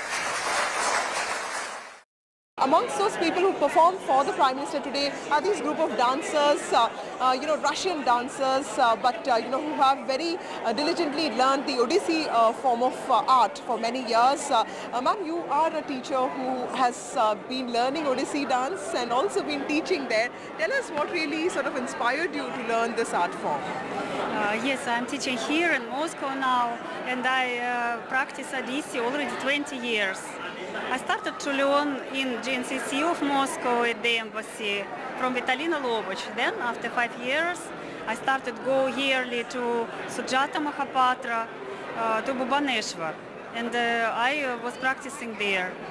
And how many students do you have? And is there any sense of interest, when it comes to Russians for Indian art forms? No, I have around 20 students. Also, some people I have from another city now possible to teach online. So people very happy to use this opportunity. Okay. Do you also speak English and do you learn Odissi? What is your sense of inspiration when you learn this art form? I'm attracted by by the beauty of Odissi. I think it's the most beautiful dance form. Okay. Yeah. What about you, ma'am? What really makes you like this dance form so much? There are many difficult forms. It looks very nicely. And what did you perform here in front of the Prime Minister? Any specific art form, any specific mudra that you performed? No, we were feeling very much responsibility, of course. Fortunately, we trained enough for this. So we were very happy to perform. And what did you perform here? What song? We performed Magacharan Shiftandav Stotram. Thank you so much for speaking to NDTV. One of the interesting people who came for the Prime Minister's community event today in Moscow is Sant Priyadas, Sadhu Priyadas. And Mr. Priyadas, interestingly, sir, show the photograph, met the Prime Minister in 2001 when he was part of this delegation led by former Prime Minister Atal Bihari Vajpayee, and he had also visited the ISKCON temple in Moscow. Mr. Das, how did the PM respond to you, sir, today? Yeah, PM was very happy to recall about his visit to ISKCON temple in 2001.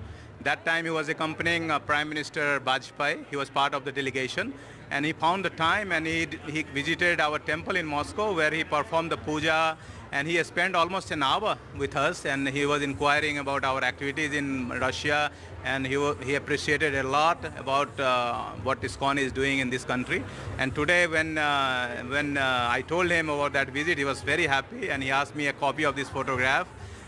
And so it was very nice moment for me to just again meet him and remind him about his visit. That time I had a privilege of spending time almost an hour in our temple. I was his host, and we had very wonderful conversation that time.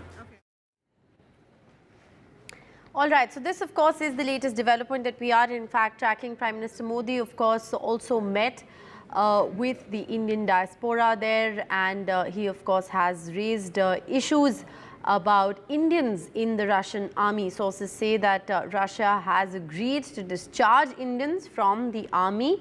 These are Indians, remember, who were duped into joining the Russian army by agents. So this has been India's most direct appeal to Russia to end the Ukraine war, to respect the UN Charter on Territorial Integrity, and most importantly to also release those Indians who were taken to Russia on the pretext of jobs but then made to fight the battle with Ukraine. This was one of the big successes as far as this diplomatic visit by Prime Minister Modi is concerned.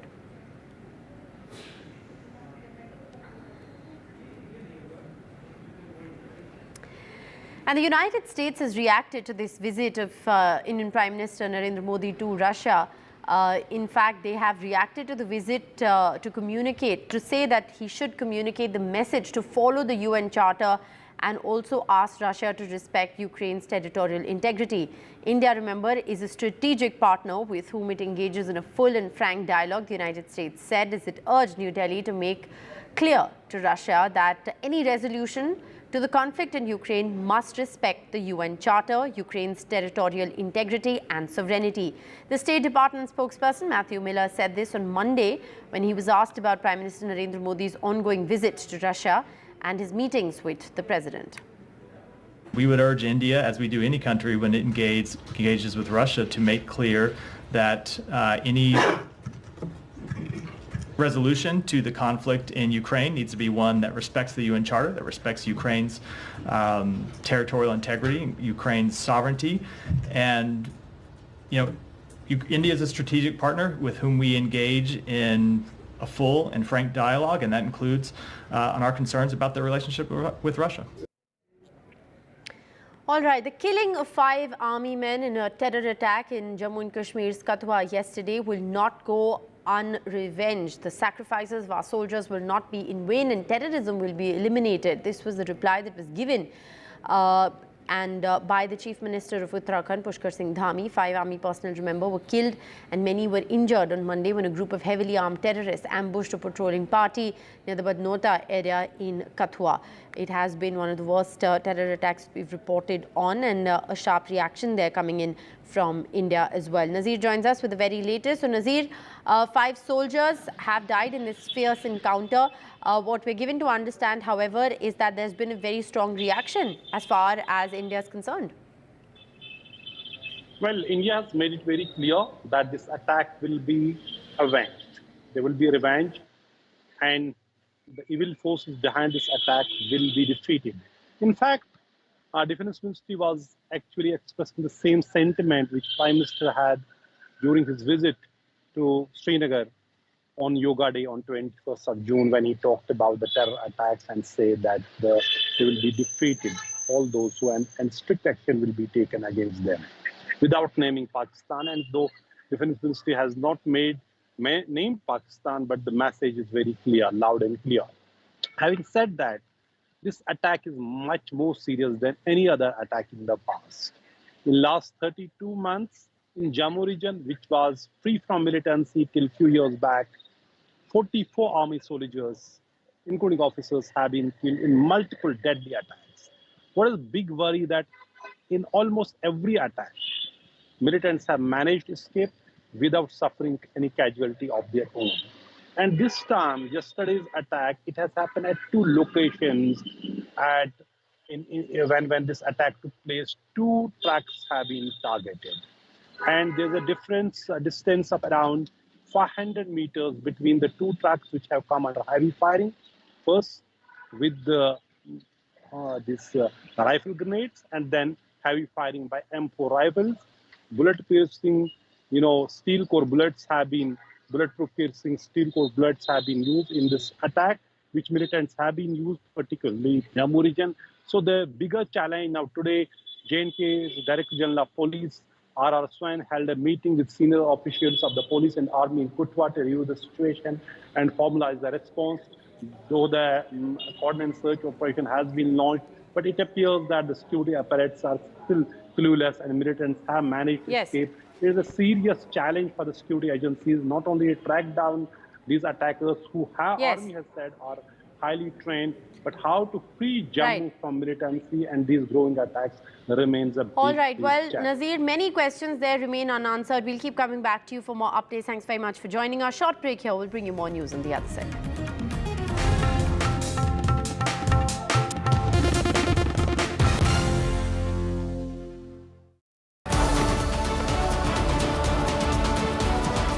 Strong country sending out a message of strategic autonomy, or a cautious nation playing the balancing act? How is the world going to view Prime Minister Narendra Modi's visit to Moscow? Remember, this is his first visit to Russia after the Ukraine-Russia war broke out. We're getting you all updates and more from Moscow. Keep watching NDTV.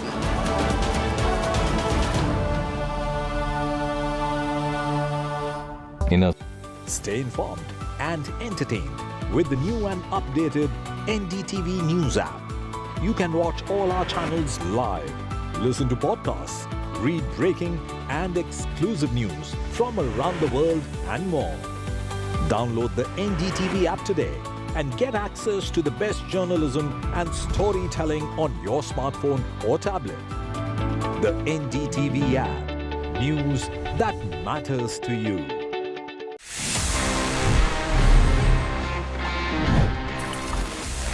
Here we are and ये है आप सभी जैसे जानते हैं मेरा personal favourite section जहां पे मैं देता हूं आपके सवालों के जवाब in this segment that we call ask TG. देखते हैं इस एपिसोड में हमको क्या सवाल मिले हैं। Hi TG, is the Insta360 X4 worth upgrading from the Insta360 X3 camera? Also, do you think there are any other alternatives? I'll give you my honest takeaway.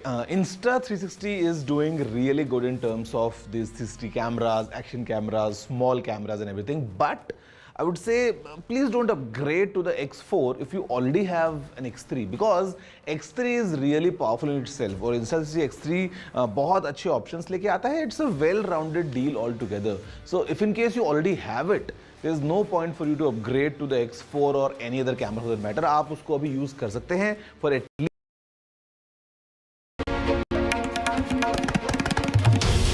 This is NDTV. And you're watching NDTV 24/7. Hello, Moto.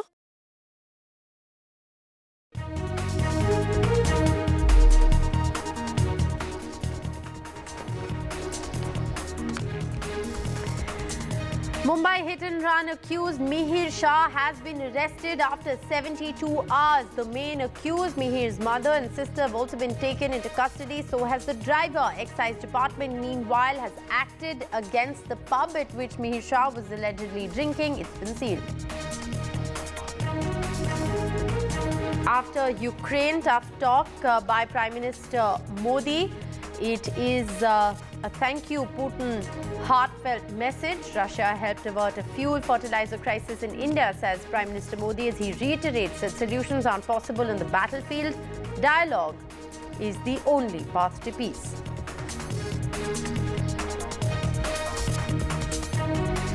Hathras stampede report cites mismanagement. 6 officials suspended for negligence. 1 week on, Bhole Baba is still free. Delhi doctor held over kidney racket allegations. The police say an international racket is operating across Bangladesh and India.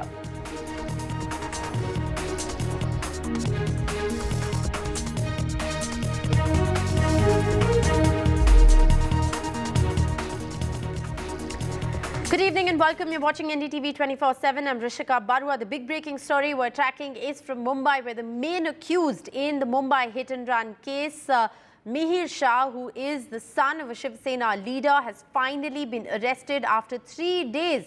He's reportedly been arrested from a flat in Virar where he was hiding. He has finally been arrested on the same day that his father, the Shiv Sena leader, was actually given bail. 3 days on, the police have finally nabbed the accused. He was arrested, like I said, from Virar. His mother and sister have also been taken into custody, as has the driver, who's been taken into police custody till the 11th of July.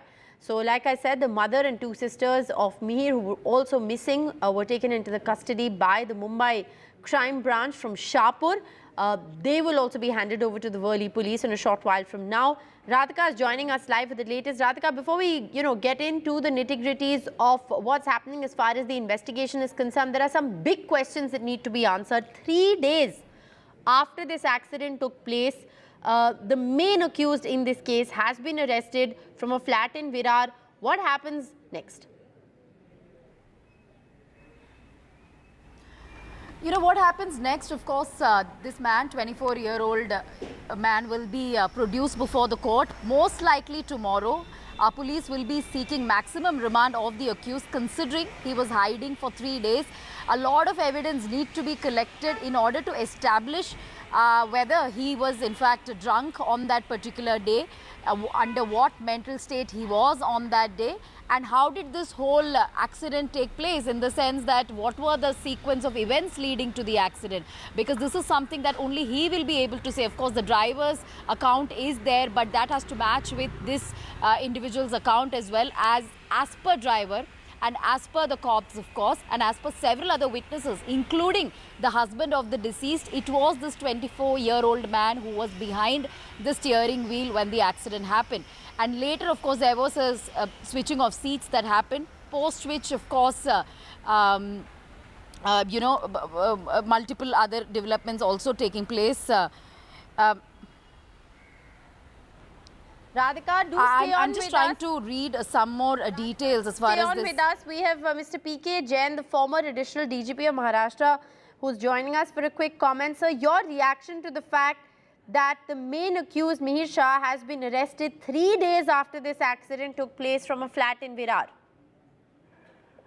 Namaskar, Rishika. Thanks a lot for inviting me. I would only like to add to what your earlier panelist said.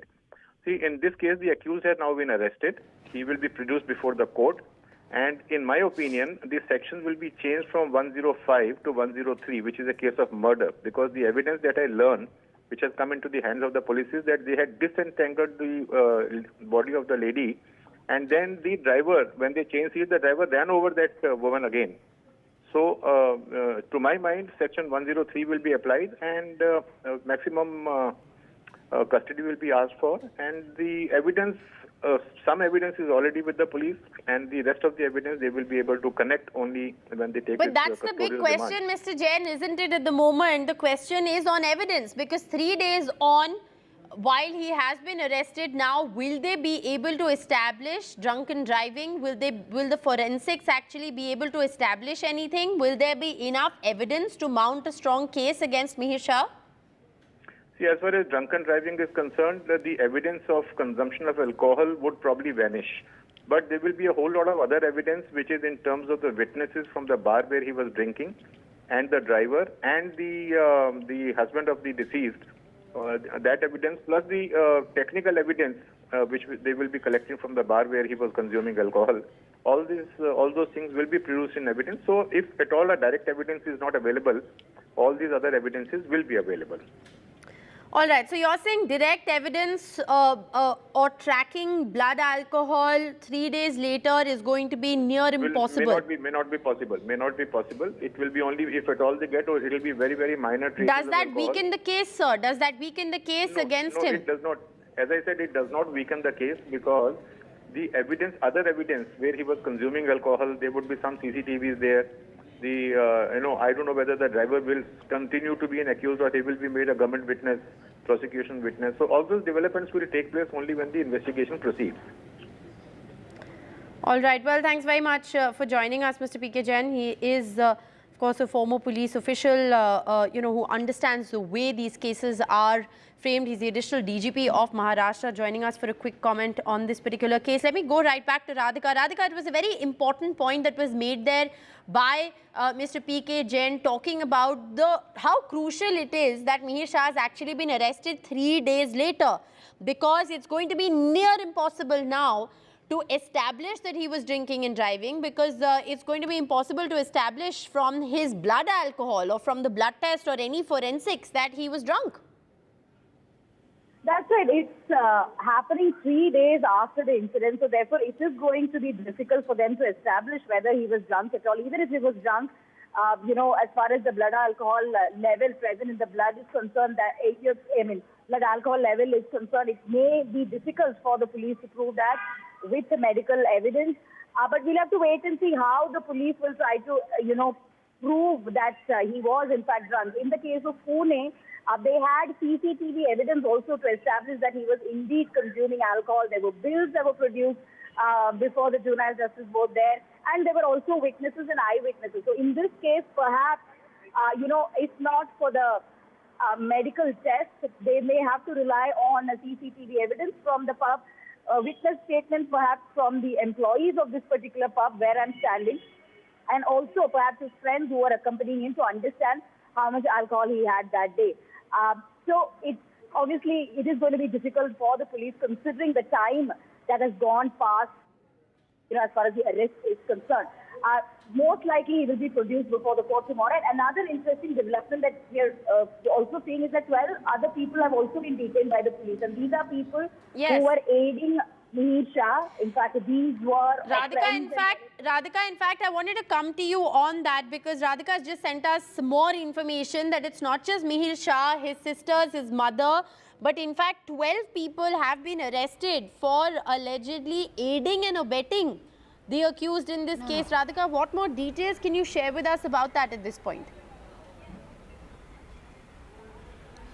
Well, as of now, they've not been shown as arrest, but they have been detained. They've been taken into custody. Questioning is going on. There is a possibility they may be arrested because these are people, including his family members, including his sister's mother and some other close relatives, as well as friends who tried to help Mihir Shah hide from the cops and also try to destroy evidence as well. So therefore, all of these people have been detained for questioning in order to understand what exactly happened in the last 2 to 3 days. So it is going to be crucial for the police. Their questioning is going to be crucial to understand what happened in the last 2-3 days and also how they tried to hide the evidence, destroy the evidence and so on. We know for a fact that his father was arrested. Later, he was granted bail. Father also responsible. Yes. In fact, Radhika, you spoke a short while ago. Okay, I'm told that you spoke a short while ago to the husband of the deceased, the lady who lost her life. You spoke with the family as well, and at that point in time, he seemed extremely upset, crying, demanding justice, and I believe that they are speaking again at the moment, presumably responding to the arrest. Let's just listen in. उसको कम ज़्यादा से ज़्यादा फांसी से भी ज़्यादा उसको सजा होना चाहिए बस लड़की को न्याय मिलेगा मुझे कुछ नहीं मांगते हैं वैसा मेरे लड़की के साथ हुआ वैसा ही होगा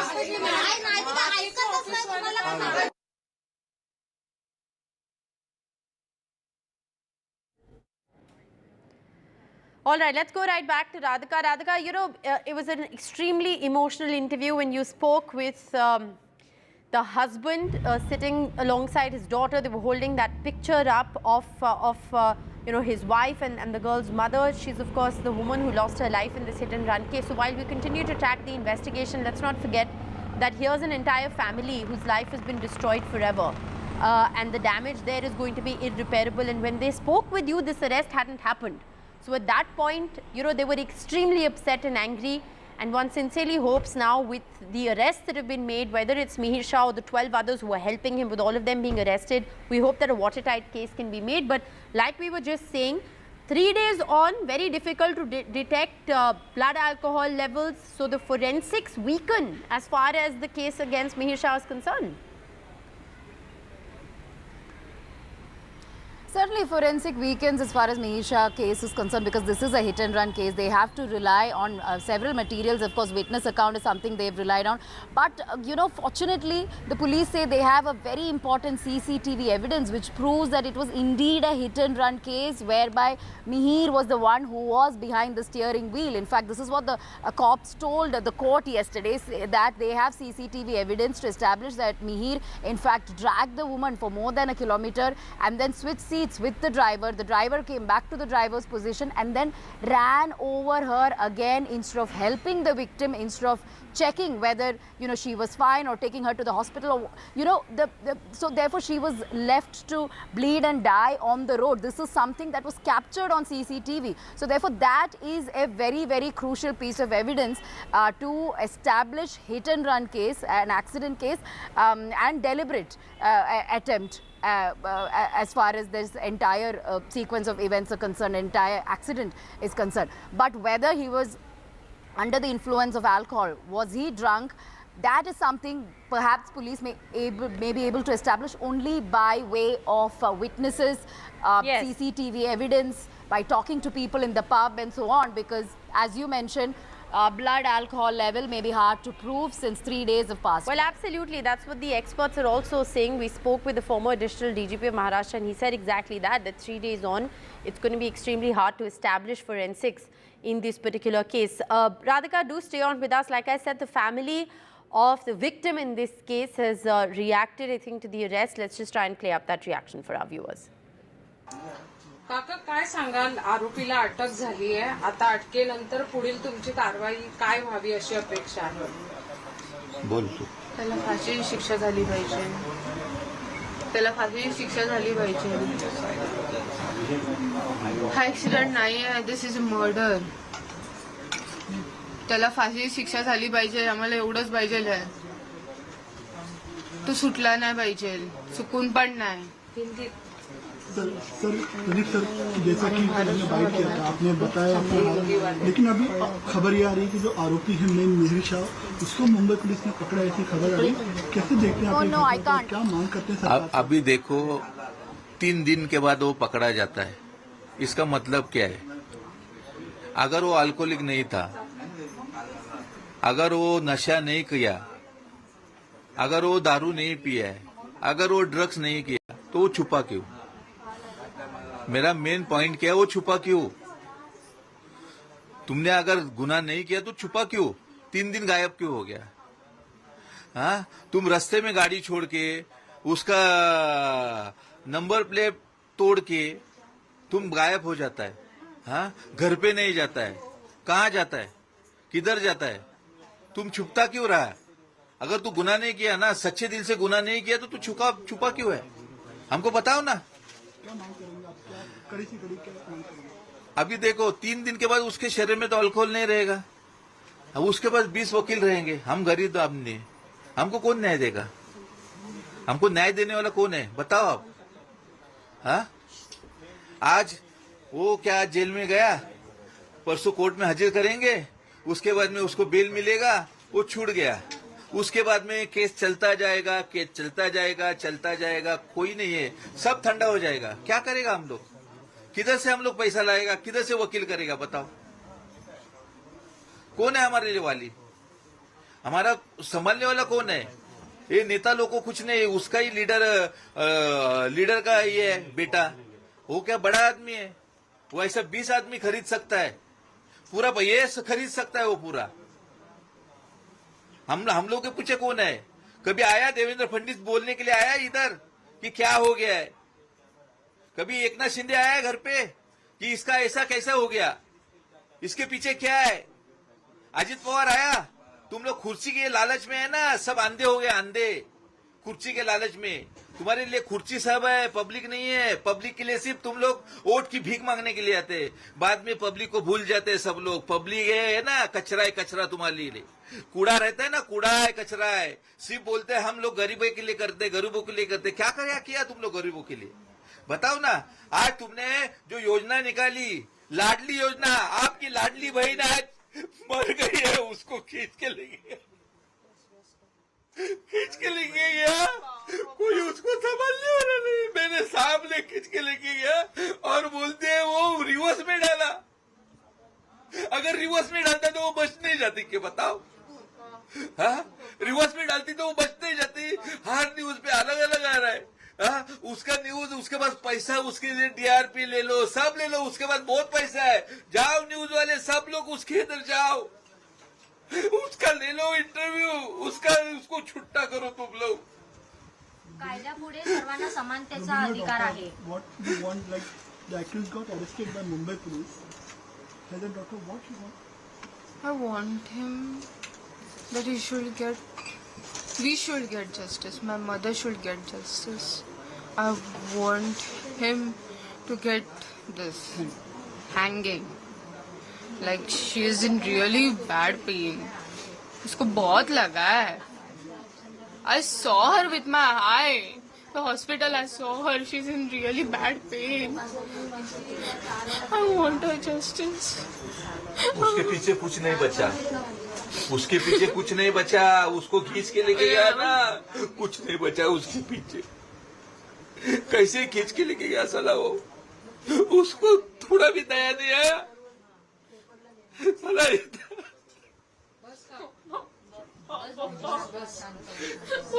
चला आता सगळ्यांनी बाहेर चला. जो घर का सब कुछ था उसको ही और हुआ, छीन के लेके गया. कौन समझने वाला है अभी?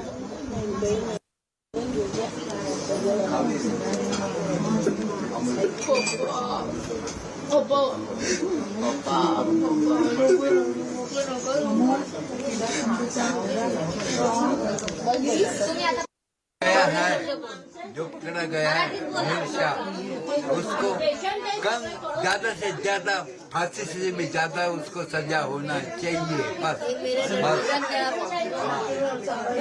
न्याय मिलेगा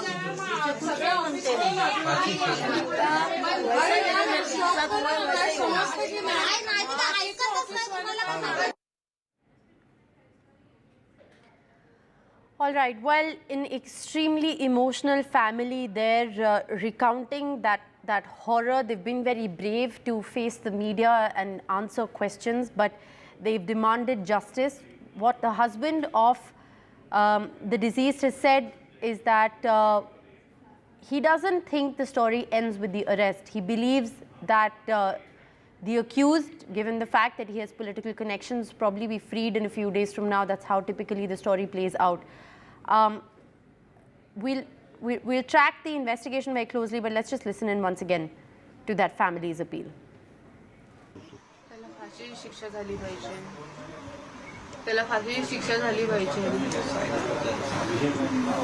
Accident नाही आहे, this is a murder. त्याला फाशी शिक्षा झाली पाहिजे, आम्हाला एवढंच पाहिजे आहे. तो सुटला नाही पाहिजे, चुकून पण नाही.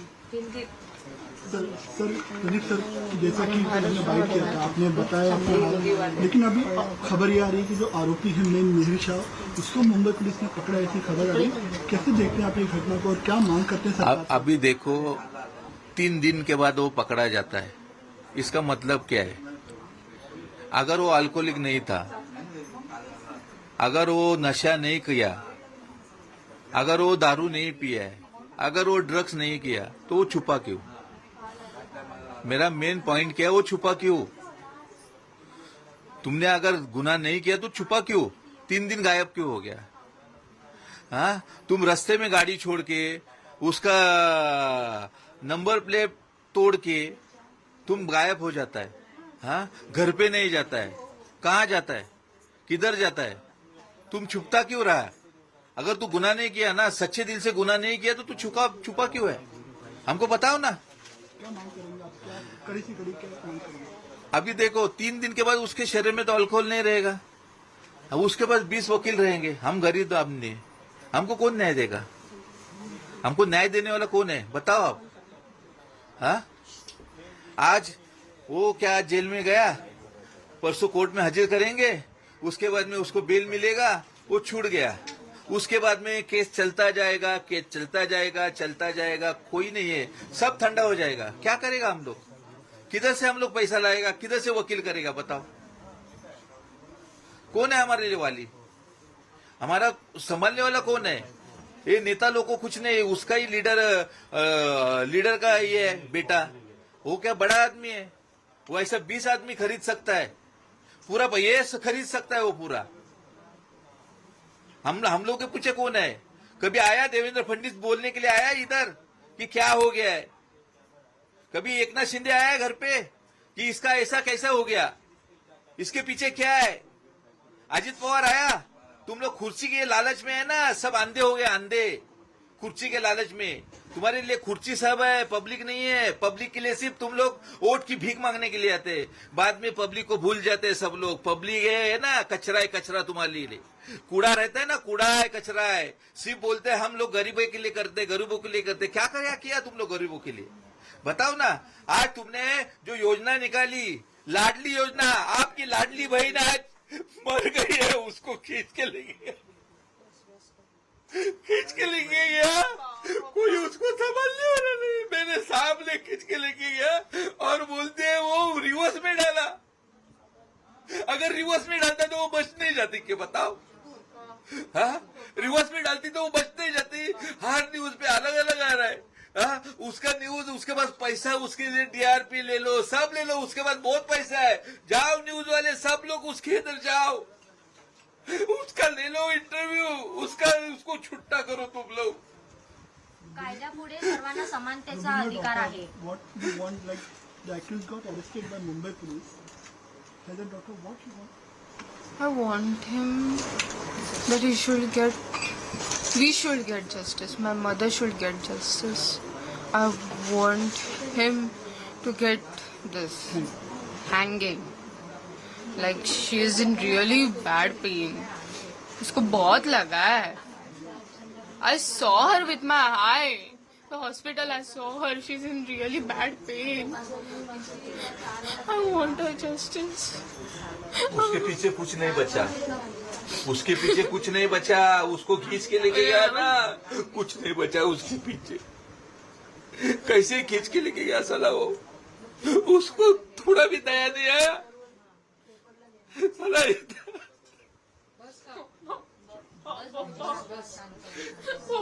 चला आता सगळ्यांनी बाहेर चला प्लीज. जो घर का सब कुछ था उसको ही और हुआ छीन के लेके गया. कौन समझने वाला है अभी.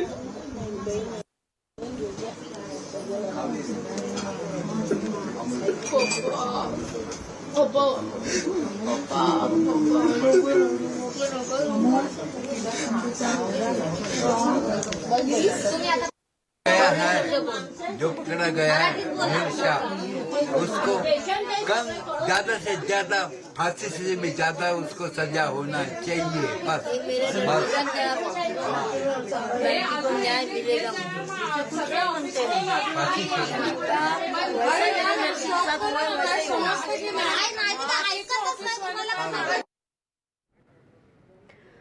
All right, so an emotional family there, they've absolutely broken down. They have no faith in the system.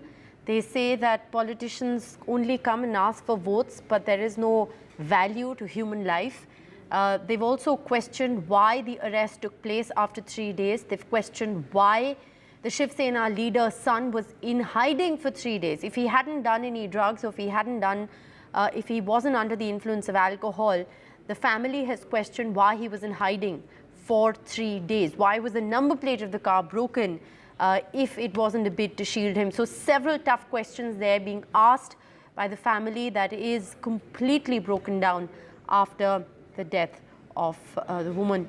Radhika joins us once again. Radhika, while of course we continue to track the investigation into this case, I think what the family there has said, Radhika, is extremely pertinent given the fact that there are some really big questions here that need to be answered. There are questions to the tune of why this accused was not arrested earlier, questions as to why, if he wasn't under the influence or if he hadn't done any drugs, and why was he in hiding for 3 days, why was the number plate of the car destroyed. So several important questions that are being asked by a family that's clearly distraught and doesn't believe that the system will give them justice.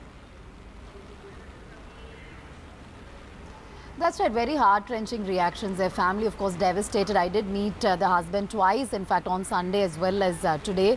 And both the times he was inconsolable. Speaking about what exactly happened, it's difficult for the family to really recount that horror, but he did do that, in order to get some sort of justice, some sort of closure. Of course, he did speak about how, they were hit and then the body was dragged on for a kilometer, and how he had to chase the vehicle and yell at them to stop, and nobody was helping. Of course, at that point there weren't that many people, but he did try to stop the vehicle and he did not stop the vehicle. And he went on to say that had they stopped the vehicle at some point after realizing that they had hit somebody, perhaps his wife would have been alive, but they dragged her on for for almost a kilometer, and then they switched seats and once again, ran over her, which is what led to her death. So which is why the family is devastated now, also seeking answers as to why this arrest is taking place 3 days later. Clearly this man was drunk, clearly this man was over speeding, clearly it was this guy who was behind the steering wheel, which is why he was in hiding. Of course, he did question the administration, he did question the government. He did take names of Chief Minister Eknath Shinde, Devendra Fadnavis, Ajit Pawar, saying when they need votes, they come to the poor. But when it comes to incidents like this, it is the rich and the powerful that get away. So therefore, he doesn't have any faith in justice system, clearly. And this is a repeat of Pune Porsche case, where all kinds of attempts were made to cover up the case in order to protect that minor accused. Something similar happened here as well. Soon after the incident, father convincing the driver to take the blame, and then later even asking this man to go escape, go hide somewhere, mother missing, sisters missing. So all that, clearly indicating that there were multiple attempts made to ensure that this man who literally killed somebody on the road is saved. Which is what the family is also talking about. Certainly heart-wrenching, but we'll have to see how this will play out in the court when he's produced before the court. What kind of evidence can the police gather, considering that the arrest happened 3 days after the incident? And as far like we already discussed, it'll be very difficult for the cops to prove whether he was under the influence of alcohol. They will have to rely on CCTV evidence and accounts of witnesses and eyewitnesses. Yes. All eyes are now going to be on the Mumbai police. Anuj joins us live from the Worli police station. Anuj, we're given to understand that the accused who's been arrested, as well as family members who were arrested, are all going to be handed over. Their custody is all going to be handed over to the Worli police in a short while from now. One, update us on what's happening as far as that custody is concerned. And two, like Radhika has been saying all this while, that given the fact that this arrest has happened 3 days after the hit and run, does it weaken the Mumbai police's case as far as forensics against the accused is concerned? Two things. Firstly, a small correction. I am here in the CUD court where the driver's police custody has been extended to 11th of July. So the updates on the family and the when exactly will the prime accused be presented in the court will come out shortly. In all likeliness, he will be produced in front of the court after the initial round of questioning gets over. That is that might happen today because he was arrested in the late hours of afternoon of today. So he in most likeliness be produced tomorrow, along of course with his other family members. And as far as the weakness of the case or the presentation of the case by the police is concerned, a very interesting thing happened here when the driver's case was being heard. Of course, the police custody of the driver has been extended by 2 days. Then the police, before extending the police custody, also told the police to make sure that their remand report is strong. Now, this was simply for the driver, but then one can assume the police meant the same even for the prime accused as well.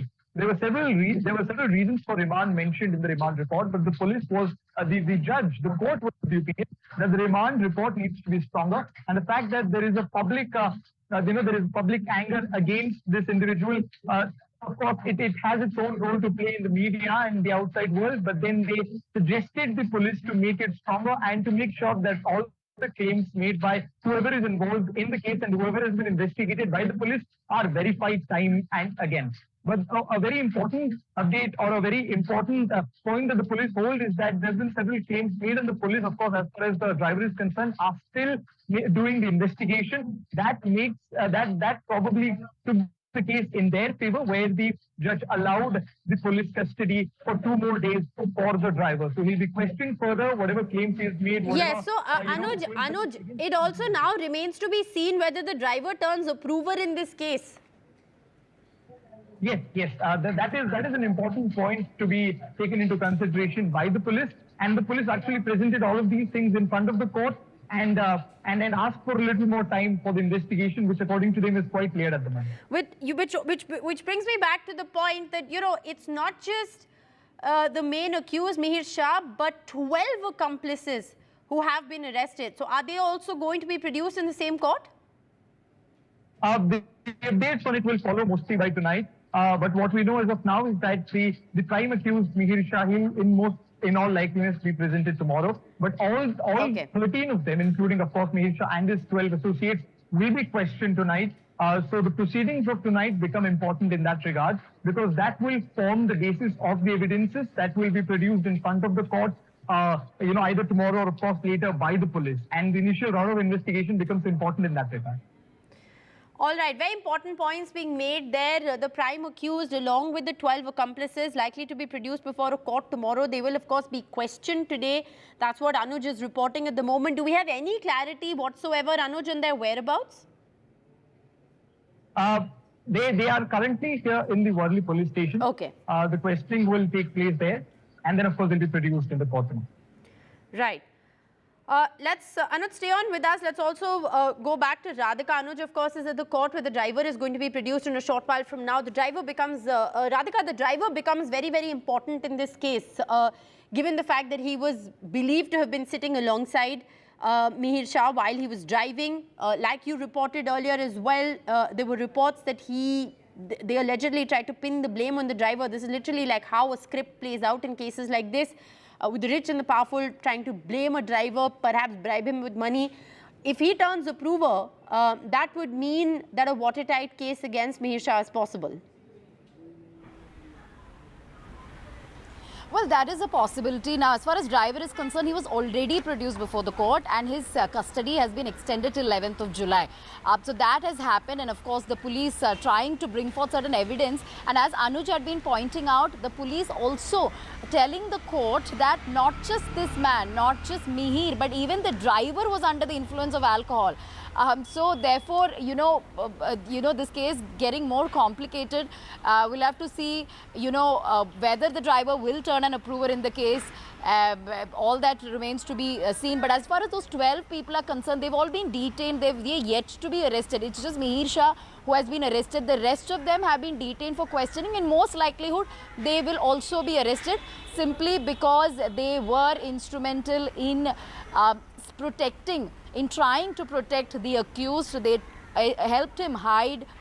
They helped him with resources to hide, and therefore their questioning is also important to understand what he was doing in the last 2-3 days. And those 12 people include his family members as well as friends, including his sisters as well as his mother. All of them were in hiding, and now all of them being detained from Shahpur, and Mihir, of course, being arrested from Virar. Yes, driver's statement going to be very, very important now that they have managed to get the custody of driver. Remember, father's custody they could not get. Father was sent to judicial custody, soon after which he sought bail, and he was granted bail immediately after the arrest. 1 day after the arrest, father being granted bail, despite the fact that the police say they had the evidence to prove that father was instrumental in destroying the evidence. He went to the spot in Bandra East where the car was abandoned, tried to take off the sticker, told his son to escape from the spot, gave him instructions as to where he should go and so on. So therefore, father's role, who is a Sena leader, also very, very important here. But unfortunately, he was granted bail because at the time of the incident, of course, he was not in the car. He was not directly involved in the crime. However, he was directly involved in the destruction of evidence. Despite that, he was granted bail.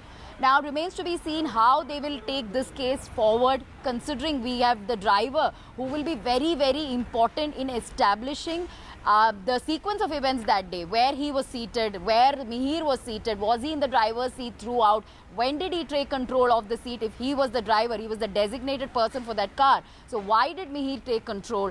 Until what point did he take control of the car, and what were the conversation post the accident, and what happened post the accident? So yes, driver's account definitely important, but now Mihir Shah's questioning will start now, and he will be produced before the court most likely tomorrow.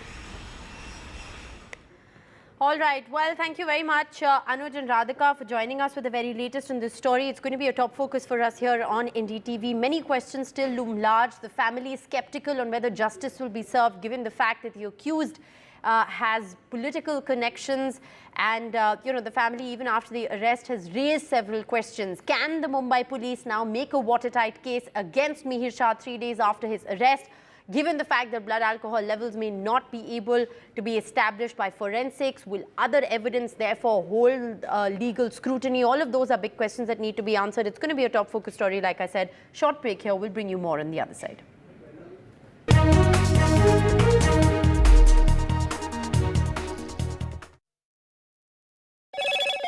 Hello, Moto. Motorola, India's best 5G smartphone brand.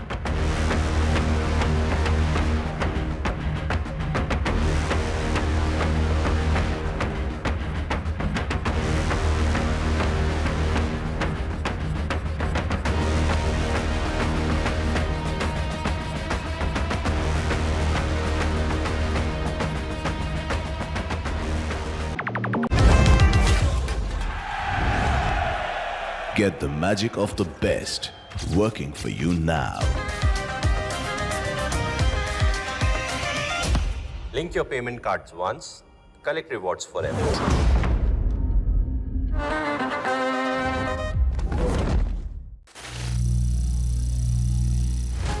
Some people say the metaverse will only be virtual. One day this lecture hall will be made of code, and driverless cars would be trapped in intersections. But even in this maze of the future, you can't wish away health. It's time to become more resilient.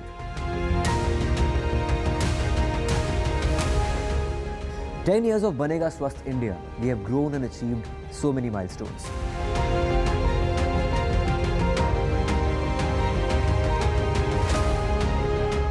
And now I have a plan to beat the urgency, to stop breathing with difficulty, to relieve getting choked with inactivity.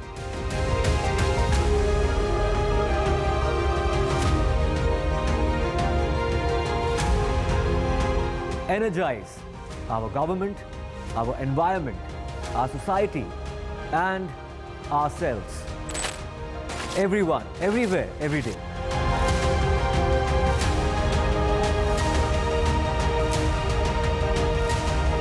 Banega Swasth India.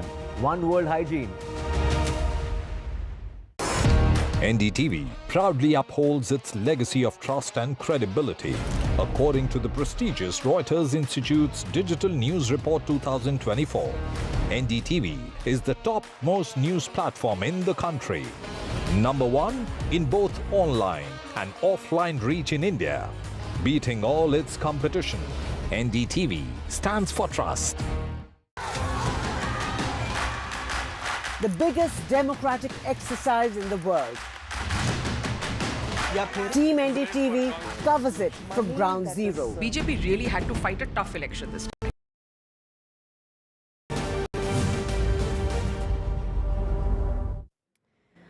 Welcome back. On to the other big development that we're tracking. Prime Minister Narendra Modi, remember, is on a two-day visit to Russia, his first after taking charge as Prime Minister for a third straight term, and also, crucially, the first visit since the Russia-Ukraine war started. Prime Minister Modi, President Putin held a bilateral meet where Prime Minister Modi thanked President Putin for his support, saying that India-Russia friendship has helped avert a fuel crisis here in India. Prime Minister Modi has also, however, reiterated the Ukraine peace bid, saying solutions are not found in the battlefield and that humanity wants peace. Prime Minister Modi has said that India is on the side of peace and India is ready to cooperate to any measure in order to restore peace. If innocent children die, it is heart-wrenching. This is what Prime Minister Modi has said to President Putin, saying that the world is watching my visit very closely. So, crucial balancing act as far as Prime Minister Modi is concerned.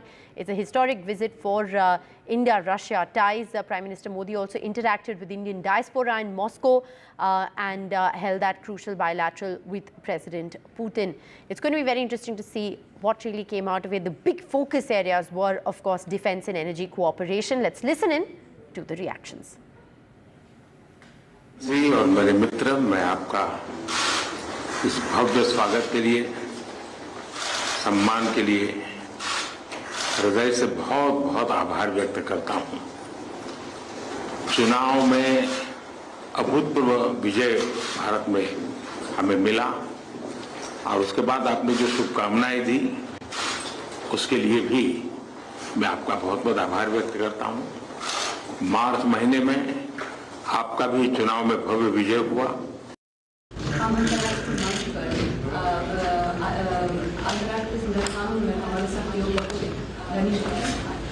मैं सबसे पहले United Nations BRICS और SCO की बात कर रहा हूँ। कल अनौपचारिक माहौल में हमको बहुत मामलों पर चर्चा करने में मौका मिला, जो ज्ञान जो देते हैं, तो मैं इसलिए आपका बहुत आभारी हूँ। जो यूक्रेन सरकार का हाल निकालने के लिए जो आप कोशिश करते हैं, इसलिए आपका बहुत आभारी हूँ। अटली प्रधानमंत्री जी को उम्मीद है कि आप ब्रिक्स शिखर सम्मेलन में जो कज़ान शहर में होने वाला है, आपका स्वागत करने का भाषण दें। भारत के विकास में मैं आपको हार्दिक शुभकामनाएं देना चाहता हूँ। हम एक दूसरे को बहुत सालों से एक दूसरे को जानते हैं। मैं अपने अच्छी तरह जानता हूँ कि आपका जीवन भारत के विकास को समर्पित है। मैं फिर से आपको हर एक सफलता की कामना करता हूँ। Vasudha Venugopal reporting live from Moscow at the moment. Vasudha, the visit, the two-day high-profile visit, those crucial 48 hours almost coming to an end now. The bilateral has happened. What have been the key takeaways?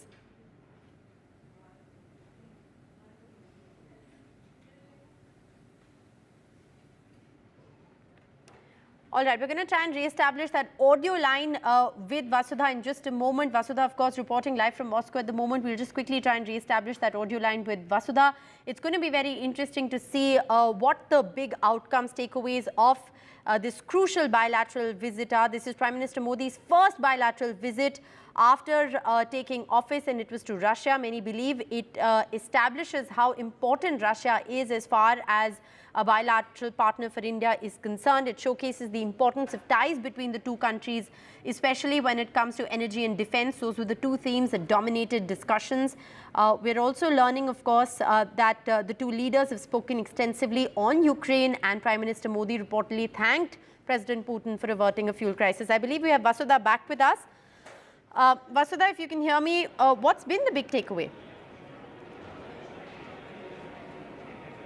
Well, Rishika, you know, if you look at the four big takeaways that we could actually talk about from the meeting of President Putin, you know, and Prime Minister Narendra Modi, it could be the first one is, you know, Prime Minister saying that, you know, this whole oil diplomacy between India and Russia has been of help not just to Indians but also to the world, because it has helped stabilize world markets, but also has helped in ensuring the availability of food, fuel and fertilizers to the common men and women of India. So in some ways, it's a strong defense of the decision that he made to buy discounted crude oil from Russia, a move that has also seen criticism in the past. The second important thing that he made while during his meeting with President Putin, remember this is these are part of several meetings that he's had with President Putin in the last 2 days. Yesterday was this unofficial private dinner that President Putin hosted in a very rare, unusual gesture for the Prime Minister of the country, in which he did praise the Prime Minister for his pro-people, actions, and also said that there was no surprise in his government coming back to power because his they in some ways contain the meat of what the outcomes could actually be. In fact, the second most important thing that the Prime Minister did talk about was also, talk about Mr. Putin's leadership. And he said that, war is not a solution. There is no solution that has ever come from the battleground. And in fact, he has said that India will be in support of Russia if it tries to make attempts to restore peace in that area. Remember that this is Prime Minister Narendra Modi's first visit to Russia ever since Russia-Ukraine war broke out. But India has consistently believed that diplomacy and dialogue is the only way forward, and democracy is essential to this entire approach. In fact, both sides have to sit together and talk about things. And the third important thing that we learned is that apart from economy and trade being central to these talks that are taking place between President Putin and Prime Minister Narendra Modi, we hear that Russia could also be collaborating with India in the field of nuclear technology. In fact, it could be helping India set up some nuclear plants, including the Kudankulam, which was, of course, stalled due to protests. Apart from that, there could be more collaborations in the area of space and also tech transfer, and most importantly, energy. But of course, a lot of that is being studied. We are expecting the final presser, Rishika, to happen anytime soon, in which we will finally get to know what the official final outcomes are. But the early success has already been in some ways reflected in the fact that Russia has agreed for the early release of the 35 to 50 Indians who have been misled into taking up military jobs and are fighting on the front lines of the Russia-Ukraine war. Russia, in fact, according to sources, has said that it will work on the early release of Indians, something that the MEA has been very insistent on. So clearly that, and Narendra Modi talking about war, in a very unapologetic manner, something that India has consistently said that democracy dialogue is the only way forward. At a time when Russia and India are also seen as strengthening their time-tested ties, this remark and this positioning by India also in some ways balances the kind of criticism that the West can make of India, getting closer to Russia at a time when Russia is being seen as a pariah, or at least, being seen as an oppressor or at least a war criminal in the eyes of many, specifically with the West issuing sanctions against the country. All right. Well, it's going to be very interesting to see what comes out of this. The big takeaways, of course, is what Vasudha has enlisted. Prime Minister Modi, President Putin held a crucial bilateral where Prime Minister Modi has thanked Russia for its friendship, saying that this India-Russia friendship has helped avert a fuel crisis. Meanwhile, of course, Prime Minister Modi has brought up Ukraine and has said to President Putin that solutions cannot be found on the battlefield. So Prime Minister Modi has reiterated the Ukraine peace pitch. India, of course, has maintained a very careful diplomatic balance as far as the Ukraine war is concerned. These are some of the crucial takeaways as far as this meeting is concerned. Remember, there were also there's a lot of soft diplomacy on display as well. Prime Minister Modi having that dinner at the president's home, and of course Prime Minister Modi's outreach to the Indian diaspora there. So several crucial takeaways. Packed 48-hour visit after this. Remember, Prime Minister Modi will be leaving for Austria in just a short while from now. The bilateral meeting has in fact ended, and President Putin there rolling out the red carpet, private dinner and diaspora outreach, of course, followed by that crucial bilateral meeting. We will continue to track the details of that story very closely. Let's now shift our focus, though, to the other big development which we are tracking at this hour. India bids farewell to fallen soldiers, final respects to soldiers who were killed in the terror attack. The wreath-laying ceremony for the killed Jawans in Kathua. Now, remember, the killing of 5 army men in a terror attack in Jammu Kashmir's Kathua yesterday will not go unavenged. This is what the government has maintained. The sacrifices of the soldiers will not be in vain, and that is what the assurance is. 5 army personnel, remember, were killed and many were injured on Monday when a group of heavily armed terrorists ambushed the patrolling party in the Badnota area in Kathua. 5 soldiers were killed. The wreath-laying ceremony there of those soldiers taking place at the moment. Farewell to India's fallen soldiers. Final respects being paid there to the soldiers who lost their lives in the Kathua attack. The terror attack, remember, that took place in Kathua on Monday. The wreath-laying ceremony for the Jawans there being held in Kathua. Visuals that we're getting to you from Kathua at the moment. Meanwhile, a whole host of reactions coming in at the moment. Let's listen in. हमारा ये मानना है कि जिस गंभीरता से सरकार को लेना चाहिए उस गंभीरता सरकार नहीं ले रही, तो एक जिम्मेदार विपक्ष के नाते हम सरकार का ध्यान इस ओर खींचना चाहते हैं, आग्रह करना चाहते हैं इसको सरकार पूर्णतः गंभीरता से ले और सभी देशवासी और एक जिम्मेदार विपक्ष के रूप से भारतीय राष्ट्रीय कांग्रेस के रूप में हम भी हर तरीके से सरकार जो कदम उठाएगी देश की सुरक्षा के मद्देनजर उस हर कदम का सहयोग करने के लिए हम तत्पर हैं. Nazir joins us live at the moment. Nazir, a horrific attack there in Kathua. 5 soldiers lost their lives, and what we're seeing right now are those heart-rending visuals of a country paying farewell. Well, the army paid homage to its fallen soldiers.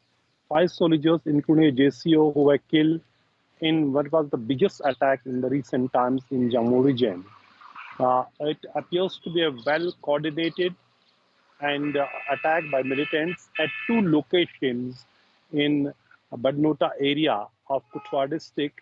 If you see the trucks, which are 2 trucks have been targeted, attacked first with the rifle grenades and then with the heavy, firing on them with M4 American-made rifles. So there's distance of almost around 500 meters between the 2 trucks, which clearly shows that there have been 2 groups of militants who have carried out this attack, and it was a large group of militants.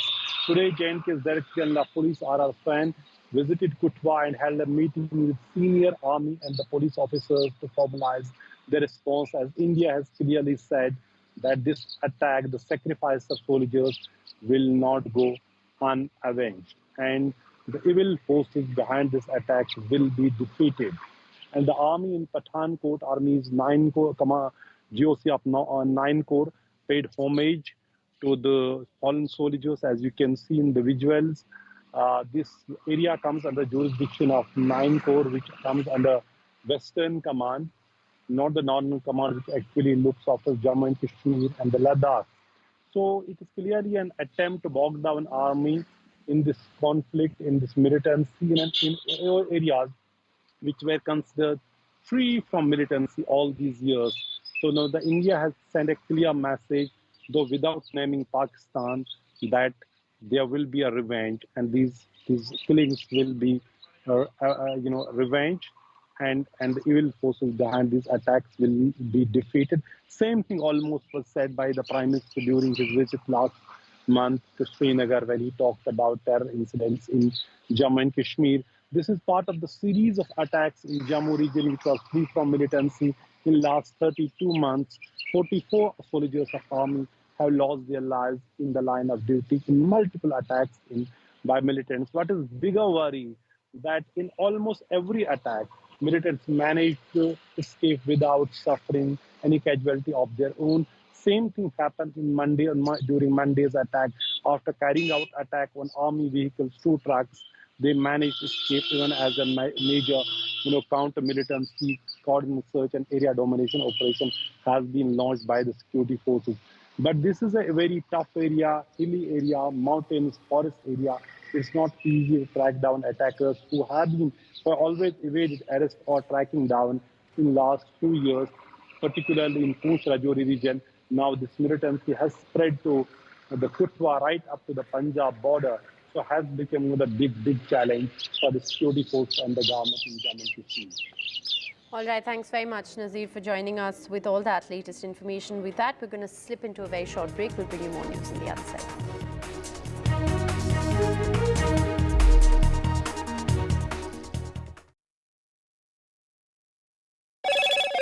Hello, Moto. Motorola, India's best 5G smartphone brand.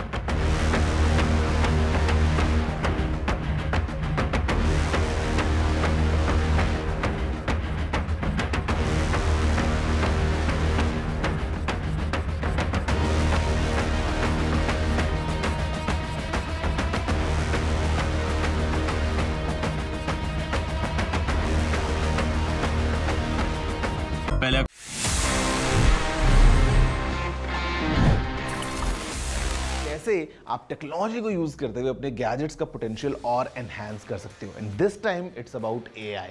It's about Google's latest Gemini, because ये अभी India में आ चुका है and you should use that because it can do a lot. मतलब अगर आपको email लिखना है and you need some help composing that email, यहाँ पे just by using the help me write option आप ईमेल्स जेमिनाई से लिखवा सकते हैं. ये आपकी ईमेल्स को समराइज कर सकता है और आपके लिए बहुत सारे अच्छे तरीके से हेल्प कर सकता है all across scenarios, all thanks to the power of AI. तो जेमिनाई अभी इंडिया में अवेलेबल हो चुका है. Well as of now it's only for the premium Google customers या फिर ये गूगल वर्क प्लेसेस में अवेलेबल है, but I am sure it's coming soon for everyone. और आप सभी जब इसको फोन में यूज करेंगे, you can utilise the full potential of Google's AI to make your life and your phones even smarter.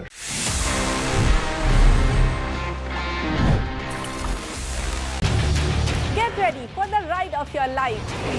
NDTV brings you the NDTV Auto Show with me, Mugdha Mishra. From the fastest supercars to the sleekest new energy vehicles to your trusted daily ride, we cover it all. Every Saturday at 10:30 a.m. and Sunday at 8:30 p.m. only on NDTV 24/7. Your next great escape starts here. Stay informed and entertained with the new and updated NDTV News app. You can watch all our channels live, listen to podcasts, read breaking and exclusive news from around the world and more. Download the NDTV app today and get access to the best journalism and storytelling on your smartphone.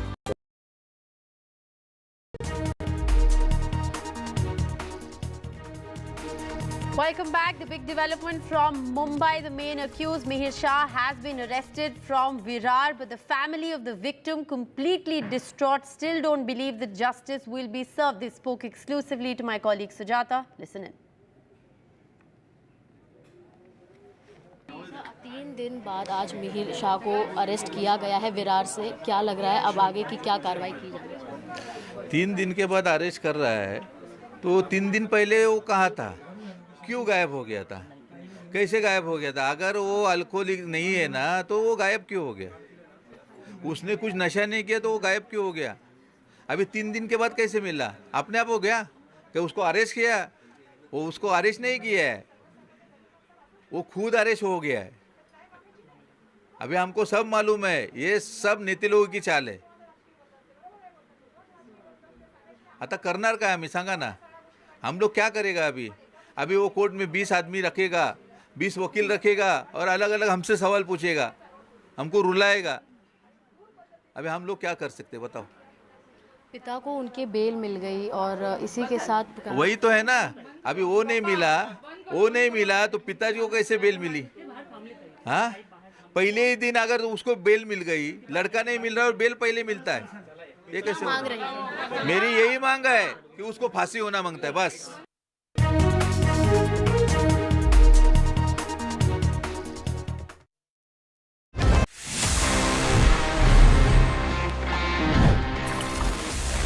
You know that the world's first smartwatch was like 1977 में develop कर लिया था. It was straight from HP. Yes, Hewlett Packard जो laptop आज दिखता है HP के, ये HP ने ही अनवील किया था and the model was HP01.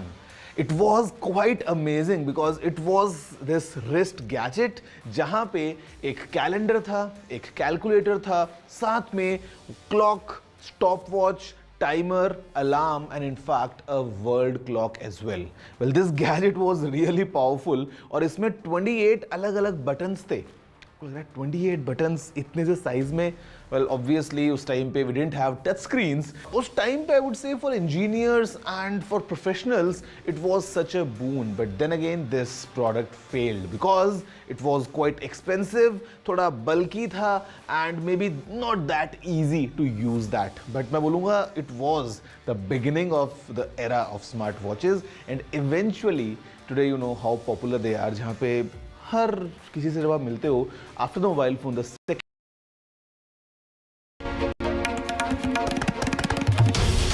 This is NDTV, and you're watching NDTV 24/7. Hello, Moto.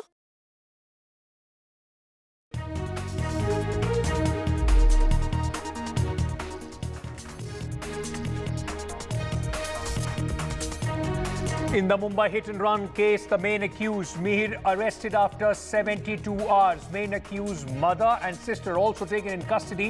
Excise Department Act seals Juhu pub.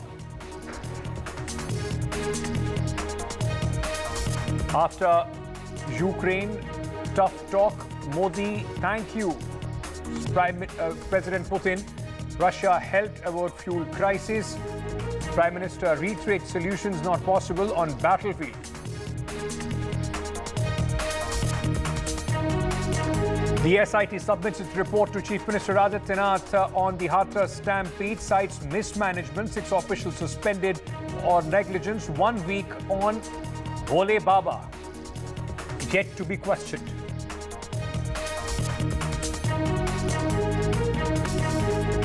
Same-sex marriage, in fact, fight for legal status for same-sex couples. They knock on the Supreme Court door yet again. CJI-led bench to hear the review petitions tomorrow.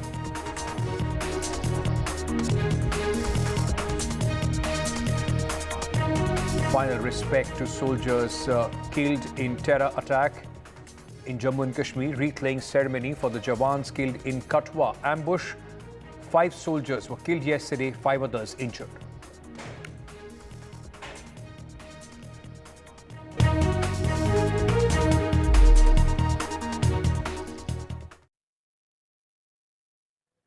Good evening and welcome to NDTV. I am Ankit Tyagi. We are starting with the breaking news which is coming in from Jammu and Kashmir. In fact, an encounter has broken out between terrorists and security forces in remote forest area of Doda district in Jammu and Kashmir. Remember, this comes a day after in an ambush when the militants, in fact terrorists, attacked an army convoy which resulted in the death of 5 Indian soldiers and 5 others have been grievously injured. Let me go across to my colleague Nazir Masoodi, who has more details on this. Nazir, this comes a day after the act of terror that resulted in the loss of 5 Indian soldiers' life. What's the latest on this as far as the Doda encounter is concerned? Is it anywhere related to what happened in Kathua? Well, this is a very important, development when it comes to counter-insurgency operation by the security forces to eliminate, neutralize militants who are all believed to be Pakistanis in Doda region. And this has been initiated by the security force. It's not an attack. So now the encounter has started. They have got the information about their presence, and at least 2 to 3 militants are believed to be trapped, holed up, to have been cornered. A gun battle is underway. This is the second encounter in Doda. Last time, a week before, 3 Pakistani militants were killed and a huge cache of arms and ammunition were recovered from the site of encounter, including M4 rifles and other arms and ammunition. And this time, again in Doda, because militancy in Doda would be the most dangerous thing as is happening in other parts of the Jammu. Now the security forces have got the information. This is actually how human intelligence, real-time actionable intelligence helps security forces to track down militants. In absence of that, it becomes extremely difficult, to carry out operations when you don't know the specific thing where they are hiding. That is what in Jammu region, largely the security forces have been facing for the last 2-3 years in absence of this critical information. But in Doda, we see this is the second encounter operation which has been launched. And in this operation also, this has led them to trap at least, encircle 2 to 3 militants, and a gun battle is underway. And security forces are saying they will be able to neutralize these militants who may have been involved in the recent attack, but necessarily not in the yesterday's attack, because that is far away from the place where today's encounter is taking place. Yesterday, encounter took place Badnota area, which is in Kathua district, though adjacent to that area, but it's far away, long distance. It's not possible for them militants to come, all the way to reach this Doda area and where this encounter has taken place. Having said that, there are reports 3 to 4 militant groups have been operating in Doda region, and security forces have launched relentless operations to track them down. And this is the second successful operation, which security forces have carried out in Doda region in last 1 week. Nazir, may I request you to stay on with us? In fact, remember, I was just telling you earlier about the heinous attack that took place on the army convoy yesterday. Today, the final respects for the fallen soldiers, in fact, were presented with full military honors. The 5 soldiers of the Indian Army, those who lost their lives in the terror attack, today the wreath-laying ceremony of the Jawans was carried out. Remember, yesterday, in an ambush-style attack, the militants attacked a convoy, resulting in the death of 5 Indian Army soldiers and 5 others were injured. Today, these visuals are of the wreath-laying ceremony of the final respects being presented to the fallen soldiers. Remember, India has warned Pakistan that this terror attack would not go unavenged. India has said that they will defeat the evil forces behind the attack and has given a clear warning to Pakistan on this act of terror. Nazir Masoodi joins us on this as well. Nazir, this was, also in the line of the sport that we have seen, especially ambushes and attacks on army convoy, security forces convoy, which has been taking place in the last few days, specifically talking about the Jammu region. Yeah, exactly. And this attack appears to be much bigger in its scale and magnitude than the previous attacks. When we see the ground situation, the attacks had happened at 2 places, though in the same area, there's a distance of around 500 meters between the 2 army trucks which came under attack, which clearly shows there have been at least 2 groups who have carried out this attack. And for example, one truck was attacked from 2 sides, so clearly shows the number of attackers was more than 2 or 3. It was a large-scale attack and part of the series of attacks in Jammu region, in which in last 32 months, 44 soldiers have been killed in action in the line of duty in Jammu region, which was free from militancy till few years ago. Now the government has sent a very strong warning, without naming Pakistan, but clearly it is aimed at Pakistan that it will not go unavenged. These sacrifices and the evil forces behind these attacks will be defeated. In fact, during his recent visit to Srinagar, Prime Minister Modi had expressed similar sentiments that if needed action, strict action will be taken against those who are behind attacks in Jammu and Kashmir. Today, Director General of Jammu and Kashmir Police R.R. Singh held a meeting with the senior army and police officers in Kathua to formalize the response. In Pathankot, there was a wreath-laying ceremony. Army's 9 Corps, its command senior officers laid the wreath, paid homage to the fallen soldiers, 5 soldiers, including JCO, who laid down their lives in this attack, were killed in action. It was a part of patrol which was going on in this Badnota area of Kathua district, which is 150 kilometers from Kathua headquarters.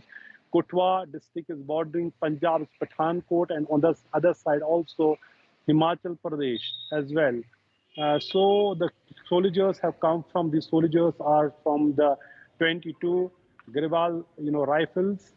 And there's a, we see the statements from the Congress, from Union Minister Dr. Jitendra Singh, National Conference Leader Farooq Abdullah, also talking about that terror and talks cannot go together, and ask Pakistan to shed this policy of terror and militancy, and then talks can start. So clearly this has evoked large, widespread condemnation and response from all the political parties, as army paid homage to its fallen heroes, and the security forces have intensified their area domination and cordon search in the area.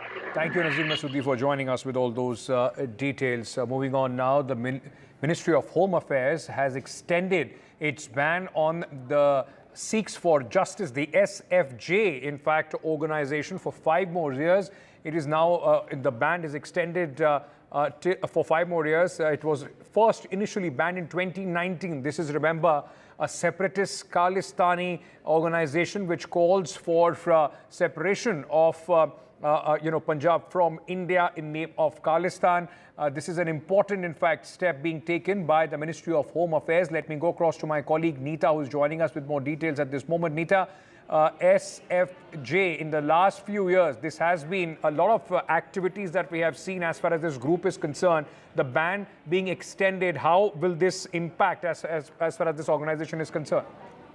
As you were mentioning, Ankit, the ban has been extended for 5 more years. NIA has registered many cases against SFJ cadre. So it will help NIA to investigate matter even abroad also. Because now that the organization is banned, so any kind of activity which is associated with this cadre would be seen an anti-India activity which has a capability to disrupt peace and tranquility as far as India is concerned. As far as this notification is concerned, the MHA notification clearly says that if SFJ is involved in anti-national and subversive activities both in Punjab and elsewhere, and it intends to disrupt the sovereignty and the territorial integrity of India, and also it is also in touch with militant outfits and activists and has been supporting a violent form of extremism and militancy in Punjab and elsewhere, and that's the reason why MHA has now extended the ban for 5 more years. Ankit? Thank you so much for joining us with all those details, Neeta, on this story. Moving on now to Mumbai, where finally, after 72 hours, the accused Mihir Shah has been arrested from Virar. Remember, in connection with the Mumbai Worli hit-and-run case where a woman lost her life. The driver has been now sent to police custody till July 11th. After the incident, the mother and 2 sisters of the accused were also missing. They have also been taken into custody by Mumbai Police Crime Branch. They will be handed over to the Worli police in a short while from now.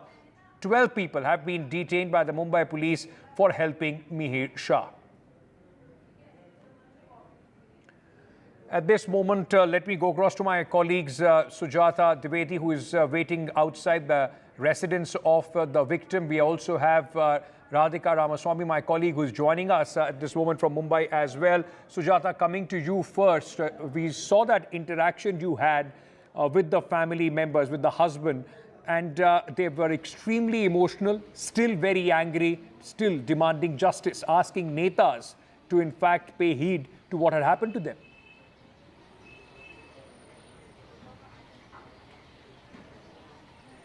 Well, yes, and at present I'm here at the residence of the victim, and also the rituals, the last rituals are being performed.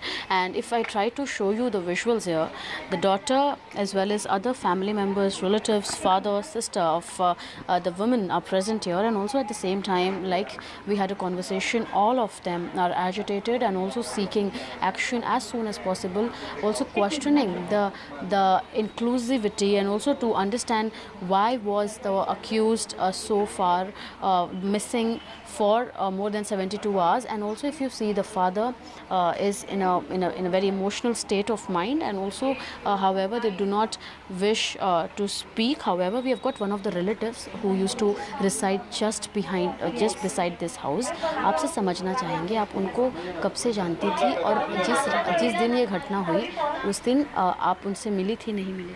नहीं, हम लोग नहीं मिले थे। तभी भी हमको पता चला, तभी हम लोग ने संपर्क किया, तभी हम लोग को पता चला कि ये रिलेशन ऐसा हो गया।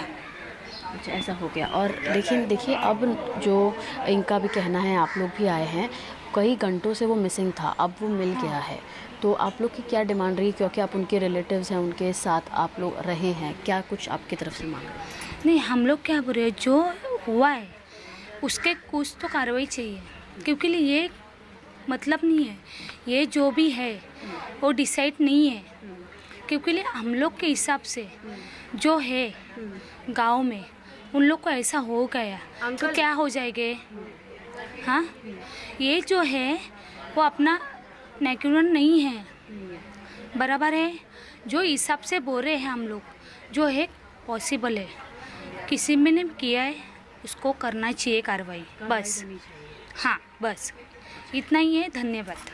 Okay, so you heard one of the relatives who, of course, like others, is seeking justice for her relative who's lost. And also, if you look here, the Varsha Gaikwad some time back did visit here, and also she had a word with the husband of the deceased, and also her daughter and son, where all of them agitated, say that action must be taken, or else they will go up till any extent to get justice for their mother. And also at the same time, it is Varsha Gaikwad who just a few moments back visited here, and as for now the family has moved to the police station where Mihir Shah will be brought in from some time from now, where he is arrested from Virar, where he was residing in a flat along with a few of his other mates who also have been detained for further questioning. And also the mother as well as the sister of the accused here have been arrested from Shahpur and Thane.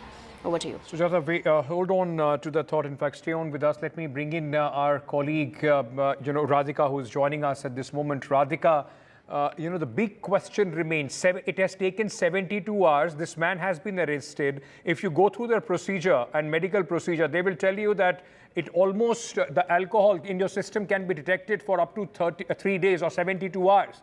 I mean, it seems to be an elaborate ploy at this moment for this man to abscond. It's a very well thought out strategy which is playing out. Absolutely. This is an elaborate ploy, no doubt about it. Of course, several witness accounts claiming that this man was indeed drunk at the time. He had consumed alcohol from this particular pub where I'm standing, post which, of course, he absconded post the incident. And there were a lot of attempts made to destroy the evidence, not just by this individual, 24-year-old accused, but also by his father and the driver. I'm standing at the pub where just about 10 minutes back, police have arrived, and they are inside at the moment. They are inside this particular pub where the 24-year-old had allegedly consumed alcohol. I have two cops here. Of course, they are not ready to speak, but heavy deployment here.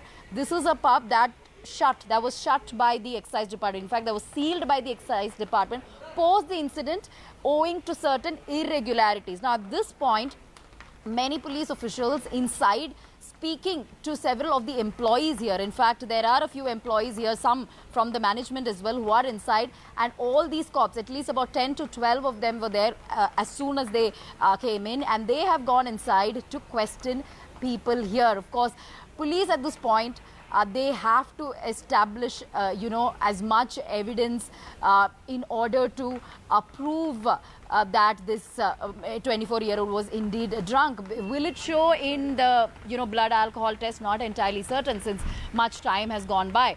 But what they will be relying on would be witness evidence, perhaps CCTV footage here, which may show he was drinking at the time, because that's what happened in Pune Porsche case as well. There was CCTV evidence to show that he was allegedly consuming alcohol in that particular incident. So there are these police officials who are coming out.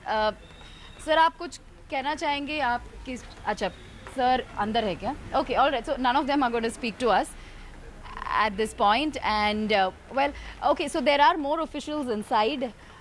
Interrogations going on, questioning going on, probe underway, and police will have to make sure that they have a watertight case in order to prove that this 24-year-old was under the influence of alcohol, one, as being said by many of the witnesses, including the husband of the deceased, and secondly, that he was behind the steering of the vehicle, behind the steering wheel of the vehicle. That has been confirmed by the husband of the deceased as well. He did see the 24-year-old who was behind the steering and the driver sitting beside him. That's what several of the witnesses have said. That's what the cops have told us, that there is CCTV evidence to prove that as well.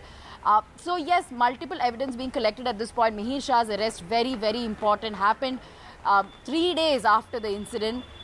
First, it was the father who got arrested. Father was produced before the court, sent to judicial custody, and then he was granted bail. And father was instrumental in making sure that Mihir stays away from the police, that he escapes. And there was an elaborate plan made. There was communication between the father and the son over a period of time post the incident, and post which, he was sent away somewhere. And then the father was arrested, and then the driver, who were not cooperating with investigations either.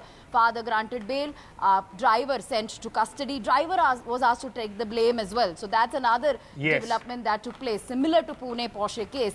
But we'll have to see what will happen in the next few hours. His interrogation will happen, questioning will happen. 12 people detained. Tomorrow he will be produced before the court. But at the moment, in the pub that I'm standing, there are police officials here who are continuing the probe in this very, very important case. Absolutely. And NDTV, in fact, is at the forefront of this entire coverage. We have multiple teams spanned out in Mumbai at this moment, tracking every angle. My colleague Anuj also joins us from the police station. But before I go to Anuj, let me very quickly once again go to Sujata. Sujata, one final question to you. The family has continuously been saying that this man is influential and they are waiting for someone from the government to come and speak to them, assure them that they will get some justice. Has there been any attempt made from the government side, Chief Minister's office, Deputy Chief Ministers, or anyone from the ruling coalition to try and contact this family?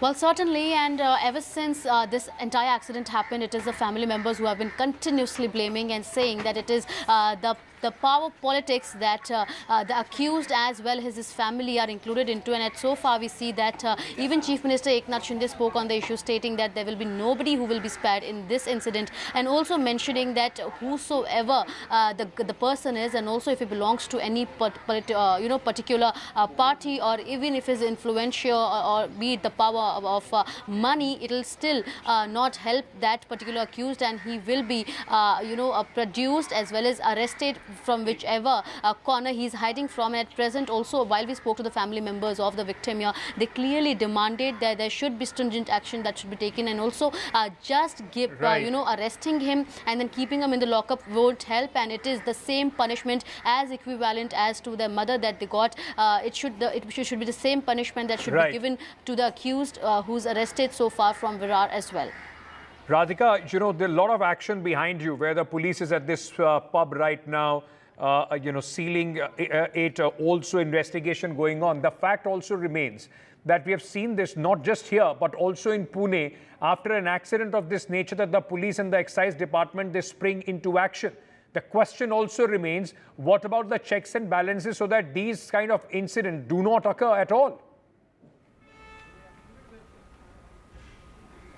Absolutely. This is too late of an action coming in from Excise Department or the police, which is to seal these pubs. Something that, as you mentioned, we saw in Pune Porsche case as well, where there were, all kinds of action being taken against the pubs. They were shut, they were demolished.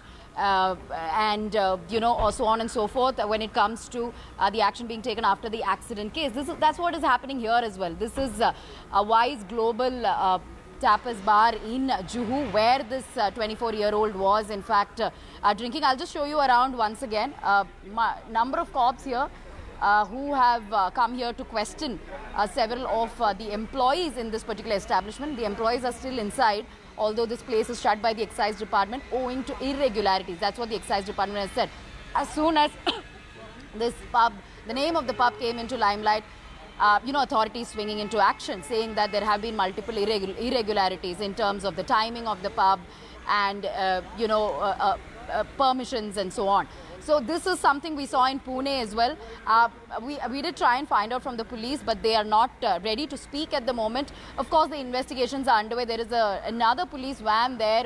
I mean, there are cops inside that as well. So at least about 15 to 20 police officials at the pub wanting to know the sequence of events on that particular night. It was on Saturday night that at 1:30 a.m. is when this 24-year-old left from here with the driver and his friends, dropped some of his friends and then took control of the wheel, sped away near Worli, hitting that scooter, killing that woman there and, escaping from the spot.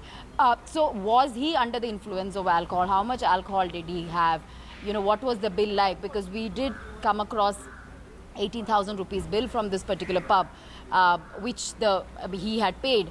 So was he having all that alcohol, or was it the friends? How much of it did he have? Is there CCTV evidence to establish he was drinking on that night? Because that's what the cops will have to rely on, considering 3 days have passed after that incident. Blood alcohol test may not reveal alcohol post 72 hours, or it may, but it will weaken the case considering 3 days have passed. But now, of course, the police wanting to get as much evidence to understand how drunk he was, whether he was under the influence of alcohol, what his, state of mind was at the time, who was behind the wheel, and so on. Radhika, but what is the police's plan? As both of us have been discussing that, this man, 72 hours, it will be difficult to prove whether he was under the influence of alcohol or not. What is it that they are trying, and how will they approach this, with respect to the case?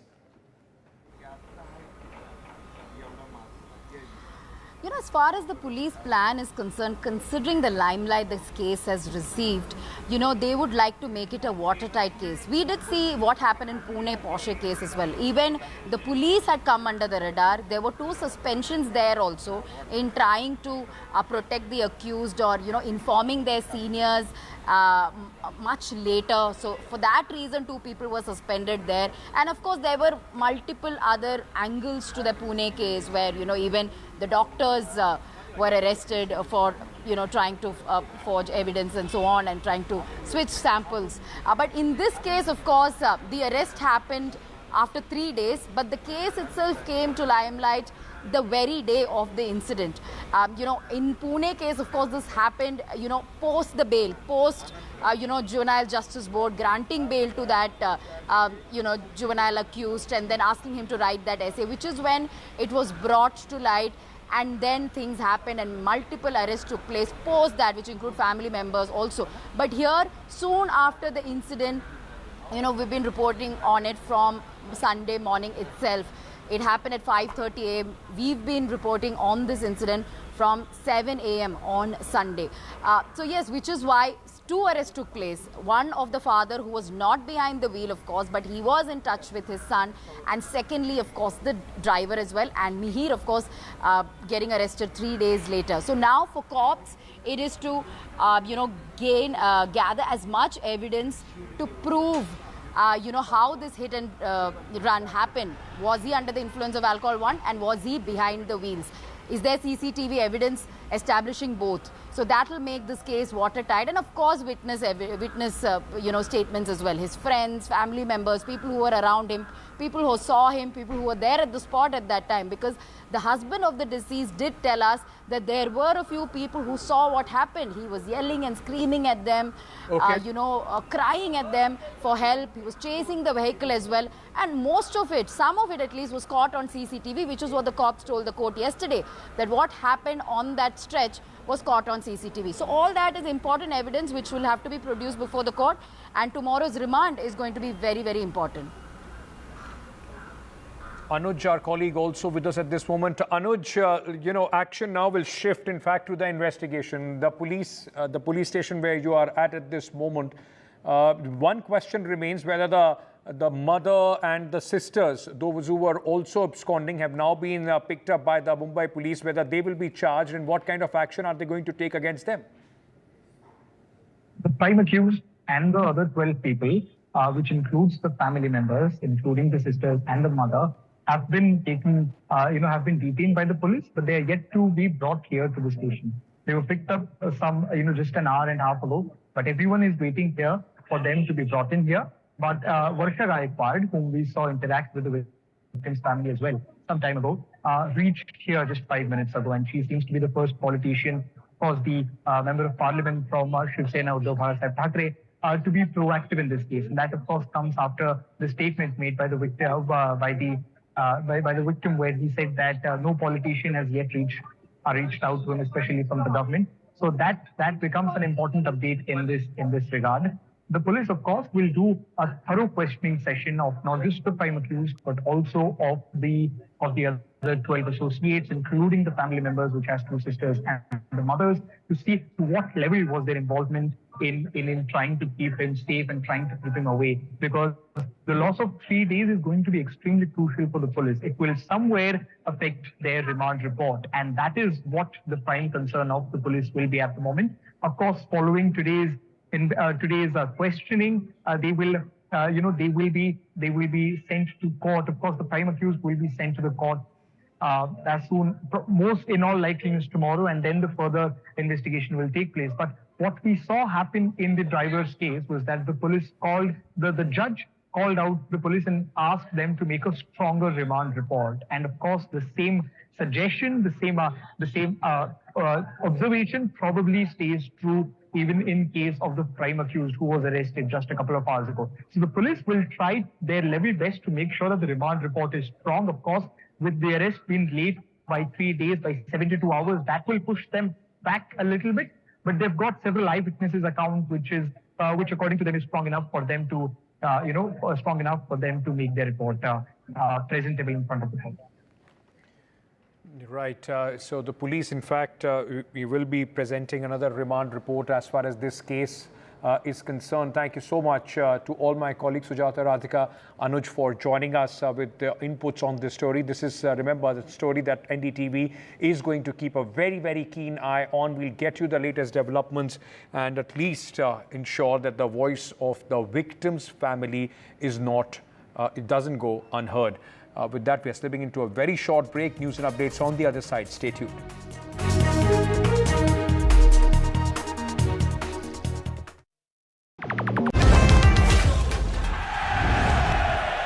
Get the magic of the best working for you now.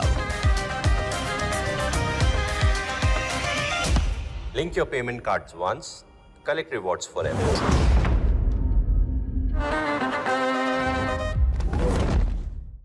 Stay informed and entertained with the new and updated NDTV News app. You can watch all our channels live, listen to podcasts, read breaking and exclusive news from around the world and more. Download the NDTV app today and get access to the best journalism and storytelling on your smartphone or tablet. The NDTV app. News that matters to you.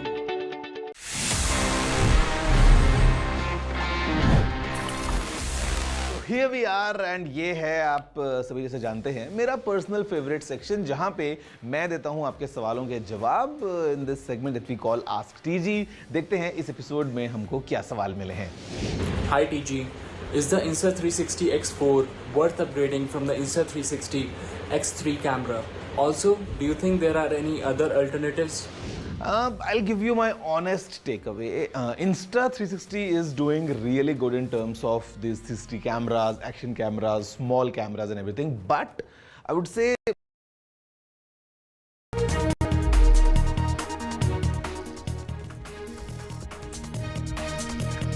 now, the review petitions have been filed on the same-sex marriages in the Supreme Court. The plea challenges the Supreme Court order denying legal status to same-sex couples. The Chief Justice of India is going to hear the review petition on July 10th. The pleas seek legal status for same-sex marriages, and Constitution Bench earlier had denied the legal status. The CJI will hear the review petitions in his chambers. In fact, I'll just take you back. In October 2023, when these petitions were being heard by the court, the Supreme Court, the Constitution Bench had refused legal status, and same-sex couples, their fight for legal status continues with this review petition.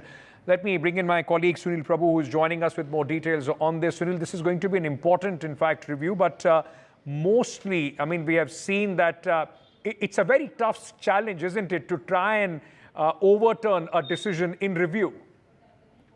Absolutely, and we have to be based on, a legal aspect of what was the error in the judgment. So if you are going to seek a review, on what basis have you done it, even if the constitution of the bench has changed, because there have been two judges who have retired, but it's going to be difficult to overturn that case. But nevertheless, we can never say. Ultimately, it depends on the entire constitution of that entire collegium, which will decide it. It's an in-chamber hearing. They'll hear it tomorrow. Today, after the petitioners, pleaded before the Chief Justice of India to mention it and hear it in an open court, the Chief Justice of India deferred the matter. As you are well aware, he was in minority in this judgment, along with Justice Sanjeev Krishna Kaul, and it was ultimately Justice Ravindra Bhatt and the other judges who prevailed 3-2 on this very important judgment. So it's in this context now we'll have to wait and watch and see what happens in the chambers tomorrow in the Supreme Court. Sunil, has there been any specific points in review that the petitioners have raised? Oh, number of points, a huge number of points, because this is something that they were hoping will recognize them and give them union of sorts, and they had asked, just to amend the Special Marriages Act, which had not made it where there was a specific position for a man and woman.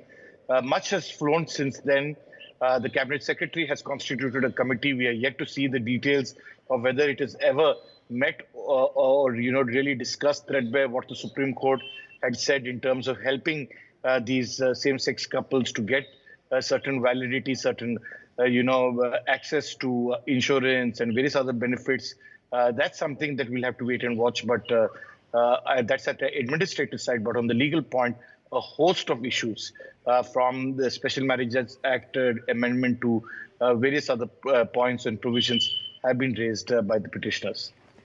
Sunil Prabhu, thank you so much for joining us with all those details on this story. With that, we're slipping into a short break.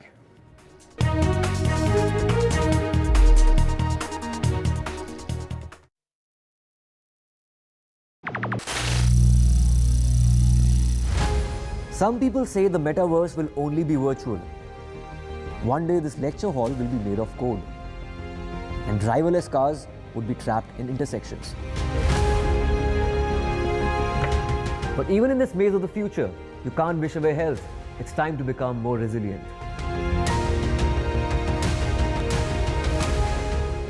"10 years of Banega Swasth India, we have grown and achieved so many milestones.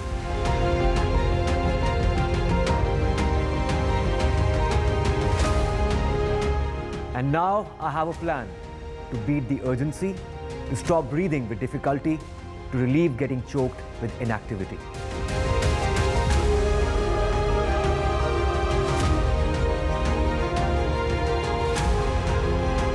Energize our government, our environment, our society, and ourselves.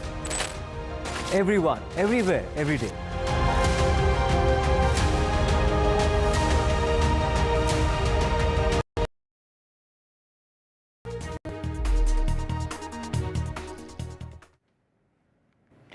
Revisiting the Mumbai story, where the accused now has been arrested after 72 hours in the Worli hit-and-run case.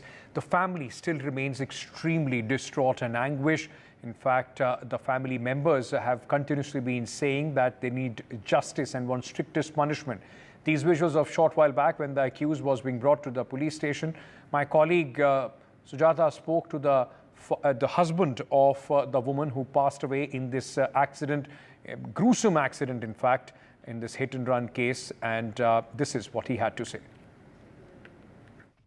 3 दिन बाद आज मिहिर शाह को arrest किया गया है विरार से। क्या लग रहा है अब आगे की क्या कार्रवाई की जाएगी? 3 दिन के बाद अरेस्ट कर रहा है, तो 3 दिन पहले वो कहाँ था, क्यों गायब हो गया था, कैसे गायब हो गया था? अगर वो अल्कोहलिक नहीं है ना तो वो गायब क्यों हो गया? उसने कुछ नशा नहीं किया तो वो गायब क्यों हो गया? अभी 3 दिन के बाद कैसे मिला? अपने आप हो गया कि उसको अरेस्ट किया? वो उसको अरेस्ट नहीं किया है, वो खुद अरेस्ट हो गया है। अभी हमको सब मालूम है, ये सब नेते लोगों की चाल है। आता करणार काय आम्ही सांगा ना, हम लोग क्या करेगा? अभी वो कोर्ट में 20 आदमी रखेगा, 20 वकील रखेगा और अलग अलग हमसे सवाल पूछेगा, हमको रुलाएगा। अभी हम लोग क्या कर सकते बताओ? पिता को उनके बेल मिल गई और इसी के साथ वही तो है ना, अभी वो नहीं मिला तो पिताजी को कैसे बेल मिली? हाँ, पहले ही दिन अगर उसको बेल मिल गई, लड़का नहीं मिल रहा और बेल पहले मिलता है, ये कैसे मांग रही है? मेरी यही मांग है कि उसको फांसी होना मांगता है बस। As a daughter you have been with your mother, आपको क्या लग रहा है, क्या होना चाहिए इस मामले में? He should get the same punishment. He's a murderer. He's a murderer. He's a murderer. And you know what punishment should give to murderer. Every people knows. He should get the same punishment as mother got. She's in really in bad pain actually. You can't even imagine.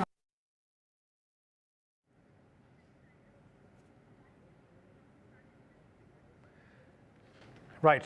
Prime Minister Narendra Modi is in Moscow, in fact, for his 2-day visit to Russia for the bilateral talks with President Putin. These are live visuals at this moment which are coming in from Moscow, where after the bilateral talks, there is a joint statement between India and Russia. President Putin speaking at this moment, which will be followed by Prime Minister Narendra Modi. Let's listen in. It gives me particularly pleasure to present this honorary award here at the Kremlin in the stately setting that befits the order and its statute. Honorable Prime Minister, dear friend, the order of Saint Andrew the Apostle the First School that is presented to you, dear friend, the order of Saint Andrew the Apostle the First School that is presented to you is testimony to Russia's sincere gratitude for the significant contribution we are making to strengthening friendship and mutual understanding between our nations and countries. You have always actively advocated broader contacts with our country. Back when you were Chief Minister of the state of Gujarat, you came up with the initiative of twinning your state with Russian regions, namely the Astrakhan region. Now that you've been at the helm of the Indian government for 10 years, you have genuinely strived to elevate the Russian-Indian relations to the level of special and privileged strategic partnership.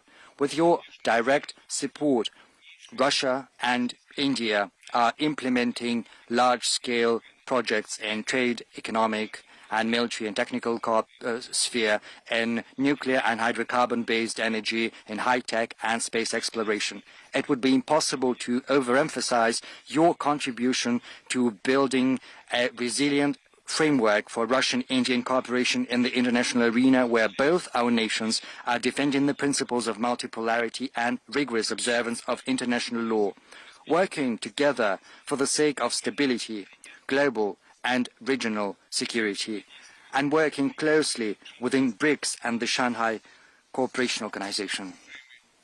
Excellency, Honorable Prime Minister, dear friend, from the bottom of my heart, I would like to congratulate you with this high Russian award and wish you good health, success, and all the best.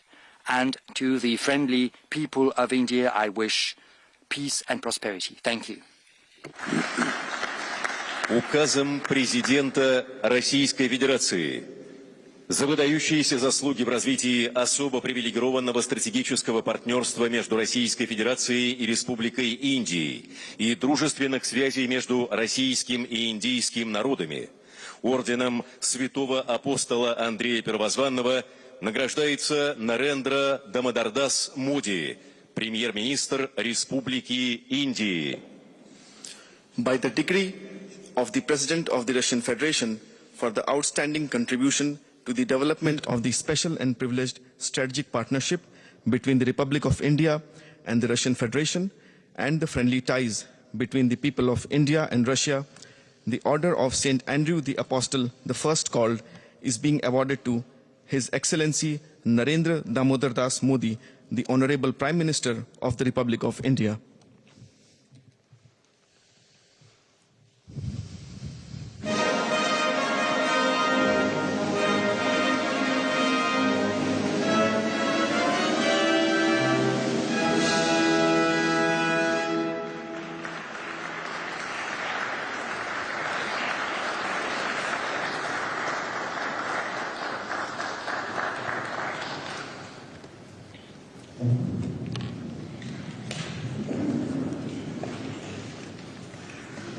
Your excellency और मेरे मित्र राष्ट्रपति Putin, रूस के सर्वोच्च award से सम्मानित करने के लिए मैं हृदय से आपका आभार व्यक्त करता हूं। यह सम्मान केवल मेरा सम्मान नहीं है, यह 140 करोड़ भारतवासियों का सम्मान है। यह भारत और रूस की सदियों पुरानी गहरी मित्रता और आपसी विश्वास का सम्मान है। यह हमारी special and privilege strategic partnership का सम्मान है। एक्सेलेंसी, पिछले लगभग 2.5 दशक से आपके नेतृत्व में भारत और रूस के संबंध हर दिशा में मजबूत हुए हैं और हर बार नई ऊंचाइयों को प्राप्त करते रहे हैं। आपने दोनों देशों के बीच जिन स्ट्रेटेजिक संबंधों की नींव रखी थी, वो गुजरते समय के साथ और मजबूत होकर निखरी है। पीपल टू पीपल पार्टनरशिप पर आधारित हमारा पारस्परिक सहयोग हमारे लोगों के बेहतर भविष्य की उम्मीद भी बन रहा है, गारंटी भी बन रहा है। आज की चर्चाओं में भी हमने सभी क्षेत्रों में आपसी सहयोग को मजबूत करने के लिए नए और महत्वपूर्ण निर्णय लिए हैं। हमारे संबंध केवल दोनों देशों के लिए ही नहीं, पूरे विश्व के लिए भी अत्यंत महत्वपूर्ण है। आज के वैश्विक वातावरण के परिप्रेक्ष्य में भारत और रूस की पार्टनरशिप और भी अहम हो जाती है। हम दोनों विश्वास रखते हैं कि वैश्विक स्थिरता और शांति के लिए निरंतर प्रयास करते रहना चाहिए। आने वाले समय में हम मिलकर इसी दिशा में काम करते रहेंगे। एक्सेलेंसी, एक बार फिर इस सम्मान के लिए मैं 140 करोड़ भारतवासियों की ओर से आपका, रूसी सरकार का और रूस के लोगों का बहुत बहुत आभार व्यक्त करता हूं। स्पासिबा।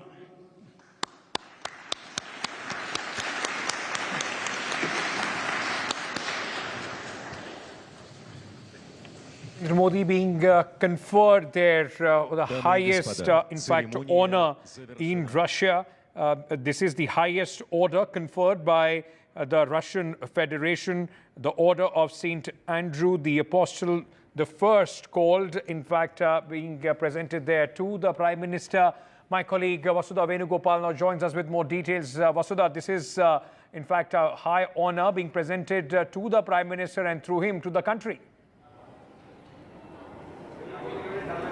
Absolutely. Yesterday, we did see this rare and unusual, move by President Vladimir Putin, where he invited Prime Minister Narendra Modi to his official residence, and he hosted a private dinner for him, which went on for over 4 hours. And today, Indian Prime Minister Narendra Modi was also awarded, the highest state honor of Russia. In fact, this was an announcement that was made in 2019, but the Prime Minister received the award today, and it is called the Order of St. Andrew the Apostle at Kremlin, and it is the highest order of chivalry that's sort of awarded by Russians. And apart from that, what we understand is that in during the course of the day, for over 4 hours, that Prime Minister Narendra Modi was with President Putin. There were several meetings in which what we understand is that there was a lot of talk about energy. What I understand is that the Prime Minister and the President have had talks about energy collaboration and also collaboration in the field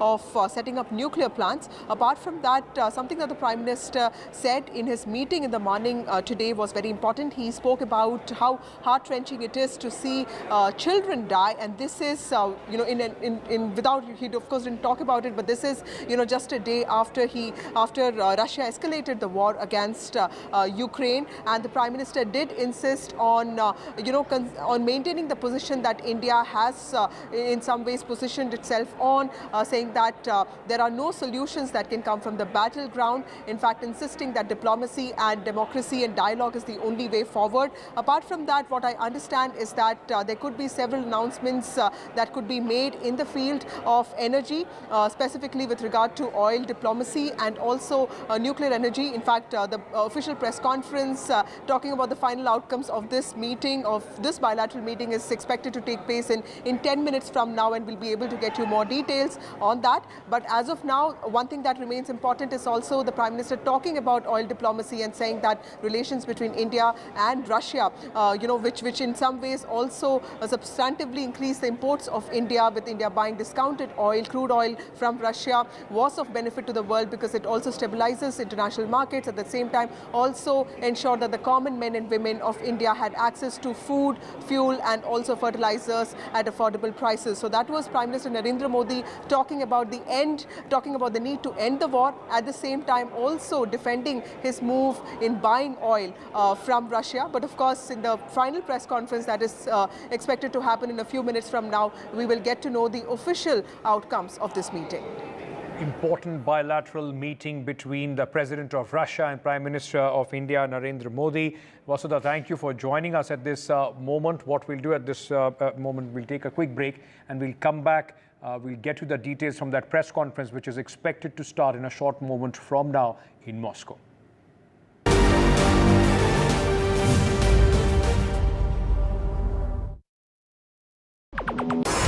NDTV proudly upholds its legacy of trust and credibility. According to the prestigious Reuters Institute's Digital News Report 2024, NDTV is the top-most news platform in the country. Number 1 in both online and offline reach in India. Beating all its competition, NDTV stands for trust. The biggest democratic exercise in the world. Team NDTV covers it from ground zero. BJP really had to fight a tough election this time. Unprecedented exercise.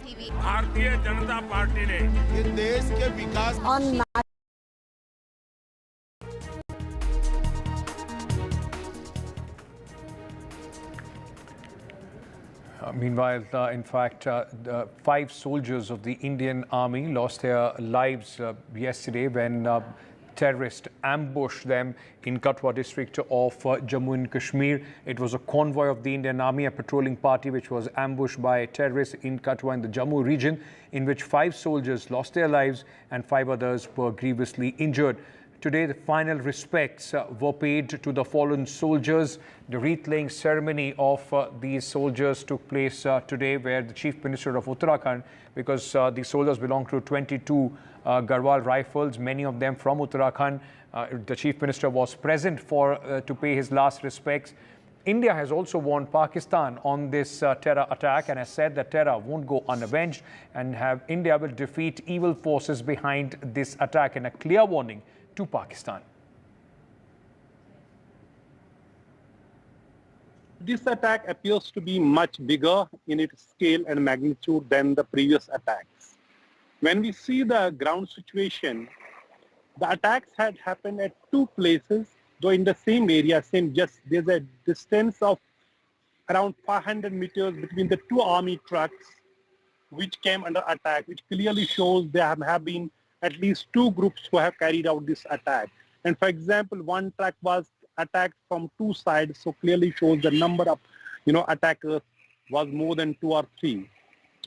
So it was a large-scale attack and part of the series of attacks in Jammu region, in which in last 32 months, 44 soldiers have been killed in action in the line of duty in Jammu region, which was free from militancy till few years ago. Now the government has sent a very strong warning, without naming Pakistan, but clearly it is aimed at Pakistan, that it will not go unavenged. These sacrifices and the evil forces behind these attacks will be defeated. In fact, during his recent visit to Srinagar, Prime Minister Modi had expressed similar sentiments that if needed action, strict action will be taken against those who are behind attacks in Jammu and Kashmir. Today, Director General of Jammu and Kashmir Police R.R. Sai held a meeting with the senior army and police officers in Kathua to formalize the response.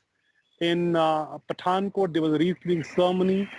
Army's 9 Corps, its senior officers laid the wreath, paid homage to the fallen soldiers, 5 soldiers, including JCO, who laid down their lives in this attack, were killed in action. It was a part of patrol which was going on in this Badnota area of Kathua district, which is 150 kilometers from Kathua headquarters. Kathua district is bordering Punjab's Pathankot, and on the other side also Himachal Pradesh as well. So the soldiers have come from, these soldiers are from the 22 Garhwal rifles, and there's a, we see the statements from the Congress, from Union Minister Dr. Jitendra Singh, National Conference Leader Farooq Abdullah, also talking about that terror and talks cannot go together, and ask Pakistan to shed this policy of terror and militancy, and then talks can start. So clearly this has evoked large, widespread condemnation and response from all the political parties, as army paid homage to its fallen heroes, and the security forces have intensified their area domination and cordon search in the area. Meanwhile, the Congress party has in fact sought some answers from the government of India on the Jammu and Kashmir attacks. Dipinder Huda, member of parliament from Rohtak in Haryana for the Congress party, attacked the government and said the government not taking this terror issue seriously. The Congress MP said government has to do a lot more in Jammu and Kashmir. हमारा ये मानना है कि जिस गंभीरता से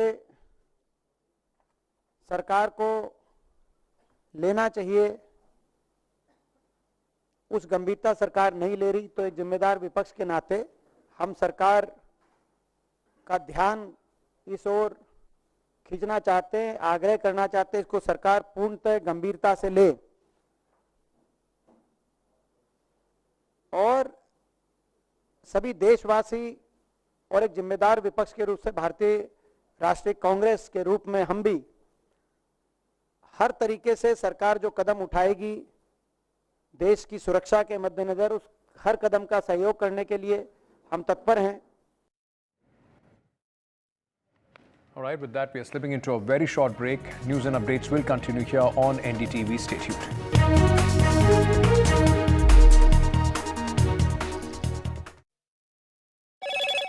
Hello, Moto.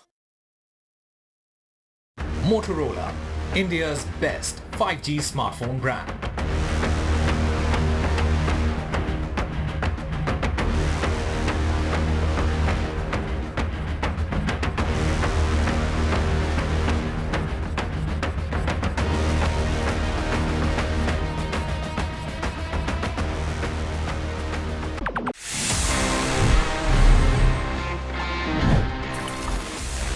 कैसे आप टेक्नोलॉजी को यूज करते हुए अपने गैजेट्स का पोटेंशियल और एनहांस कर सकते हो. And this time it's about AI.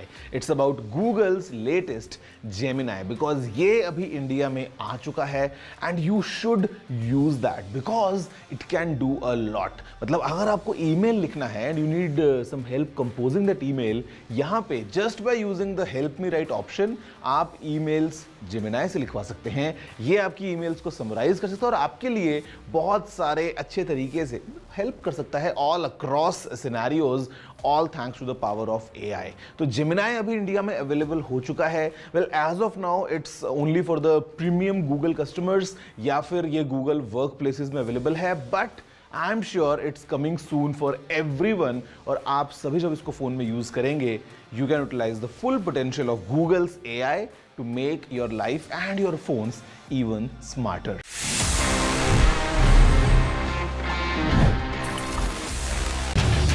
Get ready for the ride of your life.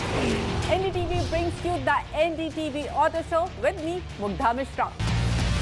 From the fastest supercars to the sleekest new energy vehicles to your trusted daily ride, we cover it all. Every Saturday at 10:30 a.m. and Sunday at 8:30 p.m. only on NDTV 24/7. Your next great escape starts here. Stay informed and entertained with the new and updated NDTV News app. You can watch all our channels live, listen to podcasts, read breaking and exclusive news from around the world and more. Download the NDTV app today and get access to the best journalism and story.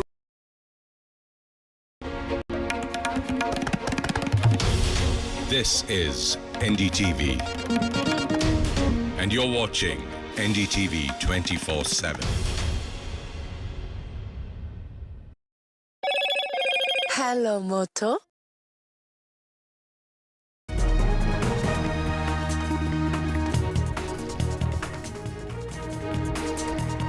Good evening and welcome. You're watching NDTV 24/7. I'm Rishika Barwa. Here are the top headlines we're tracking at 7 p.m. Heart-wrenching if children die. This is what Prime Minister Modi told President Putin on the Ukraine war.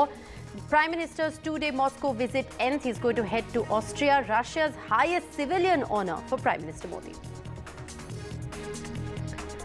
The main accused, Mihir Shah, in the Mumbai hit-and-run case has been arrested after 72 hours, but the family's cry for justice continues. The distraught victim's family asks if he isn't guilty, why did he hide?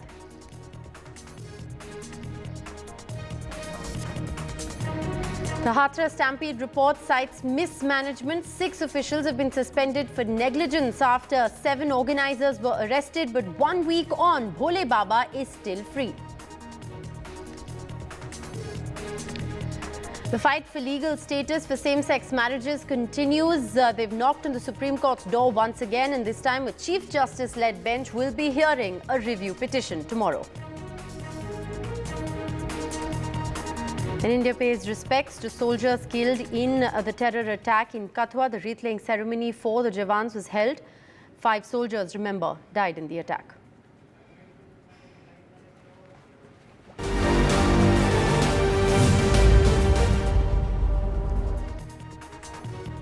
And as Prime Minister Modi's visit to Russia comes to an end, it's been a power-packed 48 hours. Prime Minister Modi was conferred with the Order of St. Andrew, which is Russia's highest civilian honor. Prime Minister Modi and President Putin, remember, held a crucial bilateral meet where the Prime Minister has thanked the President for his support, but also at the same time sent out a strong message to the President on the war with Ukraine. NDTV's Vasudha Venugopal reporting live from Moscow joins us. We also have Vishnu Shom joining us in the newsroom. Vasudha, to you first.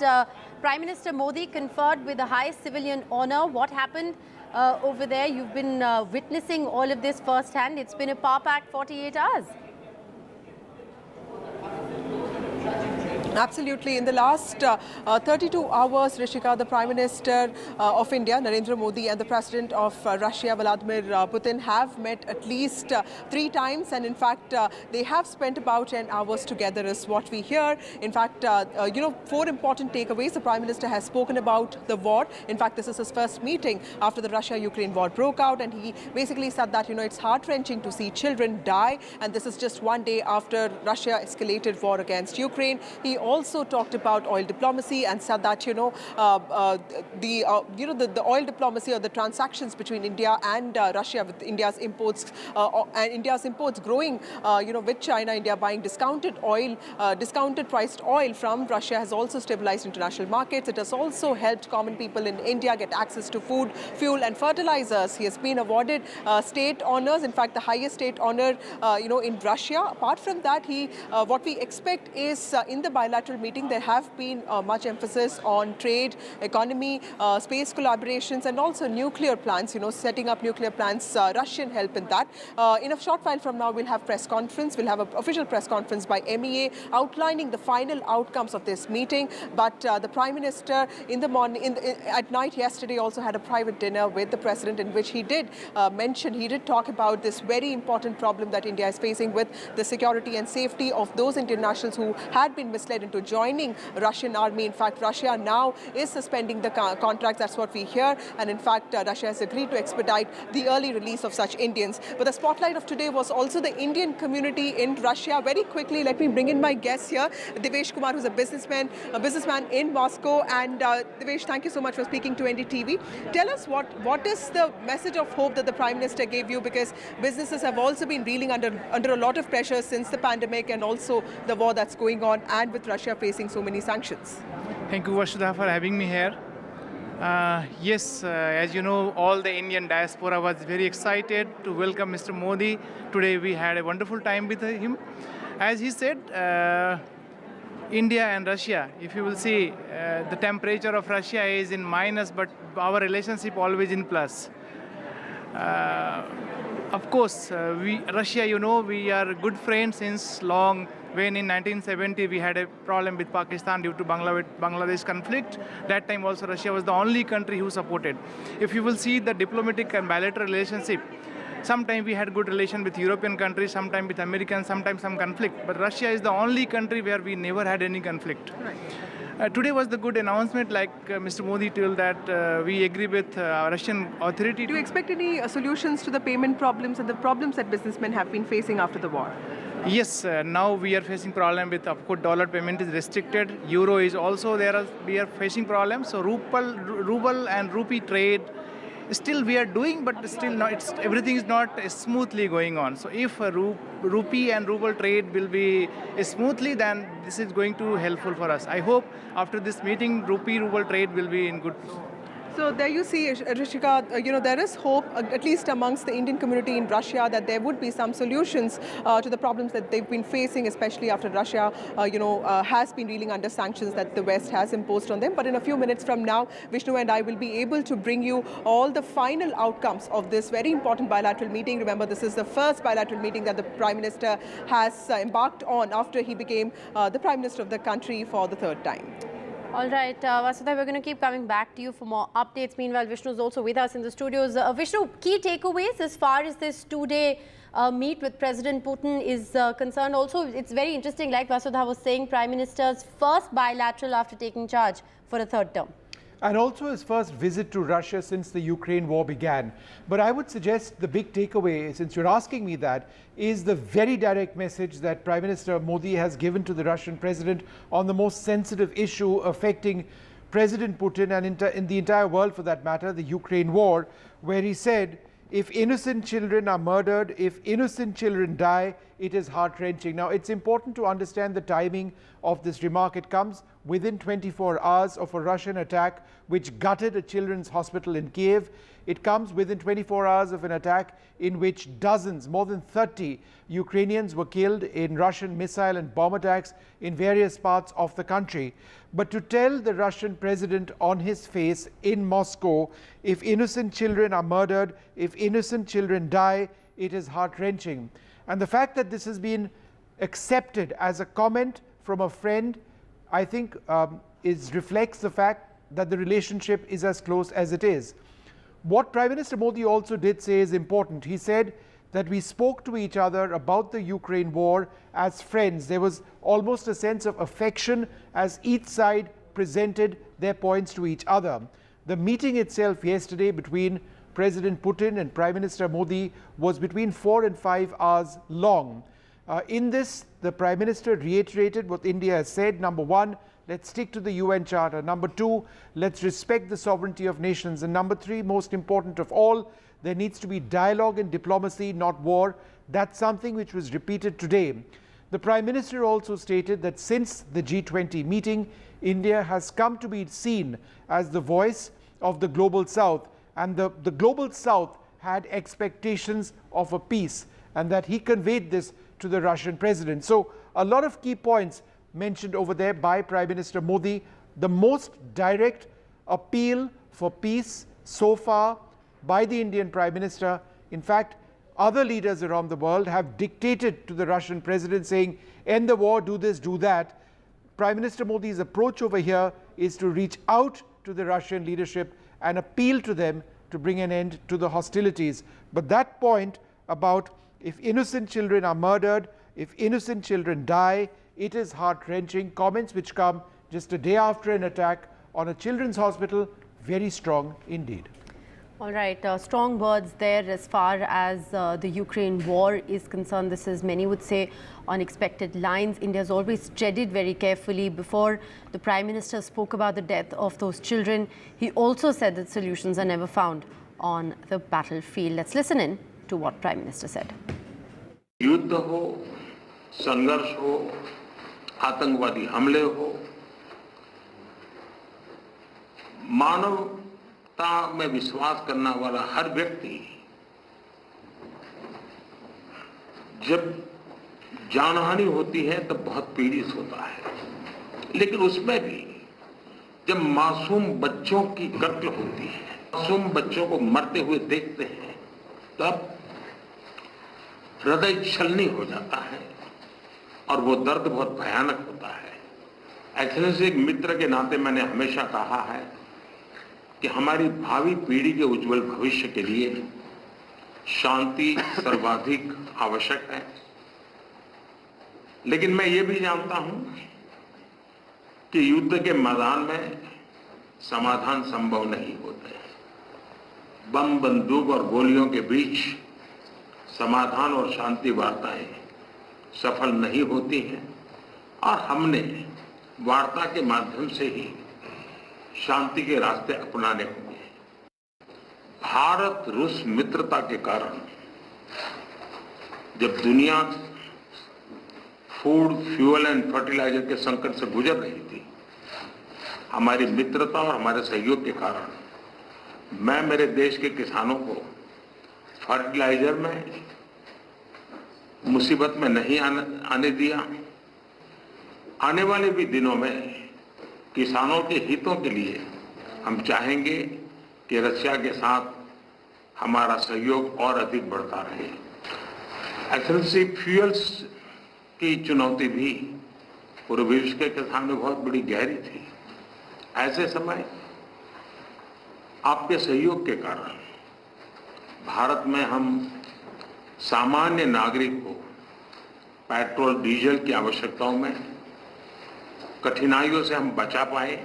दुनिया के अनेक देशों के नागरिकों को petrol, diesel के कारण बहुत बड़े संकट से गुजरना पड़ा और आज भी गुजरना पड़ रहा है। लेकिन हमारे उस कारोबार के कारण हम भारत के नागरिकों को पेट्रोल, डीजल के इस मार से बचा पाए, इन्फ्लेशन से बचा पाए और स्टेबिलिटी भी ला पाए। इसके लिए भी मैं आपका आभार व्यक्त करता हूं। All right, we'll continue to get you the latest on Prime Minister's visit. He is in fact expected to leave from Moscow and head to Austria in a short while from now. We'll get you all those updates. But let's shift our focus to the big story we're tracking tonight. Accused in the Mumbai hit-and-run case in which one woman has died.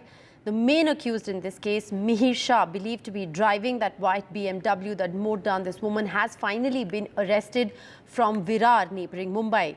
The driver who was also in the car, believed to be in the car but was not driving, has also been sent into police custody till the 11th of July.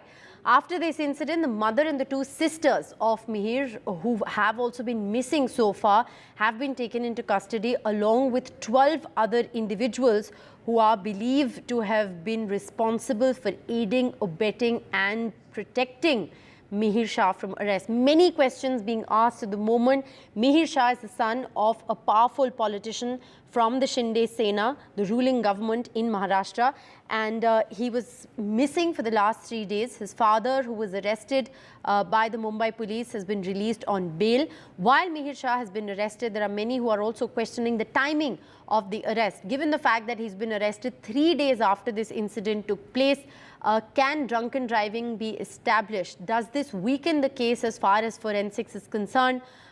What really is going to happen remains the big focus. While we continue to track the investigation into the hit-and-run case here on NDTV very closely, we're also looking at the other aspect, which is a distraught family, skeptical of justice, with so many questions on their mind. They believe that if Mihir Shah had nothing to hide, why was he in hiding for the last 3 days? They still believe that because he comes from a politically powerful family, justice remains a far cry. Listen in. अभी देखो 3 दिन के बाद वो पकड़ा जाता है, इसका मतलब क्या है? अगर वो अल्कोहलिक नहीं था, अगर वो नशा नहीं किया, अगर वो दारू नहीं पिया है, अगर वो ड्रग्स नहीं किया, तो वो छुपा क्यों? मेरा मेन पॉइंट क्या है, वो छुपा क्यों? तुमने अगर गुनाह नहीं किया तो छुपा क्यों? 3 दिन गायब क्यों हो गया? हाँ, तुम रास्ते में गाड़ी छोड़ के, उसका नंबर प्लेट तोड़ के तुम गायब हो जाता है। हाँ, घर पे नहीं जाता है, कहाँ जाता है, किधर जाता है? तुम छुपता क्यों रहा? अगर तू गुनाह नहीं किया ना, सच्चे दिल से गुनाह नहीं किया, तो तू छुपा क्यों है? हमको बताओ ना। क्या मांग करेंगे आप? क्या कड़ी सी कड़ी क्या मांग करेंगे? अभी देखो 3 दिन के बाद उसके शरीर में तो अल्कोहल नहीं रहेगा, अब उसके पास 20 वकील रहेंगे। हम गरीब आदमी, हमको कौन न्याय देगा? हमको न्याय देने वाला कौन है, बताओ आप। हाँ, आज वो क्या जेल में गया, परसों कोर्ट में हाजिर करेंगे, उसके बाद में उसको बेल मिलेगा, वो छूट गया, उसके बाद में केस चलता जाएगा, केस चलता जाएगा, कोई नहीं है, सब ठंडा हो जाएगा। क्या करेगा हम लोग? किधर से हम लोग पैसा लाएगा? किधर से वकील करेगा? बताओ, कौन है हमारे लिए वाली? हमारा संभालने वाला कौन है? ये नेता लोग को कुछ नहीं, उसका ही लीडर का ये है बेटा। वो क्या बड़ा आदमी है? वो ऐसा 20 आदमी खरीद सकता है, पूरा ये खरीद सकता है वो पूरा। हम लोग के पूछे कौन है? कभी आया देवेंद्र फडणवीस बोलने के लिए आया इधर कि क्या हो गया है? कभी एकनाथ शिंदे आया घर पे कि इसका ऐसा कैसा हो गया, इसके पीछे क्या है? अजित पवार आया? तुम लोग कुर्सी के लालच में है ना, सब अंधे हो गए, अंधे कुर्सी के लालच में। तुम्हारे लिए कुर्सी सब है, पब्लिक नहीं है। पब्लिक के लिए सिर्फ तुम लोग वोट की भीख मांगने के लिए आते, बाद में पब्लिक को भूल जाते सब लोग। पब्लिक है ना, कचरा है, कचरा तुम्हारे लिए कूड़ा रहता है ना, कूड़ा है, कचरा है। सिर्फ बोलते हैं हम लोग गरीबों के लिए करते, गरीबों के लिए करते। क्या किया तुम लोग गरीबों के लिए? बताओ ना। आज तुमने जो योजना निकाली, लाडली योजना, आपकी लाडली बहन आज मर गई है, उसको खींच के ले गया, कोई उसको संभालने वाला नहीं। मेरे सामने खींच के लेके गया और बोलते हैं वो रिवर्स में डाला। अगर रिवर्स में डालता तो वो बच नहीं जाती क्या? बताओ। I want him that we should get justice. My mother should get justice. I want him to get this hanging. Like she is in really bad pain. उसको बहुत लगा है. I saw her with my eye. The hospital, I saw her. She's in really bad pain. I want her justice. उसके पीछे कुछ नहीं बचा, उसके पीछे कुछ नहीं बचा, उसको खींच के लेके गया ना, कुछ नहीं बचा उसके पीछे। कैसे खींच के लेके गया, उसको थोड़ा भी दया नहीं आया।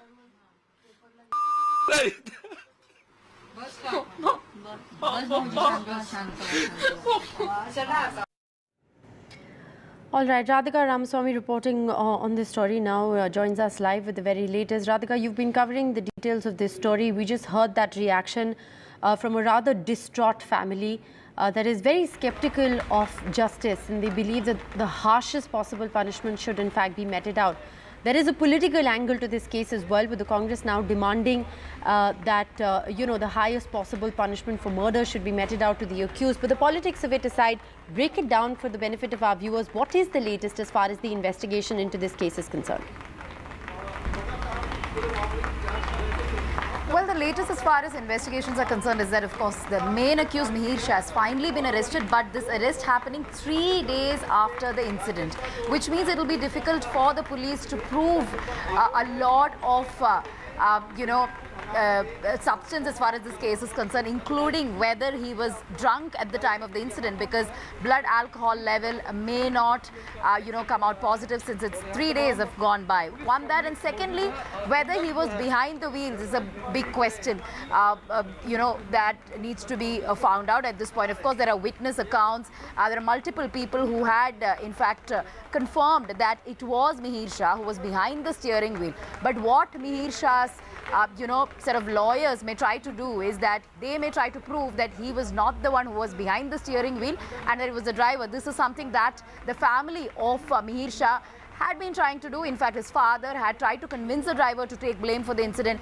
He had asked them to switch seats and and later tried to destroy a bunch of evidence when it comes to the car and the sticker on the car and so on. At this point, I'm at the bar where Mihir Shah had consumed alcohol just hours, had allegedly consumed alcohol just hours before the incident.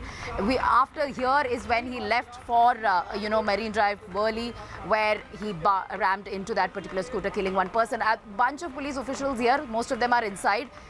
They have come here to question people because they need to strengthen the evidence as far as his role is concerned. Whether he did consume alcohol, how much alcohol did he consume? The police at this point will be depending a lot on witness accounts, on the accounts of the employees who were here, perhaps serving him alcohol. So all that becomes very, very important to strengthen the case, simply because of the gap between the incident and the arrest of the main accused. So police at this point trying to examine the witnesses, examine people here, trying to get CCTV evidence, if possible, of alleged drinking and of the accident as well. The police have been claiming that there is enough CCTV evidence to establish that the woman was dragged for more than a kilometer and then she was once again run over. So very, very disturbing details emerging from police investigation. Mihir Shah arrested, father was arrested, granted bail, driver arrested, sent to police custody. Now Mihir Shah's custody will be imperative. He will be produced before the court. What evidence can the police present before the court to make this case strong? All that remains to be seen, but most likely the police will be seeking maximum remand of the accused. All right, so Radhika Ramaswamy there reporting in fact from that bar where Mihir Shah was allegedly drinking before this accident happened. The police are at the spot. The excise license there of the bar also under question. So that's another part of the story altogether. But I'm also being joined by Anuj at the moment. He's reporting live from the Worli police station, which is where the action really shifts. We've seen the Congress party there up the ante against the accused. They are demanding that this case be treated as one of a murder and not just of a hit and run. The punishments, of course, are very different for both. What's happening there at the Worli police station, Anuj, if you can just update our viewers? In the Worli police station, we're all waiting for the police to bring the prime accused, that is Mihir Shah, along with his 12 other associates who have also been detained by the police. Mihir Shah, of course, has been arrested. Now, the main point or the main highlight of the last 1 hour is the fact that in the afternoon, when the husband of the deceased gave an interview to the NDTV, they talked about how there has been no effort by any politician or anyone in the authority to reach out to him.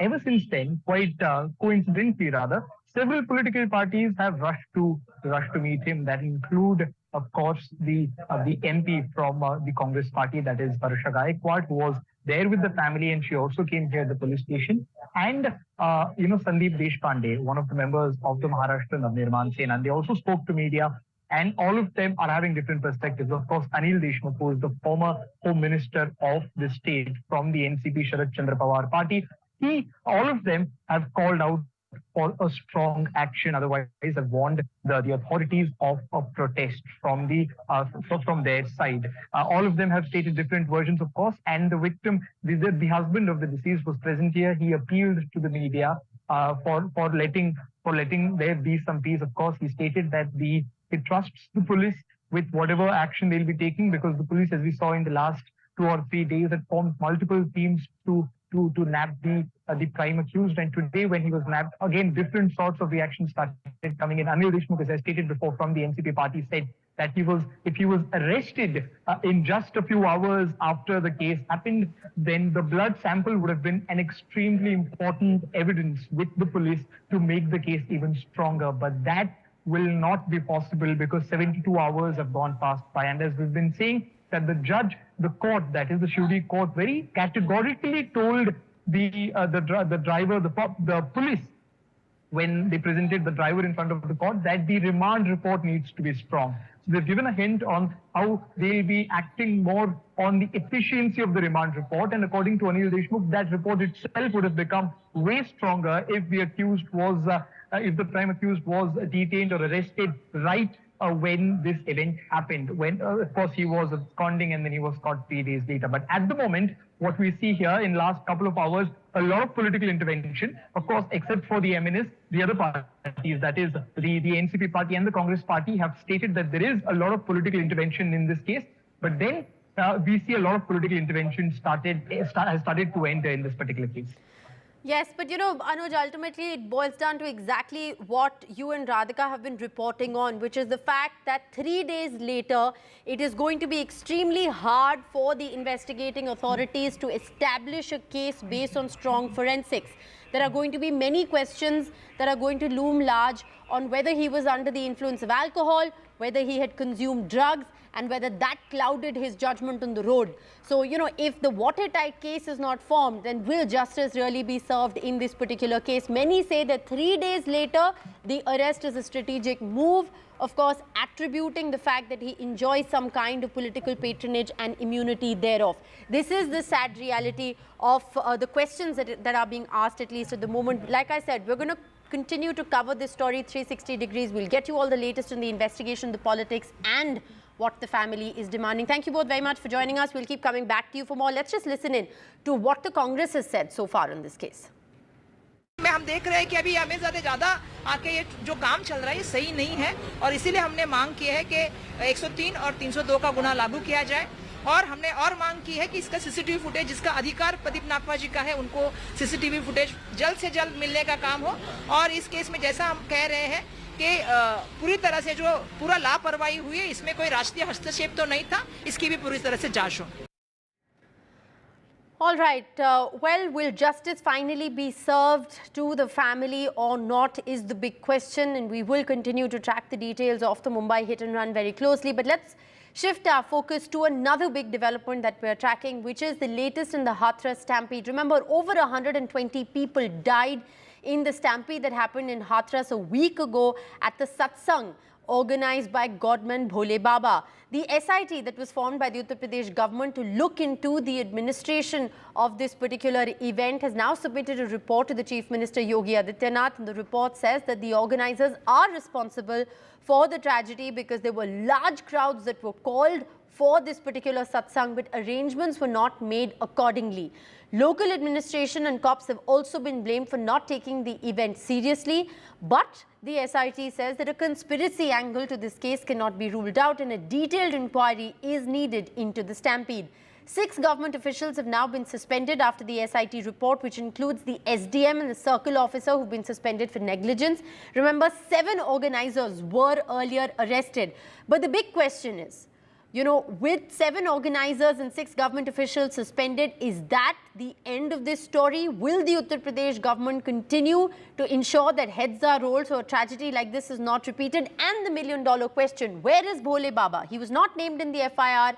The Uttar Pradesh police tried to reach him at the ashram. Since then, there's been stoic silence. He sent out one message to the media, via the media 4 days ago, but there is no idea where Bhole Baba is, and he continues to remain scot-free even as 121 people have died. He has blood on his hands and yet hasn't even been questioned. We'll continue to track the details of this story as well, but with that, we're going to slip into a very short break right now. We'll bring you a lot more on the other side. Stay with us.